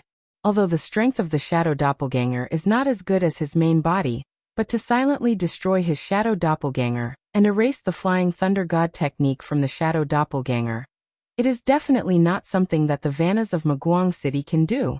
To be able to break the connection of the Flying Thor technique, only a barrier that also has the power of space can do it. So what is the function of this hemispherical barrier in front of him? It's very obvious. I didn't expect that you would be willing to waste so many resources on me. When Rog spoke, the energy barrier in front of the warehouse door disappeared, and the 2 sisters, Victigny and Weigelf, wearing pale golden armor, came out. As long as we can kill you, it's worth it even if we have to pay more resources. As soon as the voice fell, the blue cloak on Victigny's body fluttered without wind, and a light blue lightning appeared around her. Is it necessary? Didn't I just say that you drool in your sleep? Getting angry over such a small matter isn't something a qualified commander would do. Compared with the frosty Victigny, Rog at this time was much more casual, as if he didn't realize that he was in a trap. On the surface, he was still as calm as ever. But in fact, he has been silently praying in his heart. Thor, if you have a little conscience, come and save me quickly. Small matter. You actually think this is a small matter? After hearing Rog's words, the lightning on Victigny's body suddenly became thicker, and even her eyes flashed with a light blue current. Because of Rog's words, now the entire garrison of Maguang City knows that their commander drools when she sleeps. This news even began to spread in the capital of Warner Protoss. After living for so many years, Victigny felt the power of public opinion for the first time. Rog must die. Feeling Victigny's murderous intent, Rog directly summoned his Thunder Fan and Kusanagi sword, ready to fight at any time. Fortunately, he had the occult scroll with him. Otherwise, he could only use the Flying Thor kunai to fight against Victigny. Although Victigny was a woman, she was a woman who had awakened the divine power of thunder. Moreover, she was a woman who was in a state of extreme anger. When facing such an enemy, one could never be too careful. Moreover, she had Weigelf, who had a strong sixth sense, by her side. The battle between the two female Thor from Warner Protoss and the upright ninja from Earth was about to start. Victigny didn't give Rog too much time to prepare. At the moment when Rog summoned his Kusanagi sword and Thunder Fan, she had already raised the two-handed greatsword in her hand and attacked Rog like lightning. It was just a simple straight charge, but Victigny broke out with all her strength. Her whole person was like a real lightning that came in front of Rog, and then a thunderous strike. Boom. The two-handed greatsword wrapped in lightning and Thunder Fan fiercely collided with each other, and a strong explosion like a small nuclear bomb broke out. Victigny and Rog were blown away by the explosion at the same time. The powerful shock wave of the explosion also directly killed all the guards near the warehouse. This woman is really crazy. Even if most of the energy was absorbed by the Thunder Fan, Victigny's sword still made Rog's right hand slightly numb.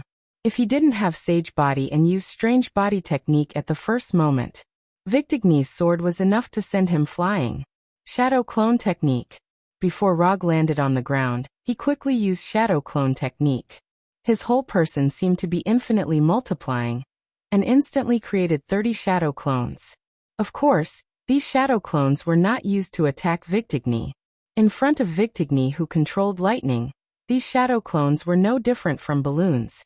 As long as she released lightning once, she could take away most of the shadow clones. When these shadow clones appeared, they didn't hesitate and used body flicker technique at the first moment. Like a flock of frightened birds, they quickly disappeared from the warehouse. This hemispherical spatial barrier was like an independent space. It isolated Rog from the outside world's Thor technique. Since he couldn't connect to the outside world's Flying Thor technique, then he could only set up Flying Thor techniques inside the barrier. The 30 shadow clones that he just summoned were his Flying Thor technique. The original body is still here.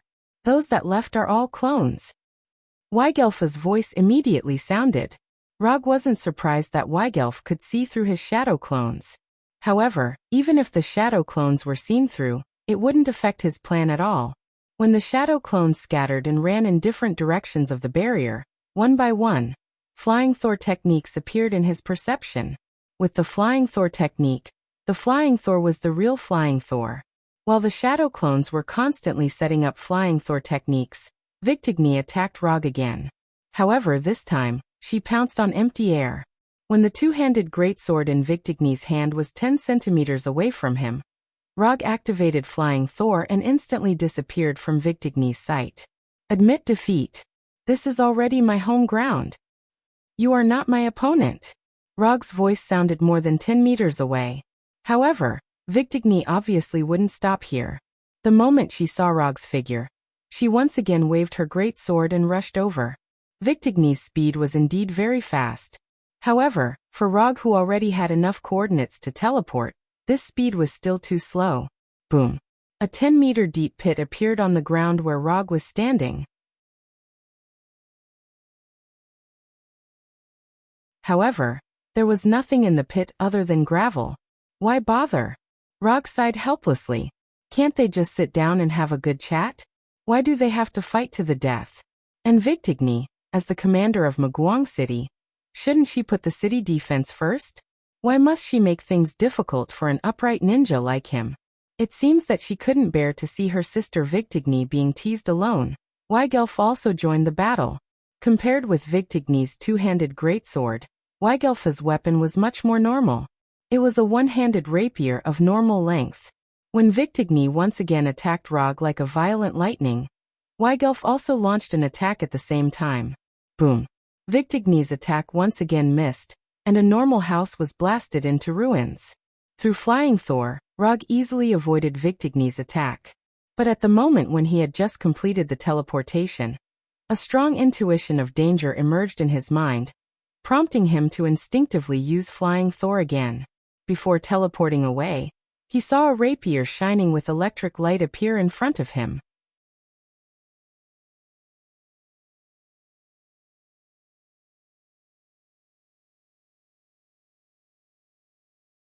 Chapter 110. Referee, I want to report, someone here is cheating.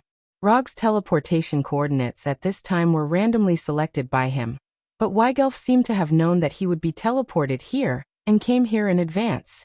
If his speed was slower, then the thin sword with electric light would have skewered his head like a stick of sugar-coated haws. Does your sixth sense have to be so strong? Do you want me to live? Although he avoided Weigelf's attack at the last moment, Rog couldn't help but break out in a cold sweat. This little girl was much more ruthless than her sister. Victigny had a fiery personality, and was easily impulsive. This could be easily seen from the weapon she chose, and the behavior she showed. Weigelf was just the opposite of Victigny. She was the kind of person who didn't talk much, but once she made a move, she was ruthless. Moreover, her speed was faster than Victigny. Compared with Rog, Weigelf was more like a professional assassin. In order to avoid such a situation, Rog did not continue to stay near the warehouse, but teleported to a roof hundreds of meters away. Until this time, Thor, who was outside Maguang City, finally found that something was wrong. He waved Thor's hammer and flew into the air. He saw a space barrier with a diameter of several kilometers suddenly covering an area of Maguang City, exuding a moonlight-like light. This kind of large-scale barrier consumed a lot of energy every second. Even if Maguang City had sufficient energy supply, this was an extremely extravagant and wasteful behavior. Thor silently looked at the space barrier, and a thought involuntarily emerged in his mind. Did Rog really just go to inquire about the defensive line of Maguang City tonight? Could it be that he, although he didn't know what Rog had done, as the commander of an army, Thor knew what he had to do now. The warriors of Asgard quickly mobilized, and a siege battle that was not part of the plan began. When Thor led the Asgard warriors to attack Maguang City, Rog was also thinking about the next tactic. Now there were only two paths in front of him. The first method was to use the flying Thor to constantly change his position until the spatial barrier ran out of energy. This method was also the most stable one at the moment. Other than being a little cowardly, there were no other shortcomings. The second option was to defeat the Victigny sisters, or use brute force to forcefully destroy the spatial barrier. If it was a one-on-one fight, whether it was Victigny or Weigelf, he had the confidence to win. But if it was 1 against 2, he didn't have much confidence. After all, neither of them were ordinary women. Even Thor, who was also good at discharging electricity, could not gain the upper hand when facing the two of them, let alone him, an earthling with a weaker body. As for relying on brute force to destroy the spatial barrier, this kind of thing was just a dream. If he had such strength, he wouldn't have been forced to dodge everywhere like he was now. Do you want to be a coward for a lifetime? Or do you want to be a hero? Even if it's only for a few minutes. He didn't know why, but this sentence suddenly appeared in his mind. This sudden sentence caused him, who was originally flashing away, to be slightly stunned. He was actually distracted in the battle. In the next second, Weigelf's 2-finger-wide thin sword came in front of him. Clang! The tip of the sword flashing with electricity failed to stab Rog in the end, but it was blocked by the thunderous round fan. Seeing that her attack did not hit the target, Wiggle quickly retreated. Just at the moment when Weigelf had just made space, Vigtigny's 2-handed giant sword followed and slashed at Rog. Boom! The raging electric current was like an out-of-control dragon, attacking everything around it. The violent energy did not differentiate between friend and foe, attacking everything around it. Vigtigny took advantage of the situation and retreated, avoiding the violent energy storm. In the middle of the energy storm, Rog, who was holding the round fan, was motionless like a wooden man.